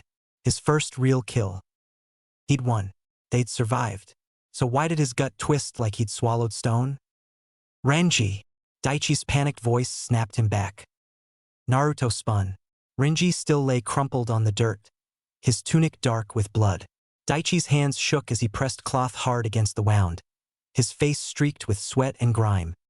Kakashi was already there, kneeling. His gloves were slick with blood as he worked with steady precision. "Hold him still," he ordered quietly. Naruto dropped beside them without hesitation. "What do you need?" Kakashi's eye flicked up, cool and sharp even now. "Pressure, steady. Don't let it slip." Naruto pressed his hands against the wound, firm but even, ignoring the warmth of blood seeping through his fingers. Renji's breath hitched, wet and shallow. "Stay with us, Renji," Naruto said fiercely. "You hear me? You don't get to quit here." Daichi's jaw clenched, tears stinging his eyes. Damn it. Damn it. Why did he take the hit and not me? "Quiet," Kakashi cut in, voice soft but unyielding. His chakra flared faintly, his hands glowing as he pressed seals over the wound. A pale green light shimmered, slowing the flow of blood. "He's not gone. Focus." The light dimmed as Kakashi withdrew his hands, breathing out slowly. "I've sealed it enough to stop the bleeding, but it's temporary. He needs a medic soon. Another deep fight and he won't make it." Daichi sagged, relief and despair mixing. "So he'll live." Kakashi's eye lingered on Renji's pale face. "If we get him back fast, yes." Naruto let out a shaky breath. His hands were still covered in Renji's blood. He stared at them for a long second before curling them into fists. "I killed an assassin. I outsmarted him. I won. But even then, my teammate almost died." It hit him harder than the battle itself. Fighting wasn't enough. Victory didn't mean safety. A single mistake could still steal someone from you, even if you did everything right. His chest ached, sharper than any wound. Kakashi's voice cut through his thoughts, quieter now. "You did well, Naruto. Both of you." Naruto blinked up at him. "We almost lost him." Kakashi's eye softened, just slightly. "You kept him alive long enough for me to work. That's all anyone can ask on the field. We're shinobi, not gods." Daichi's head dropped, his fists tight on his knees. Naruto looked back down at Renji, his face drawn and pale, his breath shallow but steady. "So this is the shinobi world. Winning isn't enough. It's who comes home that matters." Naruto exhaled, his expression hardening. He would remember this. Every mission, every fight. "Sensei," Daichi croaked, his voice rough. "What do we do now?" Kakashi rose, scanning the battlefield with his Sharingan still glowing. "First, we secure the area. Then we move. Slowly, carefully. Renji can't be jostled." Naruto stood, wiping blood from his cheek with the back of his hand. His grin didn't come back this time. Only determination burned in his eyes. "I'll carry him." Daichi glanced at him, startled. "You?"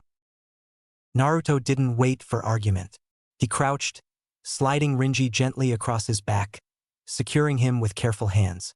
Renji groaned faintly but didn't stir further. Naruto tightened his grip, rising smoothly. Renji's weight was nothing compared to the weight settling in his chest. He looked at Kakashi, his voice low but steady. "Just point the way." For a moment, Kakashi studied him. The blood on his hands, the steadiness in his stance, the quiet fire in his eyes. He gave a small nod. Naruto wasn't just a prodigy. He was already carrying more than most shinobi twice his age. The clearing was still again, but the echoes of battle lingered. And with them, the unshakable truth. Not all of them had walked away untouched. The caravan moved again, slowly, the air heavy with fear and exhaustion. Merchants clung close to their wagons, whispering prayers as they skirted around shattered wood and poisoned earth. Daichi walked stiffly beside Naruto, who bore Renji on his back, the wounded boy's breath shallow against his shoulder. Kakashi lingered behind, his gaze flicking once more to the corpse sprawled in the clearing. Raisman's lifeless body lay twisted among broken puppet parts, threads still clinging weakly to the wreckage. He was too skilled, too well supplied, too informed, Kakashi thought, his eye narrowing. This wasn't the work of a true missing nin. He crouched beside the body, gloved hands careful as he sifted through the fragments. Most of the tools were common enough: blades, vials of poison, splintered lacquer. But beneath the shattered chest cavity of the megapuppet, his fingers brushed something sealed. A compartment, hidden. Kakashi's kunai slid in with practiced ease. The panel popped open with a faint hiss. Inside rested a scroll, tightly wound and sealed in wax. He lifted it free. The wax bore the faint imprint of the puppet brigade's insignia, a sun and thread emblem Kakashi had last seen in the Third War. His breath stilled. Carefully, he unrolled it, scanning the jagged script. At first glance, it looked meaningless, but his Sharingan picked out the patterns. Cipher. Puppet Brigade cipher. The kind of code you didn't find outside Suna's highest circles. He deciphered quickly, his eye narrowing as the words took shape. Target: Caravan through Riverlands. Objective: disrupt leaf trade. Opposition: Hatake Kakashi, copy ninja. Additional note: Jinchuriki child present. Kakashi's hand tightened around the scroll. Not just a raid, not just sabotage. They had known who would be here. They had named Naruto specifically. A chill settled in his chest. So it's true. The sand is playing this game already, and they're willing to risk exposing themselves to strike at us. He rolled the scroll tight again, sliding it into his vest. His expression didn't change as he stood, but his thoughts cut sharp and cold. The genin couldn't see this. Not yet. Daichi was already shaken. Renji was fighting for his life. And Naruto. Kakashi's gaze flicked ahead, where the boy trudged steadily, Renji on his back, his face grim but steady. Naruto was already carrying too much weight for his age. You'll learn the truth in time, Naruto. But not here. Not when it would crush the fire you need. Still, Kakashi knew he couldn't keep this hidden forever. The Hokage needed to see this. And once he did, the game would change. He cast one last glance at Raisman's body. The puppeteer's dying words echoed faintly in his mind. The sand has more strings than you'll ever cut. Perhaps it was true, but Kakashi had cut enough threads in his life to know this much. Every web, no matter how intricate, had a center. And when Konoha found it, the sand would bleed. For now, though, there was only one priority. He strode forward, catching up to his students. Naruto met his eye briefly, determination burning despite the blood and exhaustion on his face. Kakashi gave the smallest nod. No words, just acknowledgement. Naruto's chin lifted slightly, as if that single nod had steadied him more than any reassurance could. The scroll pressed cold against Kakashi's ribs as they walked. Proof of Suna's betrayal. Proof that this ambush had been no accident. And proof that war's shadow was closer than anyone in Konoha yet realized. By the time the caravan reached the Riverlands village, dusk had deepened into full night. Lanterns flickered on porches as farmers and townsfolk came out to meet them. Their gasps and exclamations filled the square as they saw the battered wagons, the pale, stretchered boy, and the weary shinobi escorting them. Bandits? One merchant blurted when asked. His voice shook as he pointed at Naruto and Daichi. No, not bandits. Shinobi. Monsters. And these children fought them like veterans. Whispers spread like wildfire. Awe, fear, reverence. In the eyes of the merchants, Konoha had proven its reputation anew. Even its youngest could stare down killers and survive. Daichi walked stiffly beside the stretcher, his fists clenched, his eyes red but proud. Renji lay atop it, breathing shallow but steady under bandaged cloth. Every bump made him groan faintly, but he lived. That alone was victory. Naruto trailed just behind, his steps measured. His cheek was still cut, his knuckles raw, his chakra drained. Yet he carried himself upright, shoulders squared, gaze forward. It wasn't the grin that had once lit his face in every spar or boast. It was quieter, sharper. a boy's fire tempered into something closer to steel. Kakashi observed silently from the rear, one hand in his pocket, the other resting near his hip. The ciphered scroll pressed cold against his vest. Proof of Suna's betrayal.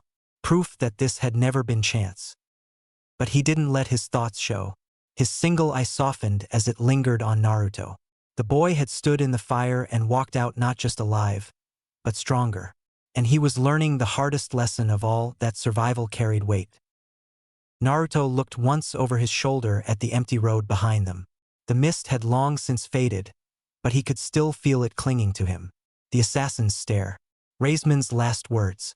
The weight of Renji's blood on his hands. I won. But winning wasn't enough. Next time I have to be more. Stronger. Smarter. Enough so no one falls behind. His hands clenched at his sides, resolve burning hot in his chest. If the world wanted to target him, if villages in the shadows were already pulling strings to see him dead, then so be it. He would grow faster, fight harder, climb higher, until no thread, no web, no enemy could hold him down. Kakashi's gaze narrowed faintly, as if he could read that thought plain on Naruto's face. And for once, he didn't try to ease it. He only let the silence hold, letting the boy carry the weight himself. The caravan rolled into the safety of the village gates. Relief spread through the merchants, gratitude spilling over in hurried bows and thanks. But Naruto hardly heard them. His eyes were fixed forward, toward Konoha.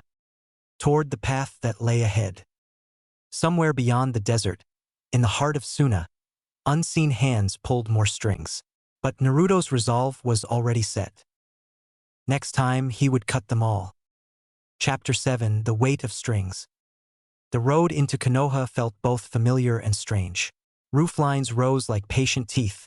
Smoke from tea houses braided through the late air, and the gate seemed smaller now for all it had once meant. The caravan rolled behind them on creaking wheels, merchants hunched over their bundles, eyes wide and wet where the dust had been swept from faces.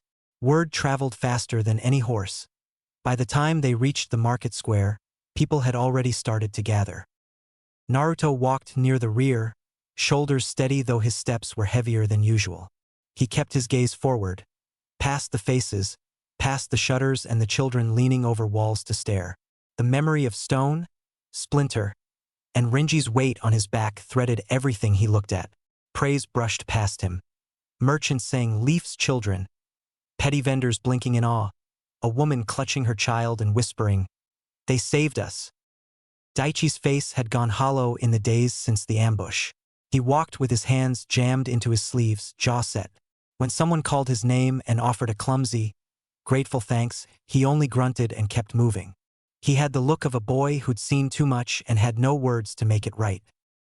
Beside them, Kakashi moved with that lazy, almost casual gait that always made him look smaller than he was. He kept his book tucked away and let his eye roam over the crowd, taking in faces and market stalls and the tiny ways the village reacted to danger that had passed them by. No one could have guessed from his posture that he carried a folded piece of paper in the inner pocket of his vest. Something private, heavy as stone. He said nothing about it. He simply walked. The market still smelled of grilled fish and frying dough, but now the scents were laced with an undercurrent of something new, a respect edged with fear. People who had only ever known Konoha's stories of Jonin and legends felt suddenly closer to the reality. An old man who had watched shinobi parades as a boy spat once and muttered, "Even their children God." It wasn't malice. It was the kind of trembling awe that comes from watching a neighbor's child lift a weight no one thought they could. Naruto heard it all and felt none of the ease it might have once brought him. Words that would have fueled a showman's grin washed over his head like wind. The praise lodged somewhere behind his ribs, distant as a bell in fog. What remained sharp was the taste of Renji's blood under his nails, the memory of orders shouted and the wet weight of a friend he had hauled from the earth. They entered the inner wards where families waited in long, thin rows and lanterns made soft islands of light. The caravan people filed out to give thanks and go home. Merchants would spend the night telling the same story until the words wore thin, and then tell it again for coin or sympathy. Children pressed close to the guards, eyes huge. A merchant's daughter reached for Naruto's sleeve and offered him a battered rice cake. He took it without smiling, nodding only. He could not meet the bright, simple gratitude the way he had before. Daichi kept glancing at Renji's stretcher as if by sheer will he could see his friend's chest rise and fall beneath the cloth. Naruto noticed the furtive hope and the brittle fear in those stolen looks and felt the heat of responsibility flare hotter inside him. They made their way to the gate of the hospital where Medic Nin in white kept a watchful, professional distance. The head nurse bowed with a tired face but gratitude in her eyes. "Thank you," she said bluntly. "You arrived in time. We'll do our best." Her words were steady. They did not promise miracles. Naruto's fingers tightened at his side. He wanted to ask how bad, wanted to know whether Renji would be patched and angry and ready to spar in a week. He swallowed that want down like a stone. There were things no one could know yet. For now, the carrying and the returning were finished. What came next was waiting behind the doors and in the sterile light. Kakashi lingered a moment at the threshold, his single eye sweeping once more over the crowd, over the market, over Naruto and Daichi. He pushed off and followed them in, the paper folded against his chest like a second heartbeat. Outside, the market slowly resumed its hum, the gap where fear had been collapsing back into daily life. People would speak of the day Konoha's children faced killers and did not flinch. They would sell that story in every tea house. Inside, the war's quieter work began. The hospital smelled of antiseptic and ink, sharp and clean, the smell of endings and beginnings. Naruto sat hunched on a bench outside the operating wing, fists pressed to his knees, his cheek bandage itching but ignored. His ears strained toward the sealed doors where Renji had been taken. Every so often he thought he could hear voices through the wall, clipped, urgent, but it might have been his imagination. Daichi paced the hall like a caged wolf, muttering under his breath. His sandals slapped against the polished wood with every turn. His eyes were rimmed red, not from tears but from a fury that had nowhere to land. Kakashi leaned against the wall a short distance away, his book unopened in his hand. His visible eye was half-lidded, but Naruto noticed it never once left the operating doors. The wait dragged on until time itself seemed brittle. When the door finally slid open, a Medic Nin stepped out, peeling gloves from her hands. She looked tired but composed. Daichi rushed forward. "How is he? Is he?" "He's alive," she said quickly, steadying him with a hand on his shoulder. "The bleeding has been stopped. He'll recover his strength." "But—" Naruto rose to his feet, his heart leaping into his throat. The medic's expression didn't waver, but her voice grew quieter. The wound damaged his spine and the nerves around his ribs. "He'll walk again. He'll live a long life. But his days as a frontline shinobi are over." The words landed like a kunai in the chest. Daichi reeled as if struck. "No, no, you're lying. He'll fight again. He has to." Naruto stood frozen, staring at the medic as if the words were written in some foreign script he couldn't understand. Renji, quiet, steady Renji, wouldn't be at their side in the field again.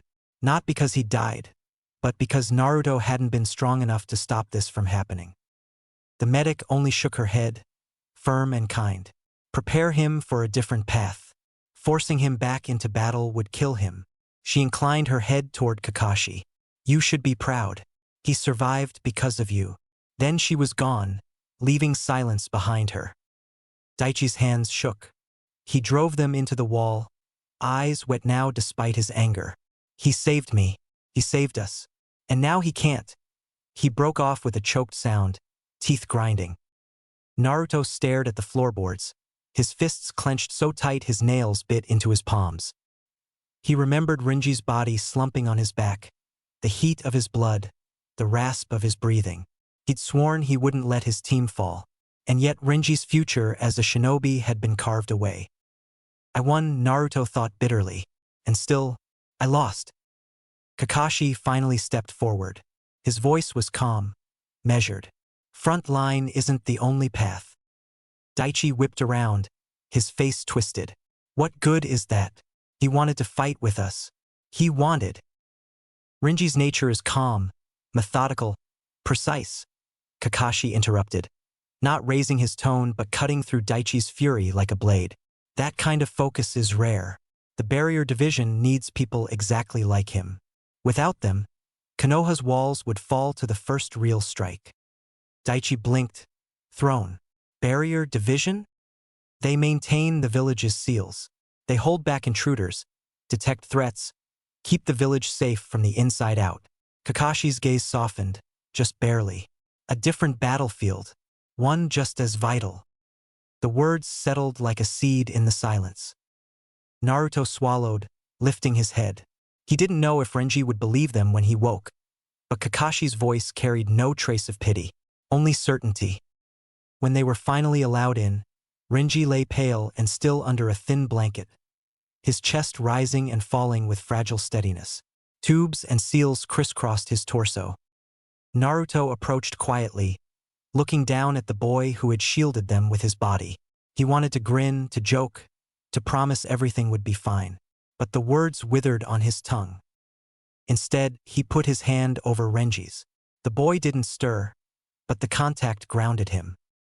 "You're still a shinobi?" Naruto said softly, as if Renji could hear. "Even if it's not on the front lines, you'll still protect people. Someone has to hold the walls so we can come back." His voice cracked once but steadied. "You'll matter. You always will." Daichi dropped into the chair beside the bed, his shoulders sagging. He said nothing, but his grip on the blanket eased slightly. Kakashi stepped back toward the door, his hands in his pockets. "We'll give him time," he murmured. "When he's ready, he'll see it for himself." Naruto lingered a little longer, watching the slow rise and fall of Renji's chest. Each breath was a small victory, but the cost had been too high. When he left the ward, the weight of it followed him into the night air. The lamps of the village glowed warm against the dark, but Naruto felt cold. He clenched his fists, the memory of Renji's still hand burning in his mind. "Next time," he swore, "next time, I'll be strong enough that no one has to lose their dream just to survive." The Hokage's office smelled of old smoke and ink, a mix of burnt tobacco and parchment that had seeped into the wood over decades. The round window stood open, letting in a wash of dawn air that ruffled the papers stacked in careful order across the desk. Hiruzen Sarutobi sat behind it, his robes arranged with quiet precision, pipe resting cold at his elbow. Kakashi stood before him, hands tucked in his pockets, expression unreadable. He hadn't bothered with formal report phrasing. Hiruzen had waved that aside with a lift of his hand. What mattered was truth, not formality. "The mission succeeded," Kakashi said evenly. "The caravan reached the riverlands intact. But the ambush wasn't chance." Hiruzen's eyes narrowed. "You're certain?" Kakashi reached into his vest and laid a folded scroll on the desk. The wax seal had cracked in the fight, but the faint emblem stamped on its remnants was unmistakable, the sun and thread insignia of Suna's puppet brigade. Hiruzen's jaw set as he unrolled the parchment. The script was jagged, designed to look meaningless, but his eyes traced it with practiced speed. Cipher. Puppet brigade code, the kind he had studied long ago when Suna's puppeteers had carved trenches through the Third War. The words sharpened as he read. Caravan schedule. Route through riverlands. Opposition. Hatake Kakashi. Additional note. The Jinchuriki child present. Hiruzen's pipe sat untouched, but the silence around him grew heavier. "They knew," he said at last, his voice low. "They knew who would be there, and they named Naruto." Kakashi inclined his head once, explicitly. A knock at the door broke the silence. When Hiruzen gave leave, Hamura, Koharu, and Danzo filed in. They had been summoned, though not told why. Hiruzen set the scroll on the desk, its words still visible. "Our team was ambushed. This was found on the enemy leader." Hamura leaned in, frowning deeply. "Suna's cipher." Koharu's lips pressed into a line. "This is dangerous. If we act too rashly, we may escalate matters beyond control." Danzo's single eye scanned the parchment. His face betrayed nothing, but Hiruzen's gaze lingered on him a heartbeat longer. "It is already escalation," Danzo said flatly. "The Sand sent assassins after one of our most valuable jonin and the Nine-Tails host. We should answer with force. Strike before they weave deeper threads." Hamura shook his head. No. War with Suna now would stretch our lines thin. The daimyo has only just stabilized the border patrols. Koharu added sharply, diplomacy must remain an option. Pressure them through allies. Use trade, not steel. Danzo's lips curved faintly. Diplomacy? When they target the Jinchuriki. When they bleed us by proxy. We invite ruin if we pretend words will protect the boy. He belongs under root, where he can be safeguarded and shaped into the weapon he must become. The air in the office cooled. Kakashi's visible eye hardened, but he said nothing. Hiruzen's hand stilled over the scroll. He had tolerated Danzo's rhetoric for years, the same arguments polished and repeated. But the precision of this ambush, the fact that the enemy knew not just the mission but the Jinchuriki's presence, it stank. Did you let it slip, old friend? He thought, studying the man across from him. Did you gamble with a child's life to prove your point? Hiruzen set the scroll down with deliberate care. This was not an accident. Information was leaked, from our side or theirs. Either way, this boy's safety cannot be left to chance. His voice sharpened. From this day forward, all missions of rank A and above, and every mission involving Naruto at any rank, will pass through the Hokage's office and mine alone. None else will know the details until deployment. Hamura blinked. But the council? The council will be informed only after the fact. Hiruzen cut in, his tone final. Koharu frowned, displeasure lining her face, but she did not argue further. Danzo's jaw tightened. You would cut us out entirely? Yes, Hiruzen said, his gaze firm. You speak of safeguarding the boy. I will see to it personally. If the sand is already moving against us, then secrecy is his shield. Danzo's silence was brief, but sharp. When he spoke, his tone was smooth. Your caution will cost us. One day, when war breaks, you will wish you had forged him into something more.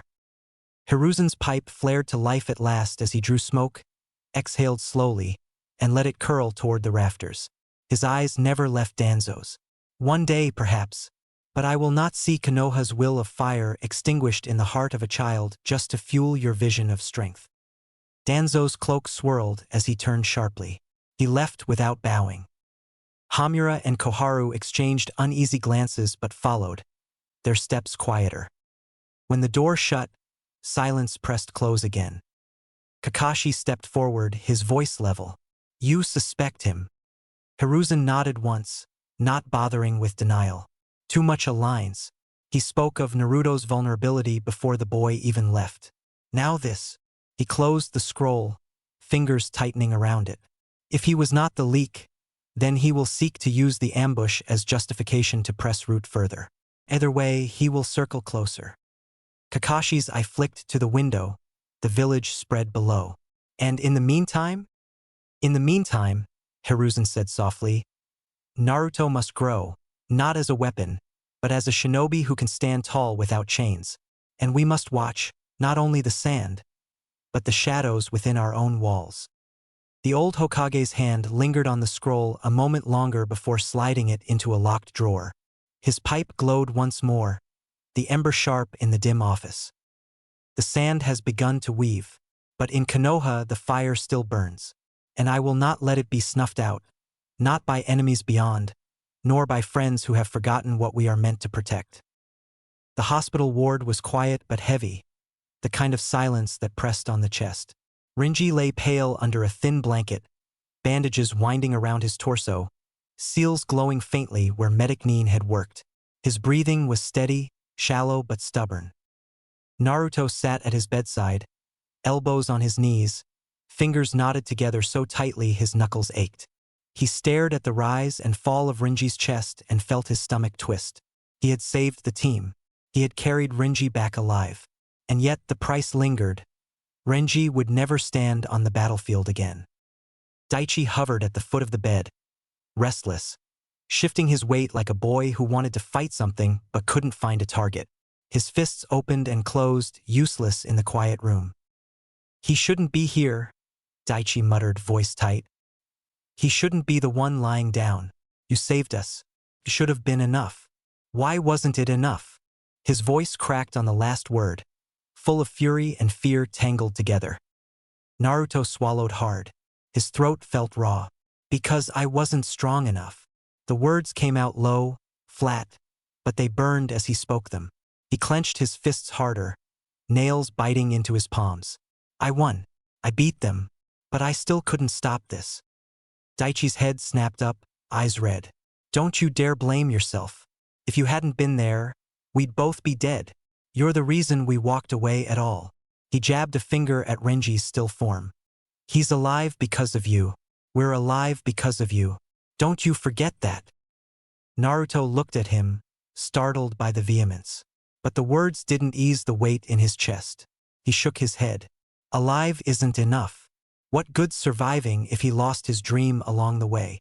His voice trembled, but he forced it steady. Next time, I don't just want us to live. I want all of us to walk away whole. Daichi's lips trembled, but he had no answer. He sat heavily in the chair beside the bed, shoulders slumped. Naruto leaned forward, laying his hand gently over Renji's. The skin was cool but warm enough to remind him this wasn't a corpse, not another body on the battlefield. His voice dropped to a whisper meant only for Renji. You're not done. You're still a shinobi, maybe not out there in the mud, but here, in the village. Someone has to keep the walls strong so the rest of us can come back. That'll be you. His throat tightened, but he pressed on. You'll still protect us. You'll still matter. The words weren't promises of glory. They were vows, raw, imperfect, but honest. Kakashi's voice drifted from the doorway, quiet but firm. He's right. You both are. Naruto looked up, surprised to see their teacher there, arms folded. One shoulder leaned against the frame. Kakashi's visible eye was softer than usual, watching them without judgment. You saved each other, Kakashi continued. Renji by taking the hit, Naruto by carrying him out and finishing the fight, Daichi by refusing to give up. Don't mistake this for failure. His gaze flicked briefly to Naruto. But don't think it means you stop growing either. Naruto nodded, jaw set. The fire in his chest no longer felt like shame. It felt like a blade being sharpened. He looked back at Renji, still breathing, still fighting in his way, and made his vow again, silent this time but ironclad. Next time, no one on my team will lose their dream. Not while I'm standing. The training fields at the edge of Konoha were quiet, the kind of quiet that only came at dawn before the village fully woke. Mist clung low to the grass, and the trees stood black against the rising light. Naruto stood alone in the clearing, his breath fogging in the cold, eyes fixed on the scarred earth before him. He hadn't slept. Every time he closed his eyes, he saw Renji's still body on the stretcher, felt the weight on his back, heard the medic's voice. His days as a frontline shinobi are over. Alive wasn't enough. His fists tightened at his sides. He'd sworn to himself that no one else would lose their dream because he wasn't strong enough. Words weren't enough. Training was the only answer. He dropped into a crouch, pressing his palm to the earth. Chakra surged through him, vast and sharp. Wind was his nature, his breath, his element. He'd been working at something for weeks, compressing his wind chakra not into bullets this time, but into a burst. Wide, raw, powerful. The control had been fragile before, unstable.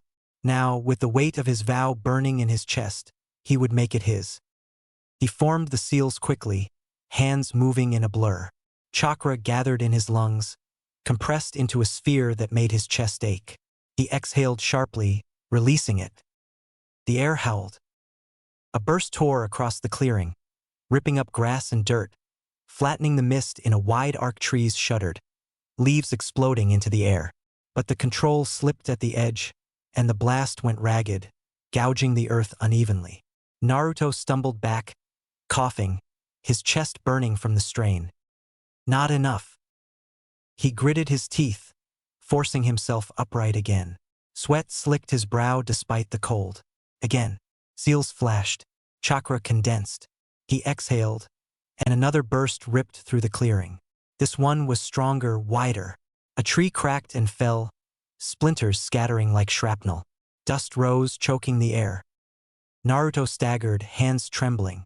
His lungs felt raw, his chakra coils stretched thin. but the destruction before him made his pulse pound. This was power, not a trick, not a show, something that could carve open space, shield his team, end a threat before it reached them. Reckless, a calm voice said. Naruto whipped around, panting, to see Kakashi leaning against a tree at the edge of the field, one hand in his pocket, the other lazily holding his book shut. His visible eye tracked the ruined clearing, then shifted to Naruto, unreadable. "You've been here since last night?" Kakashi asked. Naruto scowled, wiping sweat from his brow. "I have to get stronger. I can't let what happened to Renji happen again." His voice cracked on the name, but he pushed through it. "If I had this then, if I'd finished the fight faster, he wouldn't be in that bed." Kakashi studied him for a long moment, then pushed off the tree and walked closer, hands still in his pockets. "Power doesn't change the past." Naruto's fists clenched. "Then I'll change the future." He turned back to the ruined field, to the tree lying splintered on its side, to the gouges in the earth. "I'll make sure no one else loses their dream. Not while I'm there." Kakashi let out a soft breath, half a sigh. "Ambitious." His eye softened just slightly. "But ambition needs control. That jutsu," he gestured to the wreckage, "isn't finished. Right now, you'd level half a team along with your target." "I'll refine it." Naruto's voice was steady, iron in the softness of dawn. Kakashi tilted his head, studying him. "You will." He said it not as reassurance, but as fact. "But remember, Naruto, jutsu are tools. What makes a shinobi is how they use them." Naruto nodded once, jaw tight. He turned back toward the clearing, already shaping the seals again. His body screamed for rest, but he ignored it. This wasn't about comfort. It was about promise, about turning guilt into strength. The next burst was smaller, tighter, more focused. It still tore up dirt and sent debris flying, but the arc held straighter. Naruto collapsed to one knee, gasping, sweat dripping into his eyes. Yet a faint, exhausted grin tugged at his lips. Progress. Kakashi watched in silence, his face unreadable, though his thoughts were sharp. Minato's boy, already shaping the battlefield like a veteran. Reckless, yes, but brilliant, and dangerous to himself most of all. Naruto dragged himself upright again, swaying but determined. "Again," he muttered, more to himself than anyone. Kakashi said nothing. He simply stepped back into the shadow of the trees, leaving the boy to his vow, to the training that would carve his path forward. In the clearing, the wind roared again. The Hokage's robes whispered softly as he entered the hospital room. The lamps burned low, painting Renji's face in a pale glow. Daichi sat beside the bed, chin tucked to his chest, fighting off sleep. Naruto stood near the window, his arms crossed, eyes fixed on the village lights beyond. Hiruzen paused a moment, studying them. Children forged too quickly into shinobi, each carrying scars invisible to most. He cleared his throat gently, and both boys turned. "I wanted to see you myself," Hiruzen said, his voice warm but edged with steel. "The mission was dangerous, far beyond what most genin should have faced. And yet you succeeded. The caravan is safe. Konoha's reputation has grown stronger." Daichi bowed his head. Naruto remained still, his eyes steady, unblinking. Hiruzen moved closer to Renji's bed, gazing down at the boy. "He will live. That alone is victory. But I know it doesn't feel that way." Naruto's jaw tightened. "He can't fight anymore." The words came blunt, almost accusatory, though the weight was aimed inward. "I should have stopped it." Hiruzen regarded him carefully. For all his genius, the boy's heart was still young. "There are things even the strongest shinobi cannot prevent," he said gently. "What matters is what you do with what remains." Kakashi's earlier words must have reached them. Daichi's eyes flicked to Renji, then away, his mouth twisting. Naruto said nothing, but his fists clenched at his sides. "Renji will not be cast aside," Hiruzen continued. "The barrier division will welcome him. His precision, his calm. They are talents too rare to waste. He will still protect Konoha, though his battlefield has changed."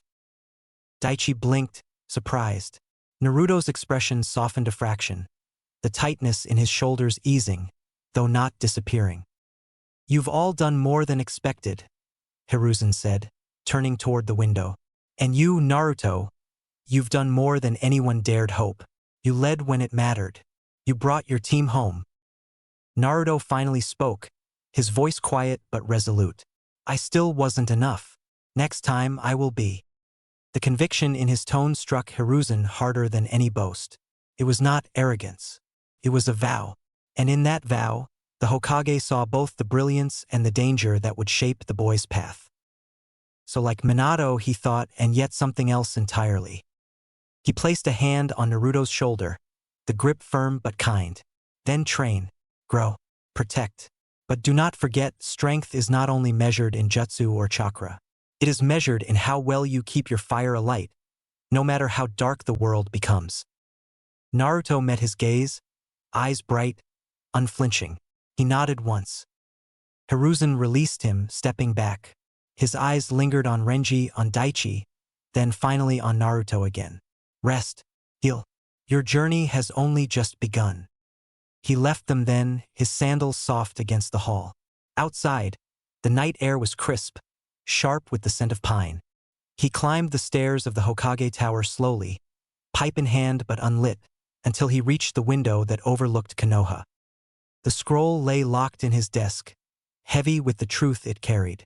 Proof that the sand had moved against them. Proof that Naruto was already a target. And perhaps proof that Danzo's ambition had reached too far. Hiruzen drew a long breath, the weight of decades settling on his shoulders. Below him, the village slept in peace, unaware of the strings being pulled beyond their walls.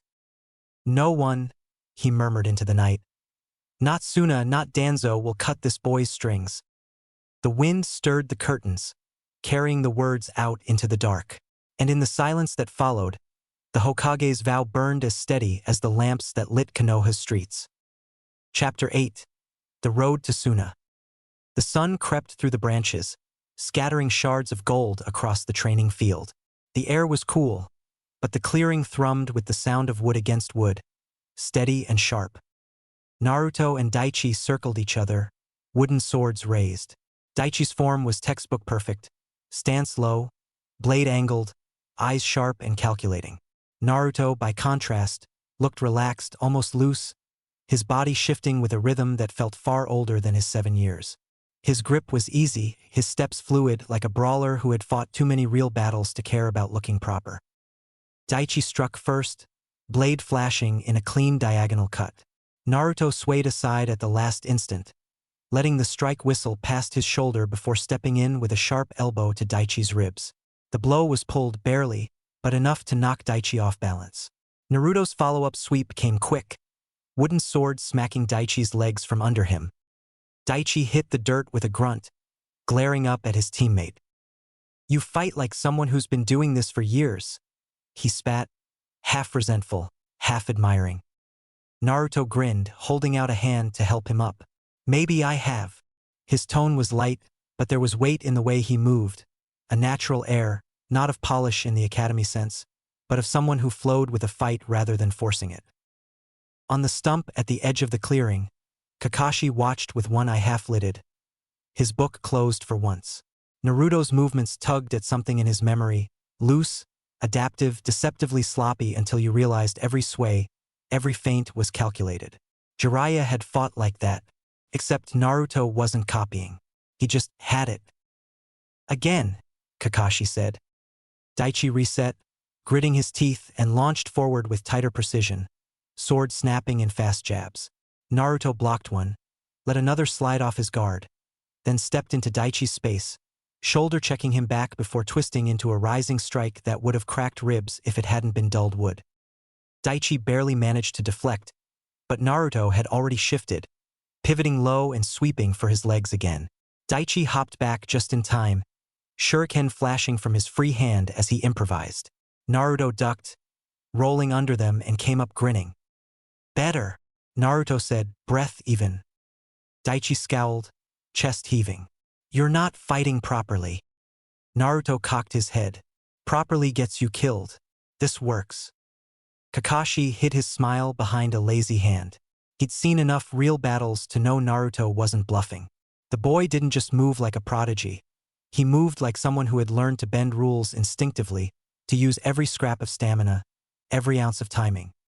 "Break," Kakashi said, before Daichi's frustration boiled over.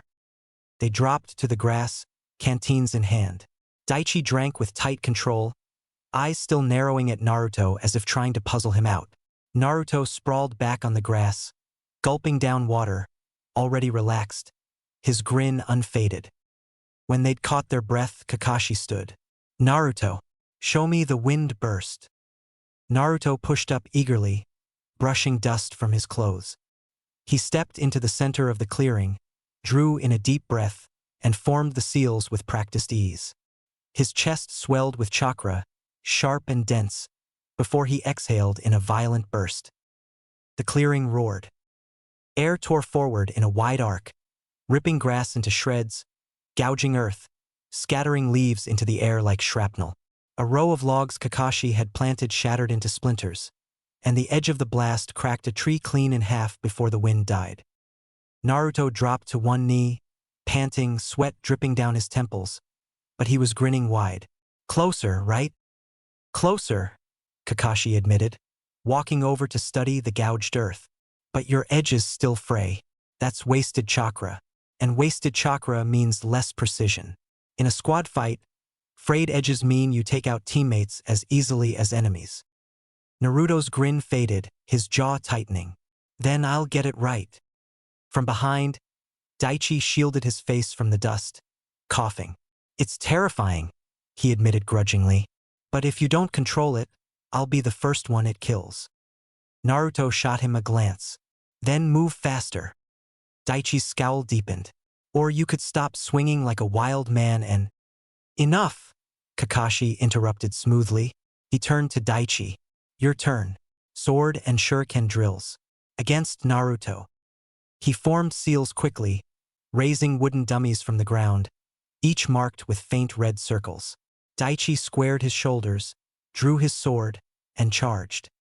Naruto met him with that same loose, adaptable rhythm. He didn't just block Daichi, he disrupted him. A shoulder nudge here, a footstep angled just so, forcing Daichi offline before slipping a strike toward his side. Daichi countered, grit his teeth, and pushed harder, throwing shuriken at the targets even while fending Naruto off. 10 minutes passed in a storm of strikes, shuriken, and splintering wood. When Kakashi finally called halt, Daichi stood in the center, chest heaving, most targets destroyed. Naruto leaned on his sword, sweat dripping, but grinning with the easy satisfaction of someone who had enjoyed every second. "Not bad," Naruto said. "Not bad for a brawler," Daichi shot back, but his voice lacked venom. Kakashi clapped once, drawing both their attention. "You're learning your strengths. Now you'll learn each other's. Naruto, you're overwhelming, but without focus, you're dangerous to your own squad. Daichi, your precision is excellent, but you can't keep up without support. Alone, you'll both be cut down. Together." He let the words hang. Naruto's grin sharpened. "Together, we'll be unstoppable." Daichi tightened his grip on his sword, eyes flicking to Naruto's. "Together," he echoed, quieter but firm. Kakashi's eyes softened behind the mask.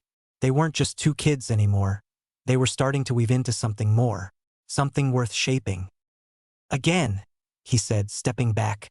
"This time, show me you can fight as one."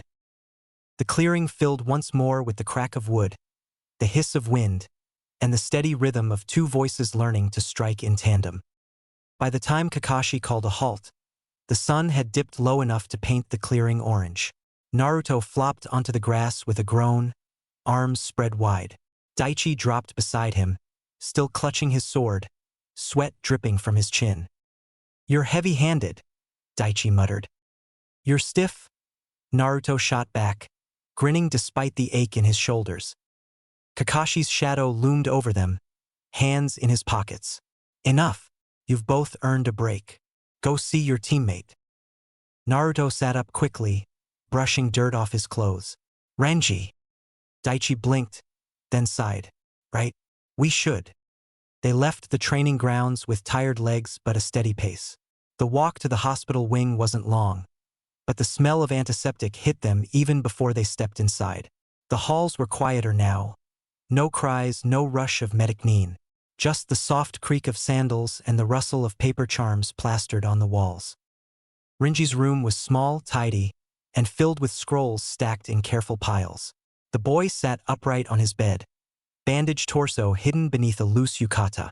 His hands moved slowly, brush hovering over a slip of paper. A sealing formula bloomed under the ink, spirals and characters woven into a delicate pattern.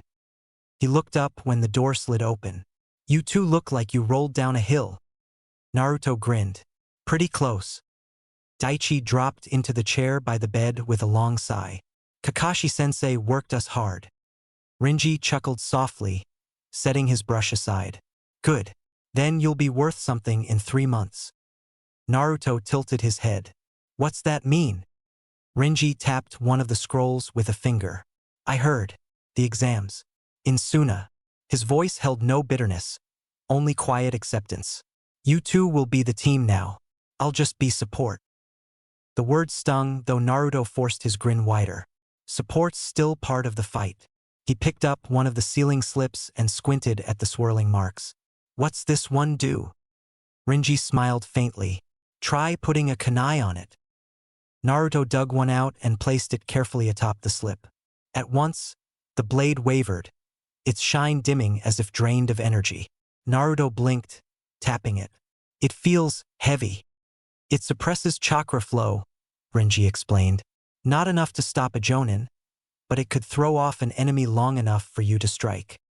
Daichi leaned forward, interest sharpening his features. "You came up with this?" Renji shrugged. "The basics were in an old text. I adjusted it. Sealing is all about patience and detail.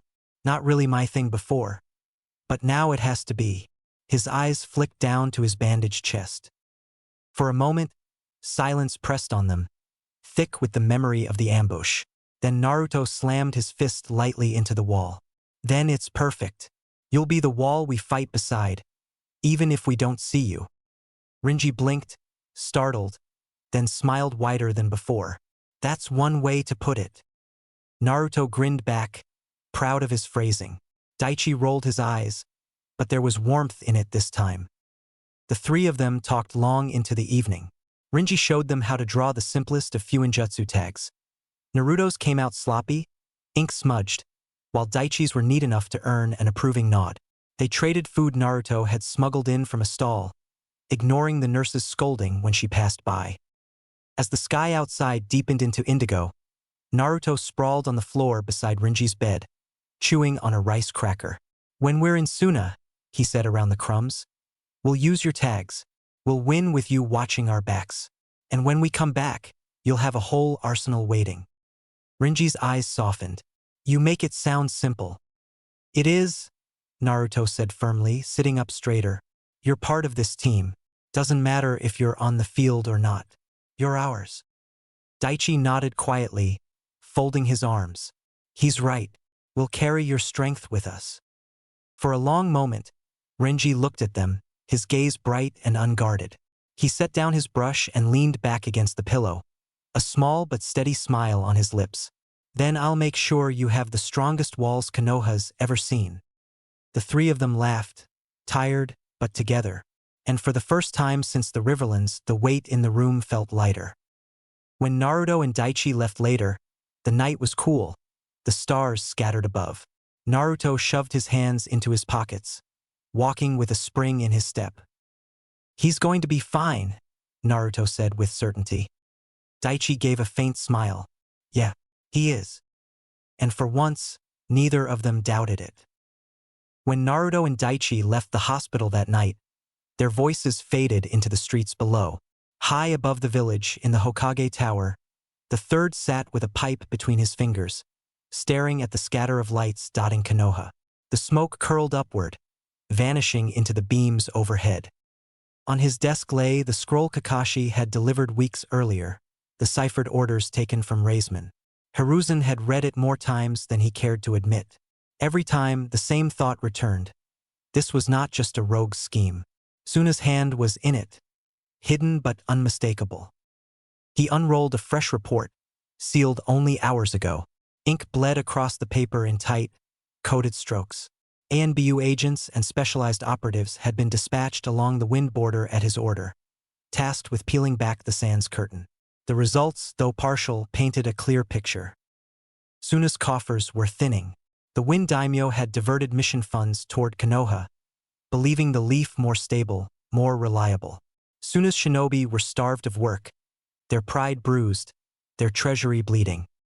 Hiruzen drew on his pipe, exhaling slowly. Desperation, he murmured, and desperation breeds recklessness.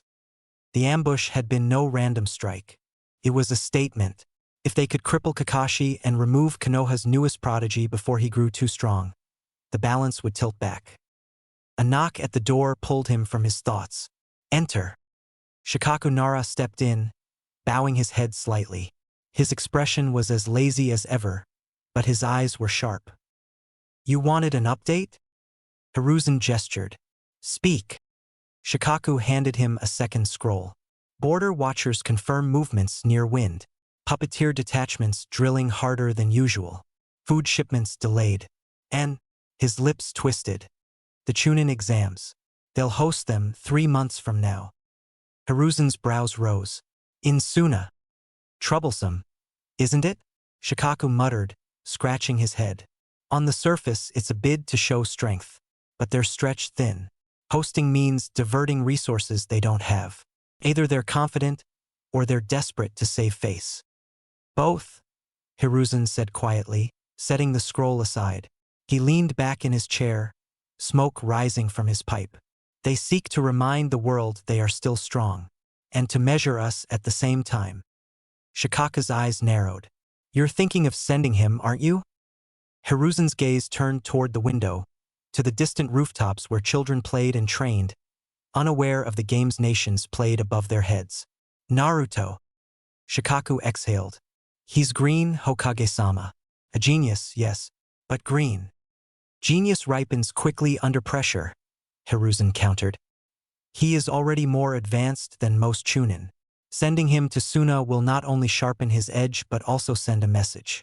Let them see what Konoha cultivates.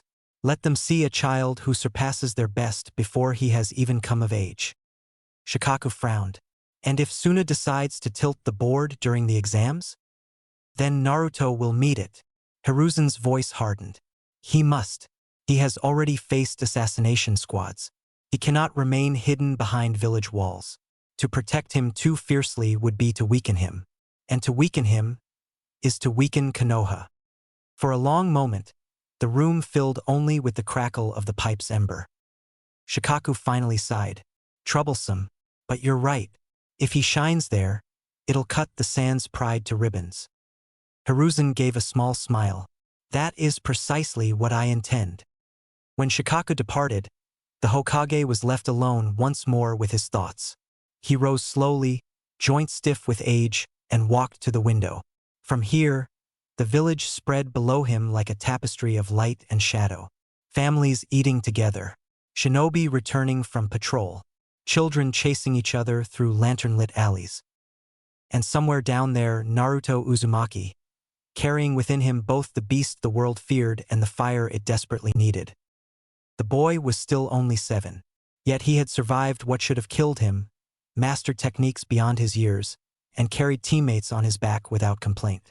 A prodigy unlike any the village had seen since Minato. And the world would see him soon enough. Hiruzen's pipe smoke curled upward as he whispered into the night, a promise more to himself than anyone else. If the sand seeks to test us, they will find our flame burns hotter still, and the boy will be the torch. The training grounds were nearly empty at dusk, the sky bleeding into red and violet. Most genin had gone home hours ago, but Naruto remained.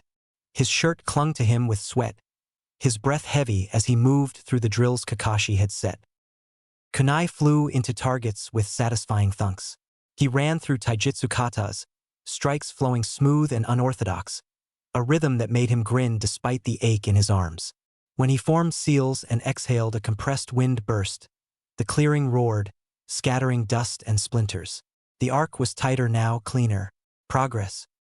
Too broad. Naruto spun, kunai flashing in his hand before he registered the voice. A figure stepped from the shade of a tree, movements fluid and unthreatening. The boy was older, maybe 12, dark hair framing a pale face, eyes calm and deep as a still pond. Itachi, Naruto breathed. He'd seen him before in passing. Uchiha Itachi, the prodigy who had graduated at 7, promoted to Chunin at 10, whispered about as the youngest ANBU captain in Konoha's history. Itachi's gaze flicked to the scorched earth where Naruto's jutsu had landed. Your control is better, but your chakra edges still scatter. Against someone fast, that flaw could kill you. Naruto bristled. And what would you know about it? Itachi's expression didn't change. He simply stepped closer, pulling a kunai from his pouch. Show me. The spar began without warning. Itachi moved like water, kunai slashing in arcs too precise to waste motion. Naruto blocked with his own blade, feet shifting, body flowing with the loose, adaptive rhythm that had baffled Daichi. He feinted low, swung high, twisted his body into an elbow strike. Itachi parried it all with minimal effort. But Naruto didn't falter. He pressed harder, wind chakra coating his strikes, forcing Itachi to pivot lightly out of range. The older boy's expression never wavered, but there was a flicker of something in his eyes. Interest. Naruto leapt back, hands flashing through seals. Wind bullet. Air compressed and fired in a sharp burst, faster than arrows. Itachi's Sharingan spun scarlet, and his body blurred as he sidestepped each shot with elegant precision. The bullets tore gouges into trees, splintering bark, but not one touched him. You rely too much on volume, Itachi said calmly, dropping into a low stance. His kunai flicked once, then twice, a feint followed by a near-invisible throw. Naruto blocked the first, then gasped as the second curved midair, guided by the flick of Itachi's wrist, and clattered against his shoulder. Naruto's eyes widened. How? Angles, Itachi replied, already retrieving another kunai. He demonstrated, flicking his wrist at the last second, making the blade curve off a tree trunk into the target Naruto hadn't even noticed behind him. Even the simplest weapon becomes dangerous with precision. Naruto stared, then grinned. Teach me.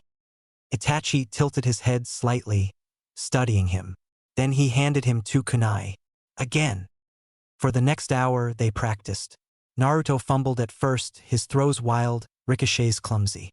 But every failure fed his determination. His hands adjusted, his grip shifted, his aim refined. By the end, 1 kunai deflected off a stump and struck a target near dead center.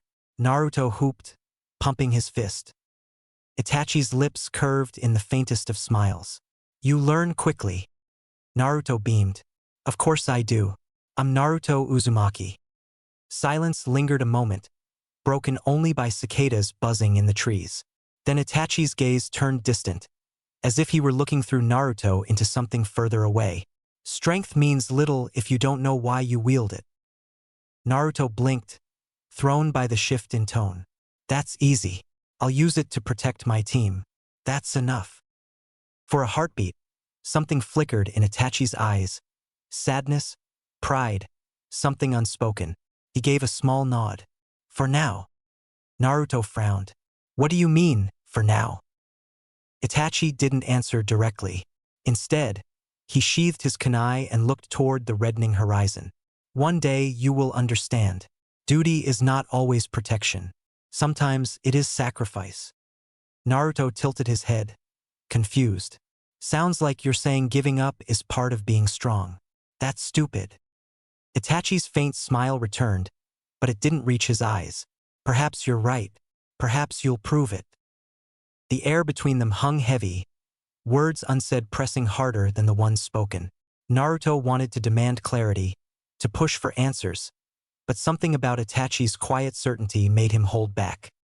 Instead, Naruto grinned again, defiant. I'll protect my team, no matter what. That's my promise. Itachi studied him a moment longer, then inclined his head. Then hold to it. Without another word, he vanished into the trees, leaving only the faint rustle of leaves in his wake. Naruto stood in the clearing, staring after him. He scratched his head, baffled. What was he even talking about? Still, when he turned back to the targets and tried the kunai ricochet again, he felt lighter, energized. Whatever Itachi had meant, the spar and the lesson had left their mark. And though Naruto didn't realize it yet, so had the words. The next morning, Naruto was back at the training field with Daichi. He didn't mention Itachi, not directly, but his kunai throws were different. They curved off stumps, skipped off stones, and landed with sharper accuracy than before. Daichi noticed immediately. "Since when do you know tricks like that?" Naruto smirked. "Picked it up last night. Pretty cool. Huh." Daichi scowled, blocking Naruto's next strike in their spar. "Show off." But there was no venom in it. He adjusted his stance, blade flashing faster. "Fine. Then I'll sharpen my own edge until even your tricks can't keep up." Kakashi watched them clash, arms folded, eye narrowing in thought. Their rhythm was shifting. Naruto's looseness had found balance against Daichi's precision. When Daichi pressed, Naruto flowed around him. When Naruto surged forward with raw power, Daichi's blade filled the gaps. It wasn't perfect yet, but they were beginning to move as one. "Stop!" Kakashi raised his hand. Both froze, panting. He stepped closer, gaze sharp. "For the exams, you'll fight together. If you can't cover each other, you'll die together. Start training like that." From then on, the drills changed. Kakashi paired them against multiple wooden dummies at once, forcing them to guard each other's flanks. He hurled shuriken at odd angles mid-spar, testing whether they would block for themselves or their partner. Naruto's wide wind bursts became more refined, narrowed just enough to leave Daichi unharmed if they fought side by side. Daichi's sword strokes grew quicker, punctuated with swift throws that curved off Naruto's wind to strike hidden marks. When they stumbled, Kakashi barked corrections. When they succeeded, he only gave a lazy nod, but his eye gleamed with quiet pride. By the second month, Renji had joined them regularly, scrolls tucked under his arm. He no longer carried a sword. Instead, he worked with sealing slips, showing them how to stick paper tags to dummies and activate barriers. "This one suppresses chakra," he explained one afternoon, carefully handing Naruto a slip. "If you plant it right, it can slow an enemy long enough for Daichi to land a clean strike." Naruto slapped it onto a dummy's chest and watched as the seal flared faintly. He grinned. "Perfect. You'll be fighting with us after all." Renji shook his head, smiling softly. "Not out there, but I'll make sure you have the tools." Daichi inclined his head. "That's enough. You'll still be part of this team." The three of them spent long evenings together, the training field littered with broken dummies and scraps of sealing paper. Naruto's wind burst tore through trees with controlled arcs now, enough that Daichi could dart just beside him without fear. Daichi's sword drills grew so fast Naruto swore he could hear the air tear, and Renji's seals gave them traps, diversions, and protections they'd never had before. One evening, as the sun sank low, Kakashi called a halt. The two boys dropped into the grass, chests heaving, sweat dripping down their faces. Renji sat cross-legged nearby, brush in hand, working on another tag. "You've grown," Kakashi said simply. "Not just stronger, sharper. Together, you're something worth showing." Naruto sat up, blinking. "Showing?" Kakashi's gaze lingered on him. "The Chunin exams. They'll be held in Suna in 3 months. You two will go as a team." Daichi stiffened, eyes wide. "In Suna?" Renji's brush froze mid-stroke. He looked at them, then at Kakashi, quiet understanding in his gaze. Naruto grinned, teeth flashing. "Good. Let's show them what we can do." Daichi glanced at him, then at the gouged earth and scattered tags around them. He nodded, slower but firm. "We'll be ready." Kakashi's visible eye curved faintly. "See that you are." The evening air grew cool as the boys packed their gear. Naruto lingered a moment, looking at Renji. "When we're there, we'll use your seals. You'll still be with us. Always." Renji smiled faintly. "Then don't waste them." The three of them laughed, tired but steady. And as they walked back toward the village, The stars overhead glimmered sharp, like the promise of battles yet to come. The day of departure dawned clear and sharp, the sky washed in pale blue.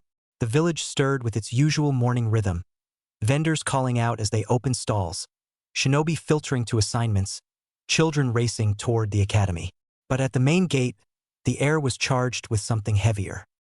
Naruto adjusted the straps on his pack, bouncing on the balls of his feet. His grin was wide, but there was a tightness beneath it, an eagerness that made his fingers twitch toward the kunai pouch at his side. Daichi stood beside him, posture straighter than usual, sword strapped across his back.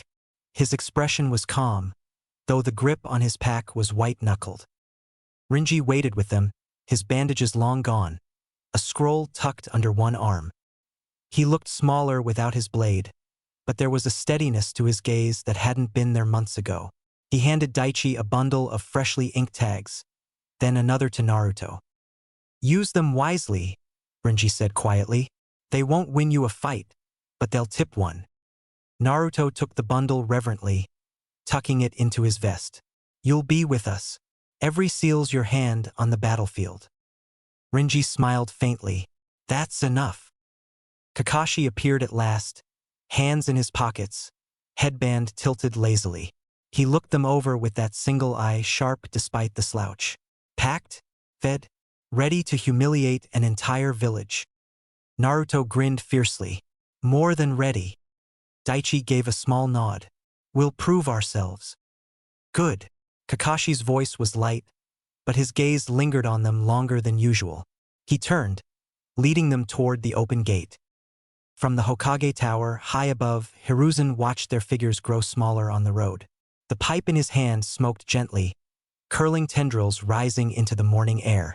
Beside him, Shikaku stood with arms folded, eyes following the team as well. "They look ready," Shikaku murmured.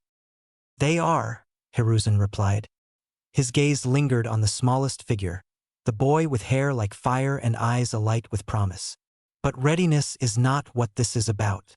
He drew deeply from the pipe, exhaling smoke that drifted toward the ceiling. "This is about showing the sand what they have chosen to provoke. About reminding them, and the world, who Konoha raises in its walls." Shikaku's mouth twitched into a half-smile. "Troublesome politics." "Necessary politics," Hiruzen corrected. He leaned on his staff, the weight of his years pressing down on his shoulders but not bending them. "If the sand wishes to test us on their soil, then they will see our flame burn brightest, and Naruto will be the torch." Chapter 9, Into the Desert. The morning air at Konoha's Great Gate was alive with the shuffle of boots and the creak of cartwheels. 10 genin teams clustered in loose formation, packs strapped tight, weapons checked and rechecked. Banners marked the column, snapping in the breeze, a show of order for anyone watching from beyond the walls. Most of the genin stood in the expected age bracket, 12 to 15. Some were tall, already sprouting the lean muscle of veterans. Others still had roundness in their faces but carried themselves with the sharpness of fieldwork. Their chatter hummed low, half nervousness, half bravado. Then Naruto appeared, and the hum faltered.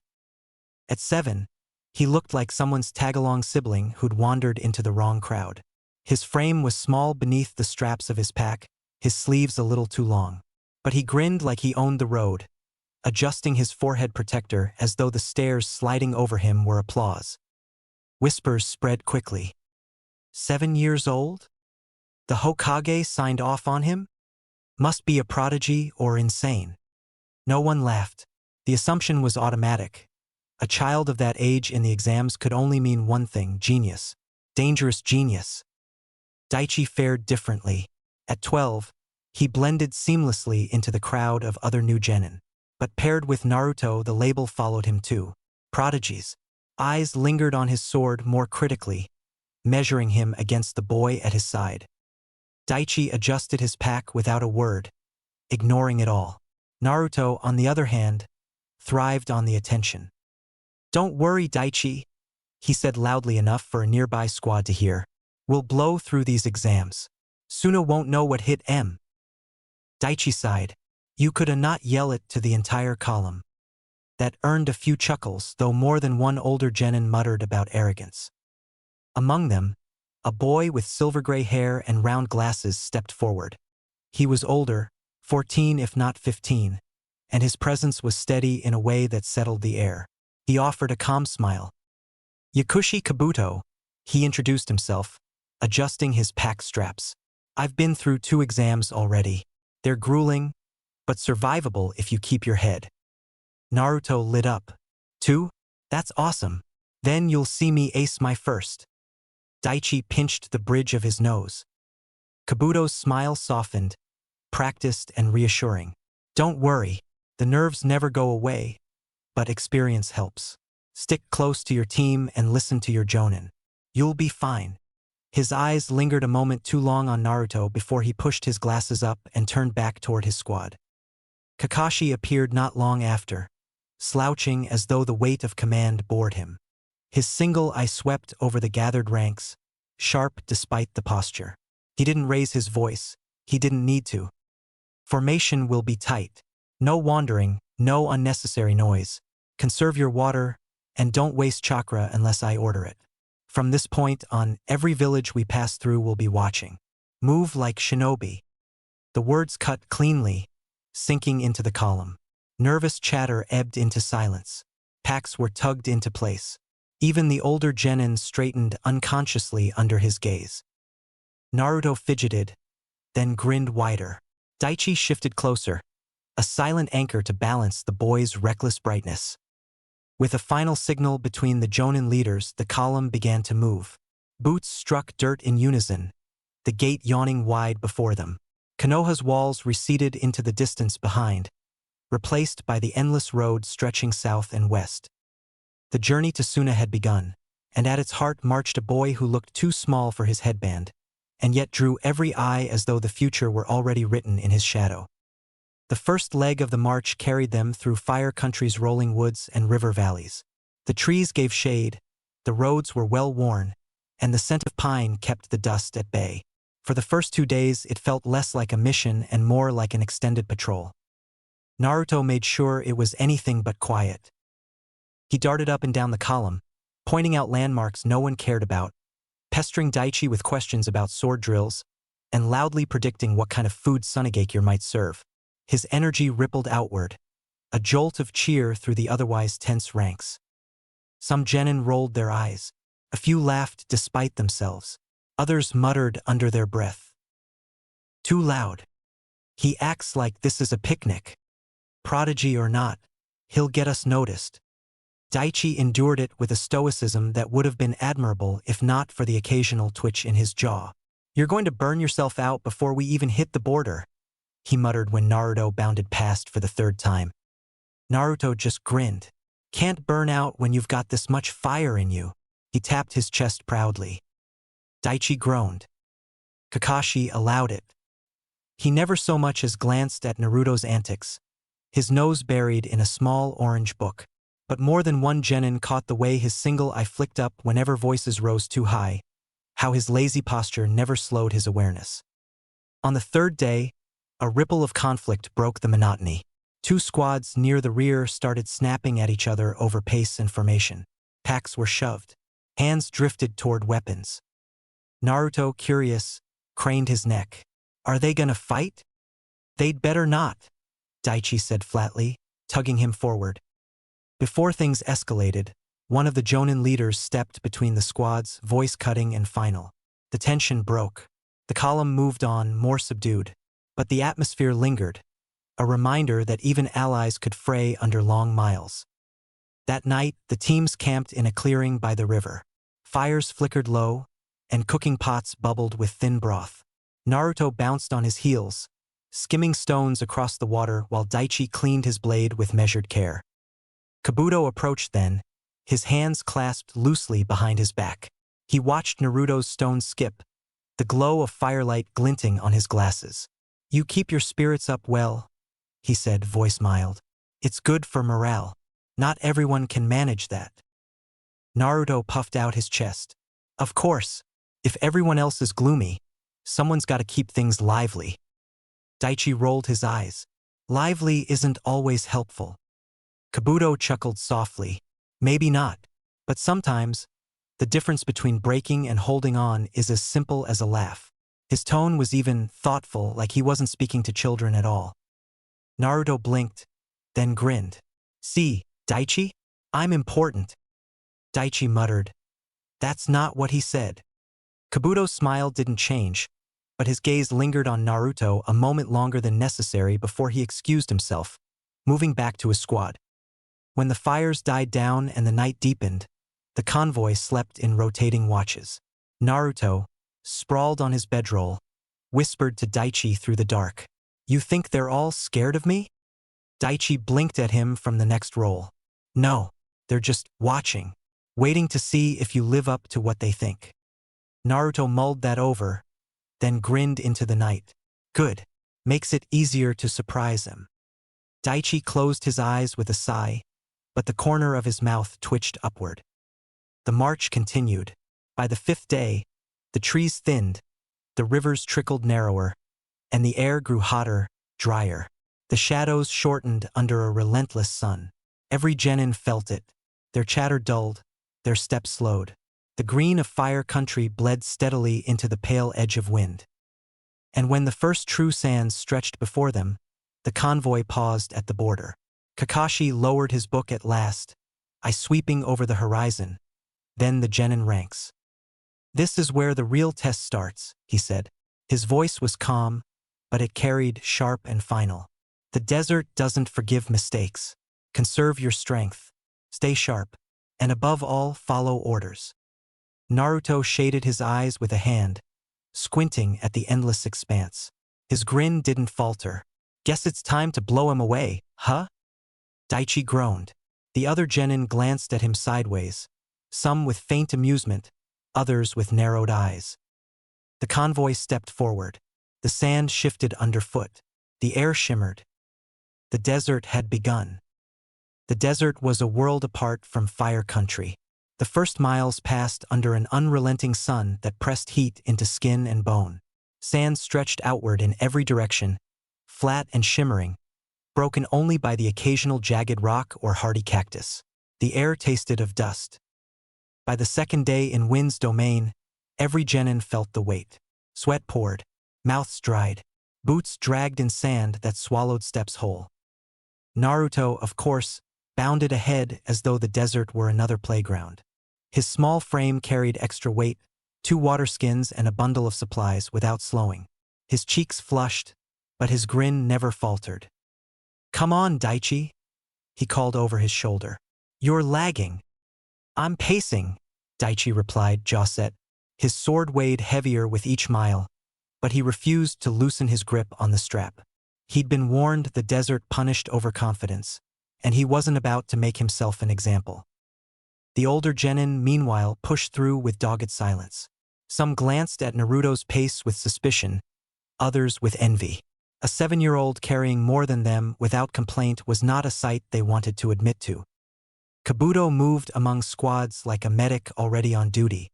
He reminded them to sip water instead of gulping, handed out small pouches of salts to replace what sweat took, and adjusted one boy's pack straps to ease the load. His voice was calm, his hands steady. He looked every inch the dependable senior. When he passed Naruto and Daichi, he offered the same smile. "Don't be fooled by stamina. The desert doesn't care how much chakra you have. You burn too fast, and you won't make it to the village." Naruto tilted his head, curious. "So how many times have you done this walk?" Kabuto chuckled. "Once. It was not easy." He pushed his glasses up with 2 fingers, the sun flashing off the lenses. "Listen to your jonin and keep steady. That's what matters." Naruto grinned. "Got it. But don't worry. I'll still beat everyone once we get there." Daichi groaned softly. The column pushed forward. Nights fell cold and sharp. The stars stretched endless overhead. Fires burned low to conserve fuel. Blankets did little against the desert's chill. Yet Naruto curled up and slept like a stone, only to spring awake before dawn, energy untouched. On the 4th day, the storm struck. It began with a low moan on the horizon. The sand ahead shimmered strangely, rising and falling like waves. Kakashi's head lifted from his book. His single eye narrowed. "Storm," he said flatly. The Jonin leaders barked orders. Cover your mouths. Pull up your hoods. Get low. But the storm raced faster than orders could travel. The wind howled. Sand lifted in blinding sheets, scouring skin, stinging eyes. The sky vanished, replaced by a wall of dust that roared like a living beast. Genin cried out. Packs slipped. Some dropped to their knees, clawing at the ground. Visibility collapsed. Shapes blurred into shadows, voices drowned in the storm's scream. Naruto blinked against the sand, clawing his face. The air stung his lungs. Daichi's voice was faint somewhere to his left. Think. He slammed his hands together. Chakra surged, sharp and cutting. Wind release. Burst. The compressed air exploded outward, carving a hollow in the storm. Sand ripped away, clearing a rough dome wide enough for a dozen genin to huddle inside. The wind battered against it, but the shelter held. Here! Naruto shouted, his voice cutting through the gale. Get in here! Shapes staggered toward him. 3 genin from another team, coughing and choking, collapsing into the cleared space. Then more came, guided by the sudden pocket of stillness. A jonin steered half a squad into the shelter, eyes widening briefly when he saw who had carved it. Naruto stood at the center, hands trembling but grin wide. Told you I could blow the desert around. Daichi stumbled in last, sand caked to his hair, sword arm shielding his face. He dropped beside Naruto, chest heaving. You're insane, he rasped. But it worked. The storm held on for what felt like hours, slamming against Naruto's carved shelter. Every few minutes, he pushed more chakra into the technique, reinforcing the walls of air. Sweat streaked through the dust on his face, but he held firm. When at last the roar faded, silence fell heavy. The sand settled. The sun reappeared, burning down on a landscape transformed into fresh dunes. The column reformed slowly, shaken but intact. The genin who had sheltered behind Naruto stared at him with wide eyes, a 7-year-old who had held the desert back. Some murmured thanks. Others muttered more darkly, voices low. Too much power. Prodigy, they said. Prodigy's right. Dangerous. Naruto didn't hear most of it. He was too busy brushing sand from his sleeves and laughing at how his hair stuck up worse than usual. Kakashi passed him without comment, though his single eye lingered longer than usual. Then he turned back to the column and gave the order, move. The convoy pressed onward, slower but steadier. The image of Naruto's shelter burned into every mind. Daichi walked at Naruto's side in silence until, finally, he said, next time, tell me before you decide to hold back a storm. Naruto beamed. Where's the fun in that? Daichi shook his head, but his lips twitched upward despite himself. High on a dune, Kabuto adjusted his glasses, watching Naruto's back with quiet interest. His notebook stayed in his pocket, but the thought was already written in his mind. 7 years old. Wind user. Stamina beyond reason. Interesting. The desert swallowed the column once more, its vast silence broken only by the steady crunch of feet in sand. The sandstone walls of Sunagakure loomed from the horizon like a fortress carved by the desert itself. The leaf convoy crested the final dune, and for a moment, even the older genin fell into silence. The walls rose sheer and defiant against the endless sands, banners snapping sharp in the hot wind. Watchtowers dotted the ridges, sentries staring down with narrowed eyes. Kakashi slowed their pace. Formation tight, he said, his voice calm but cutting through the shuffle. No wandering, no noise. Every step from here is watched. The genin stiffened, packs adjusted. Even Naruto, who had been running ahead with boundless energy, slowed beside Daichi. His eyes widened at the sheer scale of the walls, then narrowed with a grin. Bet I could blow a hole through that thing. Daichi grabbed his sleeve. Please don't say that out loud here. A few older genin chuckled nervously. Kakashi's eye flicked toward Naruto, unreadable, before turning back to the walls. The gates opened with a groan of iron, and the convoy filed into the market quarter. Civilians paused, baskets and tools forgotten, eyes lingering on the column of leaf shinobi. Children peeked from behind their mother's legs, whispering. The air wasn't hostile exactly, but it wasn't warm. It was the look of a village measuring rivals. At the registration hall, the genin lined up by squad, jonin presenting rosters. The officials were efficient, polite in that brittle way that cut sharper than open scorn. Papers shuffled, names checked, stamps pressed. When Kakashi handed over his team's parchment, the man behind the desk frowned. His eyes ran over the two names, then flicked up. "Only two?" he said, voice smooth as sand. "Team Kakashi fields just two genin?" The hall quieted. Even some leaf genin glanced over, brows raised. Naruto straightened proudly. "Two's all we need." Daichi groaned under his breath, rubbing his temple. Kakashi's tone stayed lazy, almost bored. Their third was injured during a mission. The Hokage authorized these two to compete regardless. A murmur rippled through the room. A two-man squad was rare, reckless, even.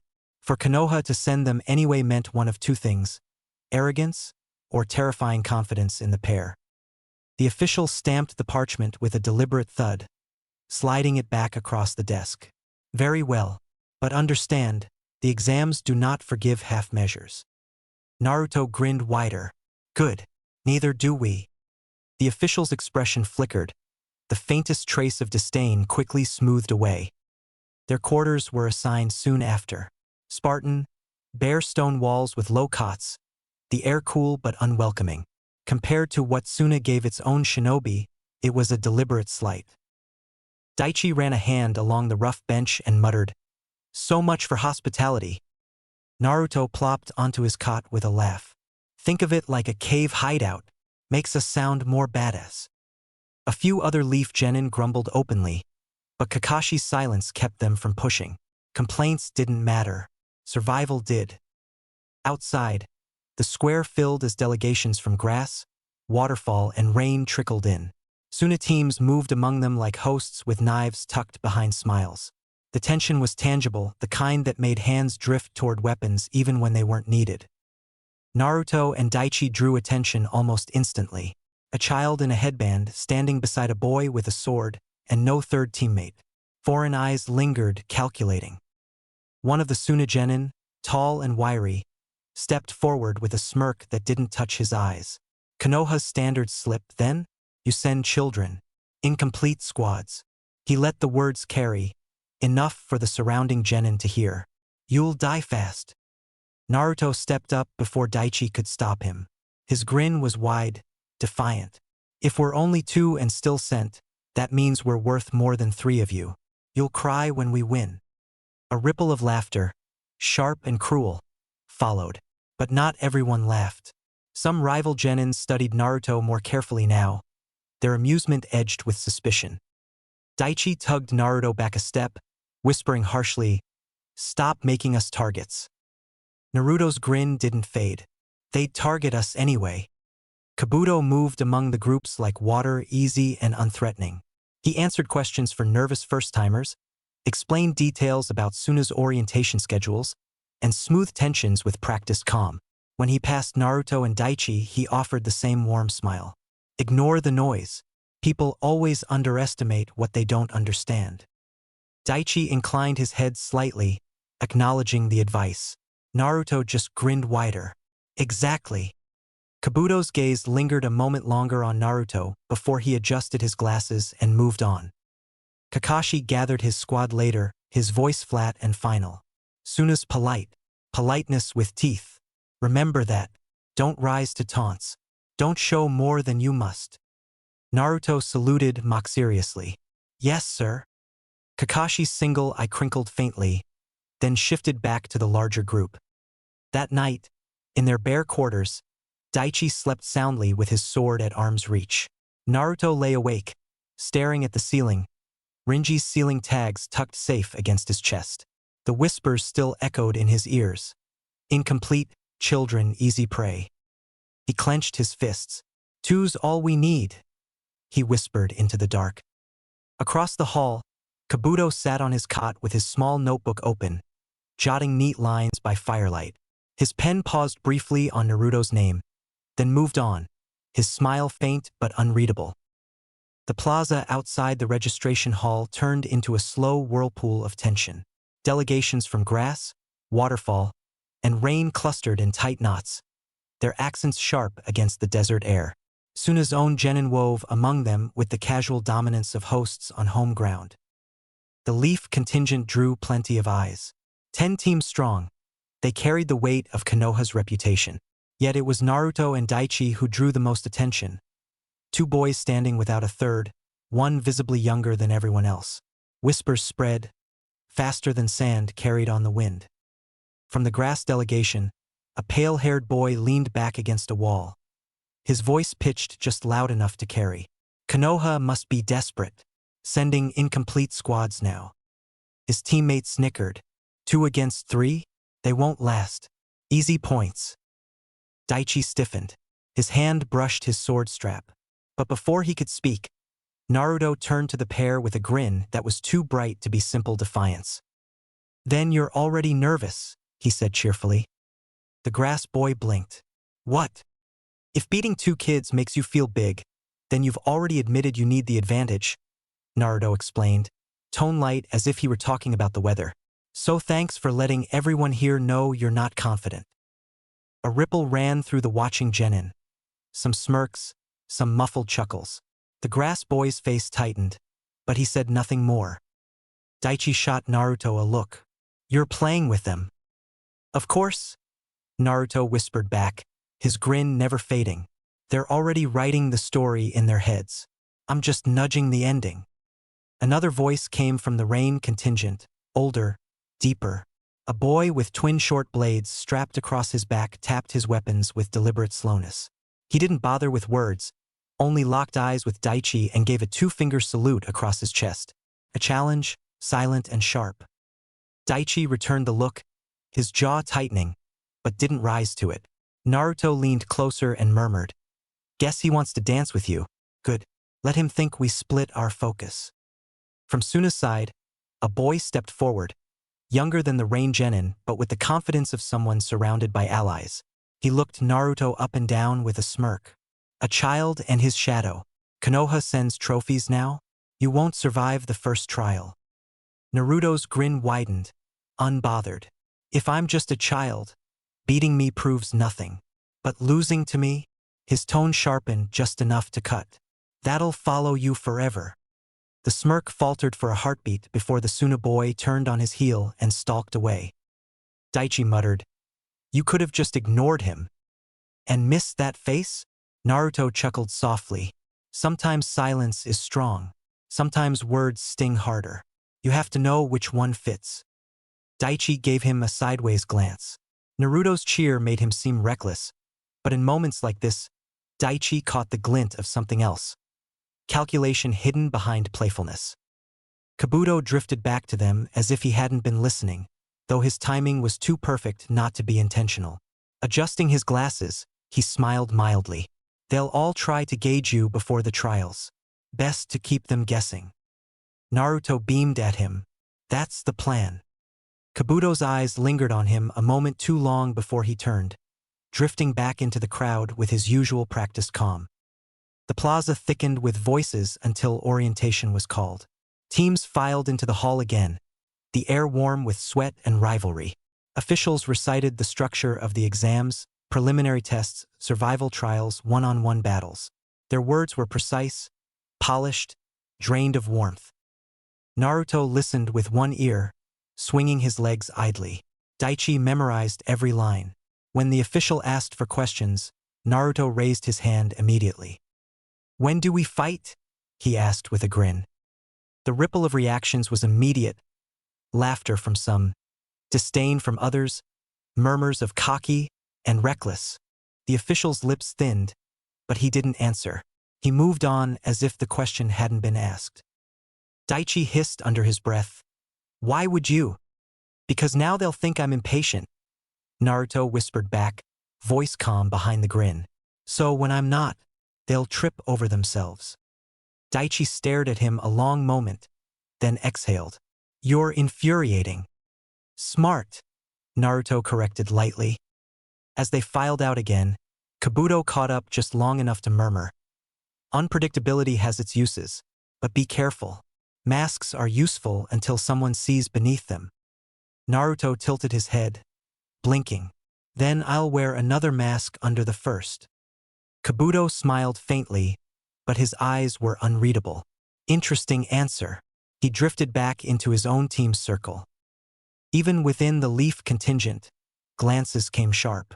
Some saw Naruto as reckless, others as dangerous. Few, if any, recognized the deliberate edge behind his words. But whether they mocked, feared, or admired him, one truth was clear. Every rival here was now aware of him.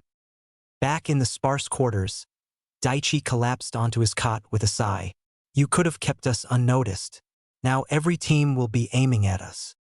Naruto lay back, folding his arms behind his head, grin still plastered across his face. Good. Easier to know who our enemies are. Daichi rolled his eyes. You sound like Kakashi. Naruto chuckled. That means I'm learning. Daichi didn't argue. He simply turned over, pulling the thin blanket across his shoulder. In another room, Kabuto sat cross-legged on his cot, notebook open, neat lines of script marking the page. Uzumaki Naruto, 7 years old. Wind release, unpredictable by choice, dangerous because of it. He paused, tapped the pen once against the margin, and added another line. Plays the fool but not fooled himself. The lamplight flickered. Kabuto closed the book with a soft snap and leaned back, pushing his glasses up with one finger. His faint smile lingered. The rivals had been measured, the masks had been set, and the desert wind outside whispered that the real tests were still to come. Chapter 10, Trial by Obedience. The exam hall was carved from sandstone so old it felt like bone. High, echoing windows slit thin to keep the desert glare out. Guards in native cloth stood at intervals like carved sentinels. Their faces were impassive, taught with a discipline Konoha students had only seen at a distance. Banners hung from rafters, symbols of the wind stitched in stern lines. The air inside smelled faintly of char and ink, and every footstep bounced twice before it left the floor. Teams filed in with the systematic quiet of armies. Konoha's contingent moved together, 10 squads in orderly rows, Jonin leaders shepherding their charges. I scanned the hall out of habit, learning, measuring, memorizing. A gathering like this was a web of attention. Rival villages already watching rivals, teachers watching students, and officials watching everyone for the smallest slip. Naruto and Daichi stood at the edge of their squad like an odd punctuation. No third partner filled the space between them. The two of them looked compact and deliberate. Whispers threaded through nearby rows when people caught sight of the blank spot on the roster. He's really only 7, someone muttered nearby, half to himself and half as a test to make the whisper travel. You don't bring a child unless there's a reason, another voice answered, not mocking this time but sharp with calculation. If the Hokage allowed it, he's a tool. That change in tone, fear braided with curiosity, carried further than derision ever would.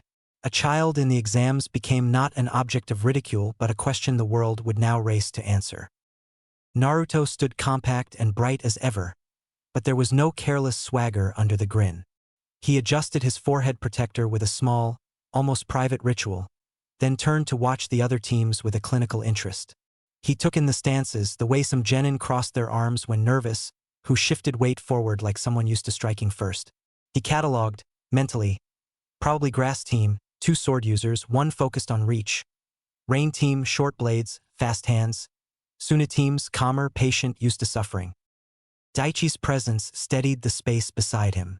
Where Naruto smiled and scanned, Daichi kept his eyes low and steady, fingers near the hilt of his sword. He had the look of a boy who'd learned how to make time slow for a single moment, breath measured, heartbeat kept. Together they read like a thesis, motion and stillness in balance. The empty place on the roster made the balance look riskier, yet somehow more dangerous. Kakashi moved through the ranks toward them, as casual as ever, his book closed for once. His mask couldn't hide the intent in his single visible eye. He knelt and put an easy hand, almost fatherly, on Naruto's shoulder, then let his gaze pass to Daichi. 2 things. he said, in the low voice that always seemed to carry only what mattered. Don't be predictable. Don't be careless. He paused, as if weighing whether to add more. Keep your heads. Obey when you must. Look for when obedience becomes the path to ruin and know how to step away. It was simple. It was sharp. It fragmented the hall like a thrown stone, words that read as rules, but that also contained a permission. Kakashi's last sentence was almost a paradox. It told them to follow orders and also to beware of orders that killed the spirit of a shinobi. Naruto's smile grew less bright and more private. He swallowed the line and folded it in, storing the nuance for later. Around them the hall hummed with small surges of nerves. Older genins stared, some with the faint curl of determination at their mouths. This was an opportunity to make a name. Others watched Naruto with something like professional curiosity. If a child could be entered, what had the Hokage seen that others missed? The question was dangerous because it implied an answer that might change someone's odds forever. Kabuto drifted close enough to catch the exchange and gave a small, knowing nod without intruding. He had the air of someone who collected small facts and kept them folded. He didn't speak. He didn't need to. His presence read as both comfort and careful observation. Across the hall, proctors and officials checked lists, their hands quick and exact. The Suna environment left no room for theatrics. Everything here had the blunt utility of a desert blade. People's smiles were short, laughter rarer. It matched the exam's mood. The air felt like an assessment of more than skill, an inspection of disposition. Naruto's posture didn't change outwardly. He remained a boy with a grin, but his eyes, those slightly too large, too intent eyes, moved like a scholar's. When a neighboring team began to mutter strategies aloud, he made a small note in his head about which of their members took the lead, which one lingered back. He watched teachers' subtle tics. He watched the guards' spacing. He watched the pattern of which officials held their breath when the hall got loud and which ones merely narrowed their eyes. When Asuna Jr. made a pointed comment and a small ripple of laughter followed, Naruto didn't answer with a retort meant to wound. Instead, he turned his head slowly and said aloud, for the record, in the kind of clear voice that carried, "If the exam only rewards obedience, the first to pass won't be remembered as the strongest. They'll be remembered as the most useful. I want to be remembered as something else." The remark landed differently than insults or jokes. It was a challenge dressed as an observation. Heads turned. Some frowned, thinking him foolish. Others' expressions sharpened, tasting the implication. He hadn't insulted anyone directly. He hadn't broken decorum, but he'd planted a seed. Daichi's eyes flicked to Naruto, unreadable for a second, then softened. He inclined his head almost imperceptibly, a thank you for the distraction, for a statement that would raise the stakes for everyone who thought obeying blind would suffice. The proctor's footsteps clicked in the corridor beyond the hall. A hush slid over the room like a curtain. The first trial was about to begin, and the rules here would be Suna's alone.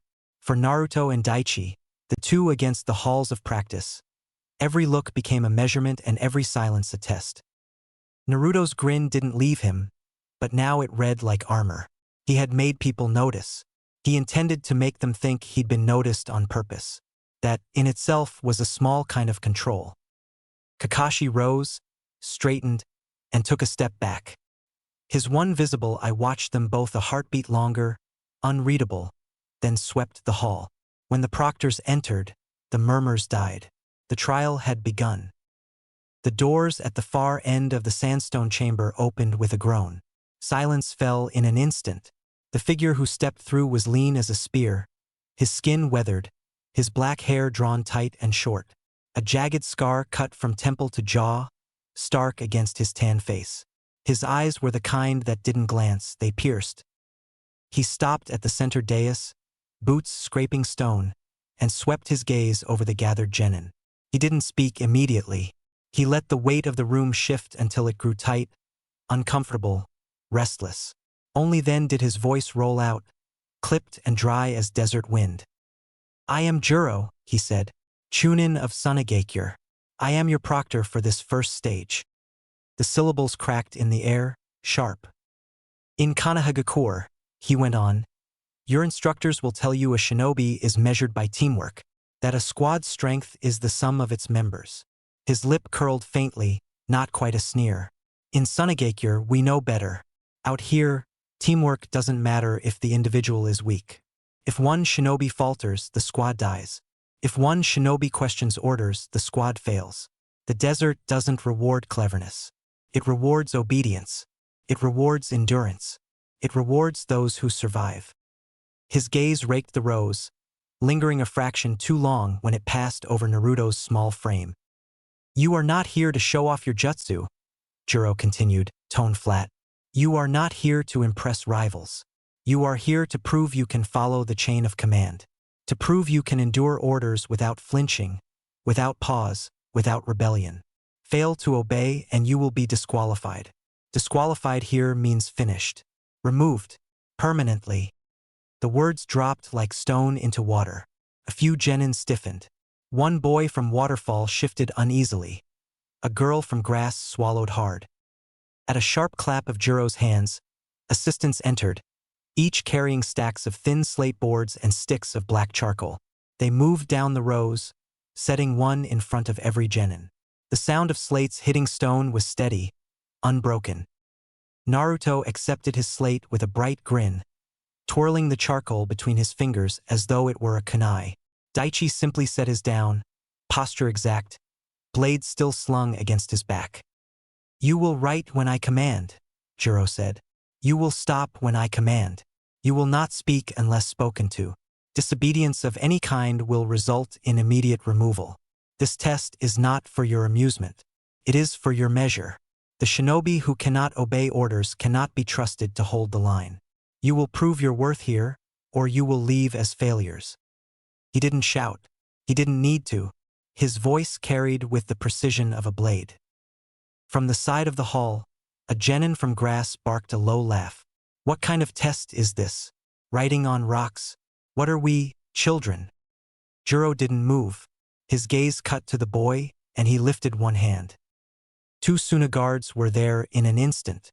The Grass genin barely had time to protest before he was hauled bodily from the bench and dragged toward the doors. His teammates froze, pale. The silence afterward was absolute. First lesson, Juro said evenly. The desert removes the unworthy quickly. No one laughed after that. Naruto tilted his head, the grin still plastered on his face.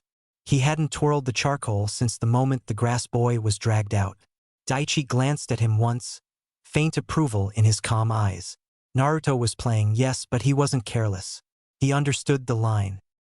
Juro's gaze swept them again. Write your names. The scrape of charcoal filled the chamber. Naruto's strokes were swift but deliberate. His handwriting surprisingly neat for someone who usually seemed to bounce more than walk. Daichi's characters were precise, almost martial. Stop! The sound cut off instantly, like a flame snuffed. Drop your sticks. The clatter of charcoal hitting stone echoed unevenly. A few hesitated a second too long, then scrambled, but the guards didn't move. Not yet. Pick them up. The room obeyed again. The orders would continue, everyone realized. Simple, humiliating, unrelenting. This was only the start. Naruto leaned slightly toward Daichi, whispering just low enough that no one but his teammate could hear. They're not testing obedience. They're testing who cracks first. Daichi didn't answer, but his hand flexed once over his thigh. Agreement. Across the room, Kabuto adjusted his glasses, eyes sharp behind the sheen of light. He hadn't written yet. His slate was bare. But he smiled faintly, as if already cataloging who twitched at which order, who sweated, who swallowed pride. Juro raised his hand again, and the hall fell silent, breath held. The trial had begun. The scratch of charcoal against slate became the only sound in the cavernous hall. Dozens of hands moved in mechanical unison, writing names, stopping, lifting, dropping, all at Juro's command. Each order was delivered in the same flat tone. Each pause timed to draw out the silence until it pressed into every genin's nerves. Write this line, Juro said at last, his voice cutting through the stillness. I am unworthy until my village declares otherwise. The order landed like a stone in water. A ripple of unease spread instantly. Some genin hesitated, eyes flicking toward their teammates, as if waiting for a signal. Others looked up at Juro, disbelief in their faces. Writing self-denial wasn't just humiliating. It was a denial of pride, of ego, of everything shinobi were taught to carry. But the guards moved at the faintest twitch of hesitation, and suddenly no one wanted to be the next dragged from the hall. Charcoal scraped again. Daichi wrote in precise, deliberate strokes, face blank. Naruto spun the stick once in his fingers, then bent over the slate with a grin that seemed to mock the words even as he wrote them. His script was steady, unshaken. Around them, a boy from Waterfall scowled. "This is meaningless," he muttered under his breath, refusing to write. "We're shinobi, not children scribbling on rocks." Two guards stepped forward instantly. He shoved his bench back in protest, but that was the last noise he made before he was hauled out, heels dragging against the stone. The scrape of charcoal resumed, faster now, like fear itself had taken hold of the room. "Stop!" The sticks clattered down again. The silence that followed was jagged, filled with the heavy breathing of those who had resisted even for a second too long. Juro didn't look away from them as he paced the front of the room. His scarred face was unreadable, but his voice carried with iron certainty. "In the desert, pride breaks faster than bone. You will learn to endure commands you despise. If you cannot, you will not survive the next stage." The next series of commands became monotonous, relentless. "Draw these symbols. Copy them 30 times. Erase them. Sit. Do not move." The hours blurred into a grinding rhythm. Some genin's hands cramped, but they forced themselves to keep writing, terrified of being noticed. The heat in the hall grew heavy, pressing sweat out of every pore. No one dared wipe their brow without permission. Naruto played his part carefully. He obeyed each order with cheerful precision, sometimes even humming softly under his breath, as though the absurdity amused him. Yet beneath the mask, his eyes flicked across the room, cataloging. He noted who cracked knuckles nervously, who glanced too often at the guards, who moved fractionally late with every command. Every detail was filed away. Daichi's discipline was stark in contrast. He followed orders exactly, without expression, without hesitation. Where others twitched, Daichi was steady. Where others grimaced, Daichi's face was unreadable stone. The combination drew attention. Proctors exchanged glances. The tiny, smiling blonde who bent without breaking. The dark-haired boy who neither bent nor broke. Midway through the second hour, Juro shifted tactics. "Drop your sticks. Stand." The genin obeyed, the benches scraping as dozens rose in uneven rhythm. "Face forward. Raise your right arm." Arms lifted, some sluggishly. Sweat ran down cheeks, dripped from jaws. "Hold." Time stretched. The air grew heavier. A boy from grass trembled after minutes, his arm shaking violently before it dropped with a gasp.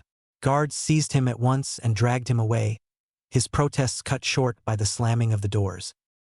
"Hold." 10 minutes became 20. A girl from Rain fainted outright, collapsing against her bench. 2 guards hauled her out as though she were no more than a bag of sand. Naruto stood with his arm raised, expression relaxed, grin still plastered across his face. Daichi's arm didn't twitch. His breathing was steady, his eyes forward, as if endurance were second nature. Finally, Juro's voice came again, mercilessly even. "Lower. Sit." Arms fell, benches scraped, sighs of relief leaked through clenched teeth. But Naruto was still grinning. "They're not testing obedience," he murmured softly, only Daichi close enough to hear. "They're testing who breaks fastest." Daichi's lips moved just enough to reply. "Then don't break." The next order came instantly. "Kneel." The sound of knees hitting stone echoed like rain. "Write again," Juro commanded. "This line. I am only as strong as my obedience." A few faces twisted in anger. One boy wrote with such force the charcoal snapped in half. Another hesitated, then began to scrawl the words with jerky defiance. Naruto obeyed smoothly, but this time he wrote slower, each stroke precise, his grin wide. He wanted anyone watching to see that he wasn't broken. He was playing along because he chose to. The difference mattered. Daichi copied the line without hesitation, steady as ever. More time passed. More humiliating commands followed. The number of genin in the hall shrank with each disobedience, each fainting body dragged out into the desert heat. Naruto and Daichi remained, steady, unyielding, not because they enjoyed it, but because they refused to let the system decide their limits.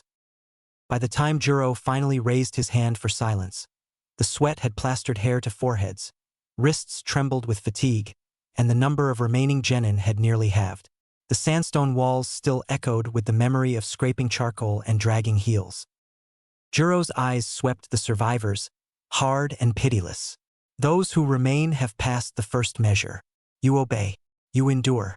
But the desert does not end with obedience. Now you will prove you can survive.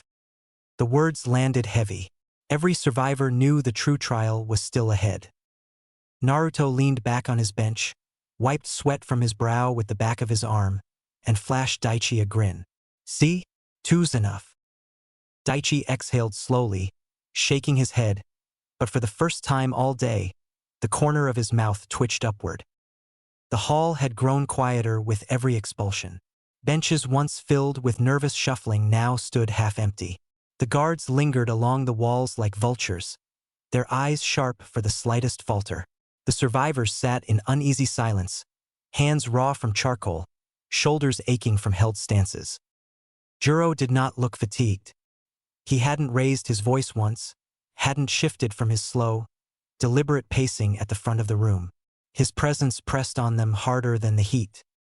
You have obeyed words, he said evenly. Now you will obey without words. He clapped his hands once. The sound echoed like a crack across the stone chamber. Instantly, assistants hauled in buckets of sand and water, placing them in front of each row. The water glistened in the dim light, beads running down the outside of the clay jugs. Every throat in the room constricted at the sight. The proctor's gaze swept across them. You will sit. You will not touch the water until ordered. A murmur rippled through the room, stifled almost instantly. Naruto's lips quirked upward, but his eyes sharpened.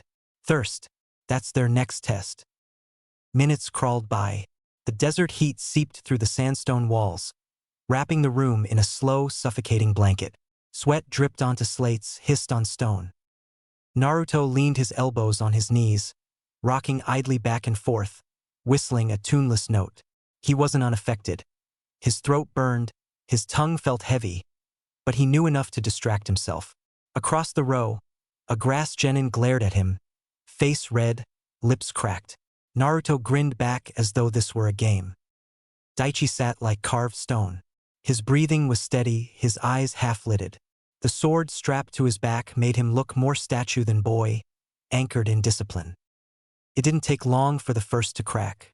A boy from Waterfall lurched forward, grabbing the jug with shaking hands. He gulped greedily, the sound of swallowing echoing obscenely loud in the silence. The guards moved instantly. His jug was ripped away, his arms twisted behind his back, and he was dragged out. The door slammed shut on his screams. No one moved after that. The heat thickened. Hours blurred together. Some genin fainted where they sat, their bodies slumping against the benches before being hauled out by waiting hands. Others clenched fists until their knuckles bled, resisting the urge to reach. Naruto felt the dryness clawing at his throat, but he focused past it. He thought of the tree-climbing drills with Kakashi, how control of chakra had been about precision. This was the same. Control the impulse. Obey where you must. Keep your spirit free even if your body bent. His grin widened, almost mocking. Desert's nothing, he whispered to Daichi, loud enough for only him. We'll drink when we're told. Until then, it's just air in disguise. Daichi's lips twitched once. His face didn't change, but Naruto caught the acknowledgement. When Juro finally clapped his hands again, the sound cracked like thunder. Drink! The hall exploded with motion. Genin lunged for their jugs, gulping greedily, water running down their faces, soaking collars. Some nearly wept as they drank. Naruto lifted his jug slowly, tilting it with deliberate calm. He sipped once, then set it down. His grin was broad, easy. He let others see him untouched, unbroken, as if the trial had never pressed him. Daichi drank with equal restraint. 2 measured swallows, nothing more. His discipline made him look like a soldier instead of a boy. The difference did not go unnoticed. Jiro's eyes lingered on them longer this time. The next trial came without pause. Stand. Benches scraped. Remove your sandals. Place them in front of you. They obeyed. You will walk the perimeter of this chamber, until told otherwise. It was simple, almost absurd, but the stone floor was rough, heated from the day's sun, and the circle was wide. After the first dozen laps, soles were reddened. After 20, blistered. The sound of bare feet slapping stone became a steady rhythm of suffering. Some genin limped. Others clenched their jaws until blood trickled from bitten tongues. The guards watched with pitiless calm. Naruto whistled as he walked, still grinning, as though he were wandering through the village back home. His steps were light, his chakra reinforcing his soles just enough to dull the sting, an application small enough not to be noticed. Daichi didn't whistle. He walked in silence, stride measured, expression set. Blisters formed, but he didn't slow. By the 50th lap, 2 grass genin collapsed outright. Guards hauled them out by the arms. A boy from Rain cursed openly and tried to quit, only to be dragged off. The circle grew thinner. Naruto caught Daichi's eye and said, cheerful as ever, told you, just walking, nothing special. Daichi exhaled. Not special. Necessary. Another lap. Another hour. When the command finally came, stop, the survivors nearly collapsed in place. Feet raw, throats burning again, shoulders sagging. The sandals were returned, but slipping them on was its own agony. Jiro's voice cut across the pain, flat as ever. A shinobi who cannot endure simple orders cannot endure the field. Those who remain have shown restraint. Those who remain will move to the next trial. The hall was less than half full now. Naruto flopped onto his bench, stretching his legs out as if he hadn't just spent hours walking on stone. His grin was wide, but behind it, his eyes glittered with quiet calculation. They want us obedient. They want us broken. They won't get that from me. Daichi sat beside him, quiet, but there was something steady in his gaze. He didn't need to say it. Naruto knew they both understood. The survivors were staring at them now, some with resentment, some with unease. 2 boys alone, standing as strong as any squad of 3. Kabuto, from his corner, adjusted his glasses. His pen scratched quietly across his notebook. Uzumaki Naruto endures with ease. Daichi, disciplined to the core. 2-man squad, not weakness. Dangerous. The desert wind howled faintly through the narrow windows. The hall felt smaller, sharper, and the real trial, whatever it was, waited just beyond the next door. Jiro's voice cut the exhausted silence like a blade. Kneel. Benches scraped as knees met stone. A dozen faces went white. The heat hurt like a thing with teeth. For many, the simple act of kneeling was a surrender, a way to feel the weight of the hall press down. Head bowed, Jiro added. The proctor's tone was flat, stating law, not cruelty. Heads bowed. Breath came sharper. The hall smelled of sweat and dust and the metallic tang of fear. Stand.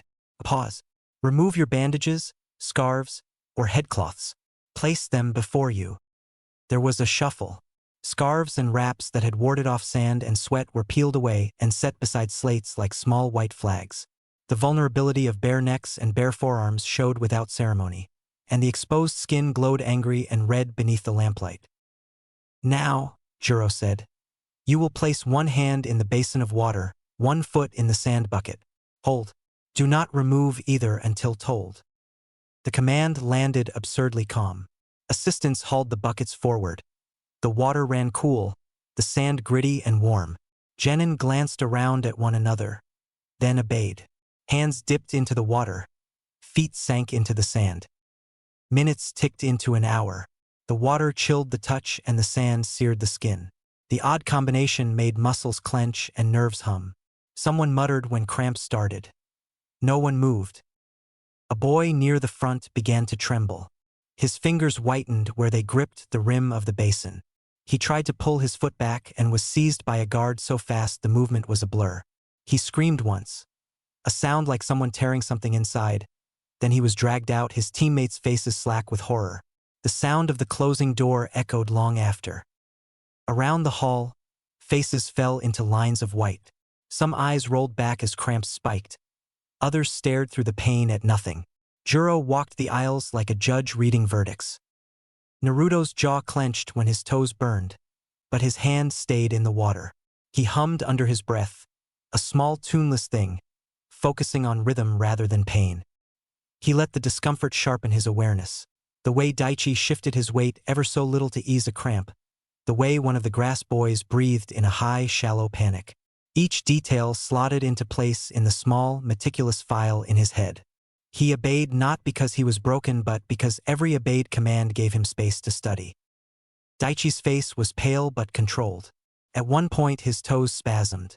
Naruto glanced sideways and felt the tremor go through him like a bell. He couldn't be loud. He didn't need to be.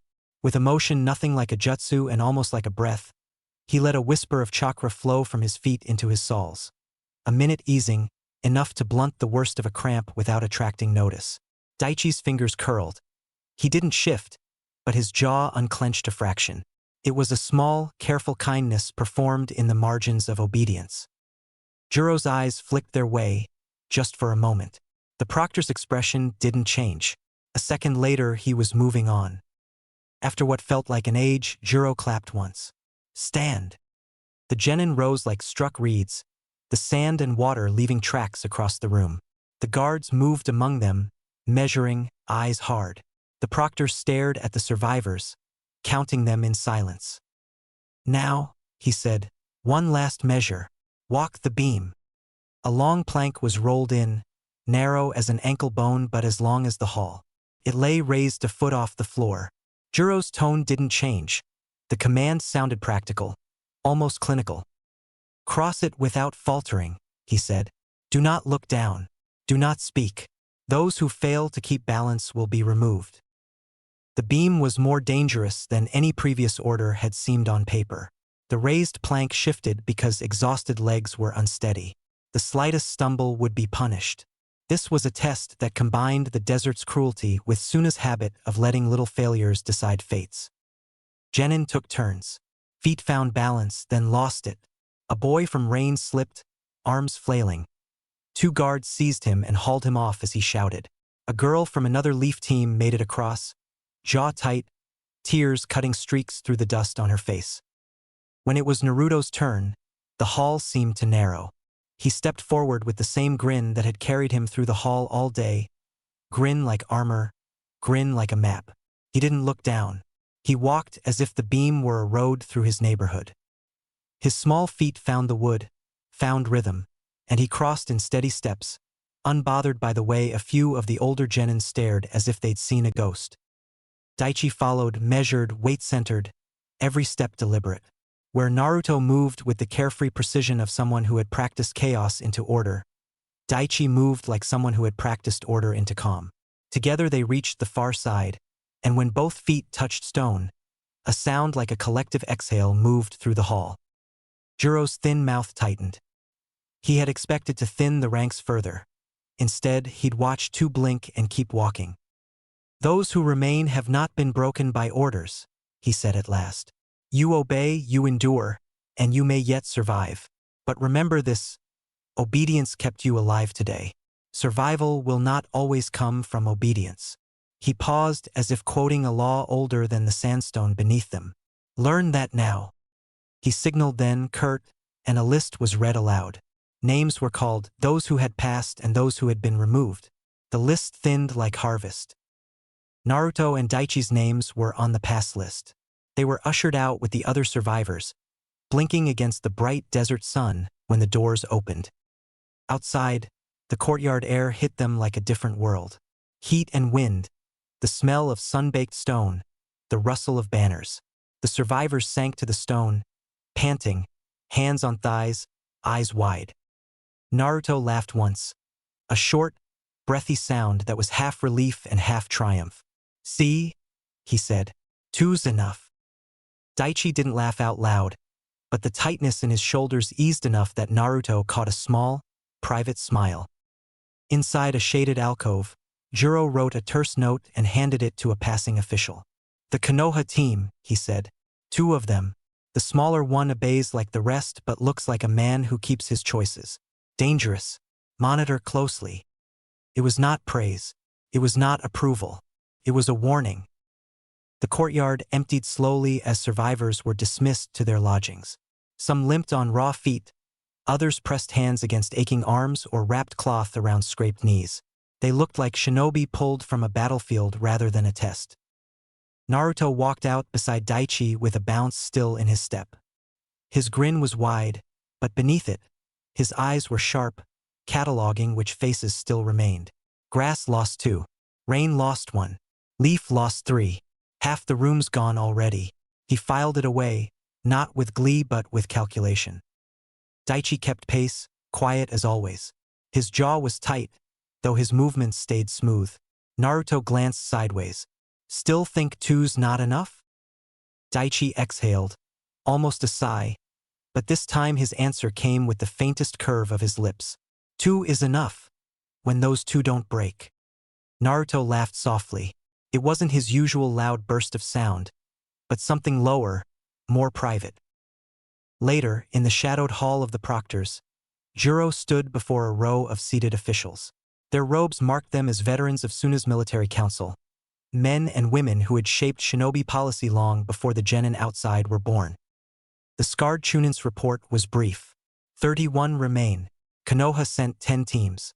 3 of their squads are already cut. 1 of their 2-man squads survived intact. A murmur passed through the line of officials. One leaned forward. "The child." Juro nodded once. "Obeys without hesitation, endures with ease, but his obedience is a mask." He followed every order yet never looked broken. He played at being amused. That is dangerous.